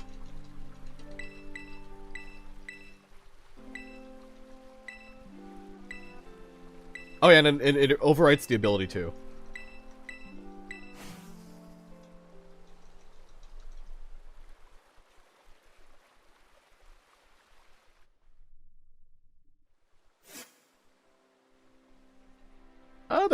There's possibly potential for maybe them bringing the car back as an actual form. They just have to make sure that they just have to actually program it as a Pokemon in the internal decks. So I guess we'll see if they actually do that with like a future game or maybe in a future add-on to the DLC. Who knows? Would be neat. The car specifically is actually like more than one Pokemon too. It's like Pokemon inside the car that give it power, and then there's the car engine, and then there's like a bunch of like the first stage of the Pokemon also attached to the car. So like it's not just the car engine, unfortunately. It's like actually like 1, 2, 3, 4, 5, 6 or 7 Pokemon that comprises the car. So I guess that's why it's hard coded. Yeah, if they coded all the specifics, they could potentially release it as a normal mod, which I think would be interesting. Maybe they'll make like a smaller version of it and remove all the other Pokemon that's attached to the car. That might be cool. Or maybe like I mean, they already have Pokemon Fusion, right? For like a lot of for Black and White, they have Kyurem merging with Reshiram or Zekrom for Black Kyurem and White Kyurem, and then they have Calyrex is able to merge with its horses to make one Pokemon. So like, hey, what if they made a Pokemon that's comprised of 5 other Pokemon in like one team, right? That'd be cool and weird. Like, I could definitely see them doing that. Pokemon Mechazoid, you know?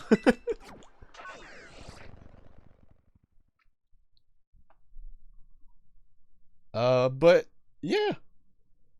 With that, we're 16 out of 24 badges, which is pretty good. For starting at only 9 at the beginning of the night, so.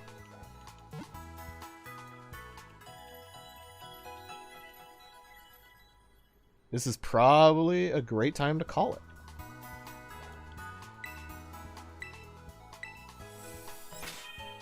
So let me go save and...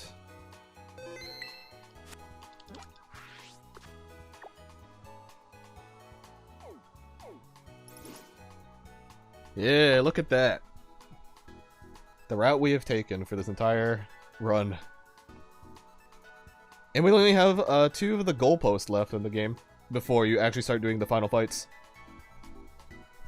But yeah, like I said, all the final fights are very close in level cap, so I might have to train multiple teams depending, or not multiple teams, I might have to train multiple extra Mausholds in like the downtime in between, so that I don't over level. It might be an entire 6.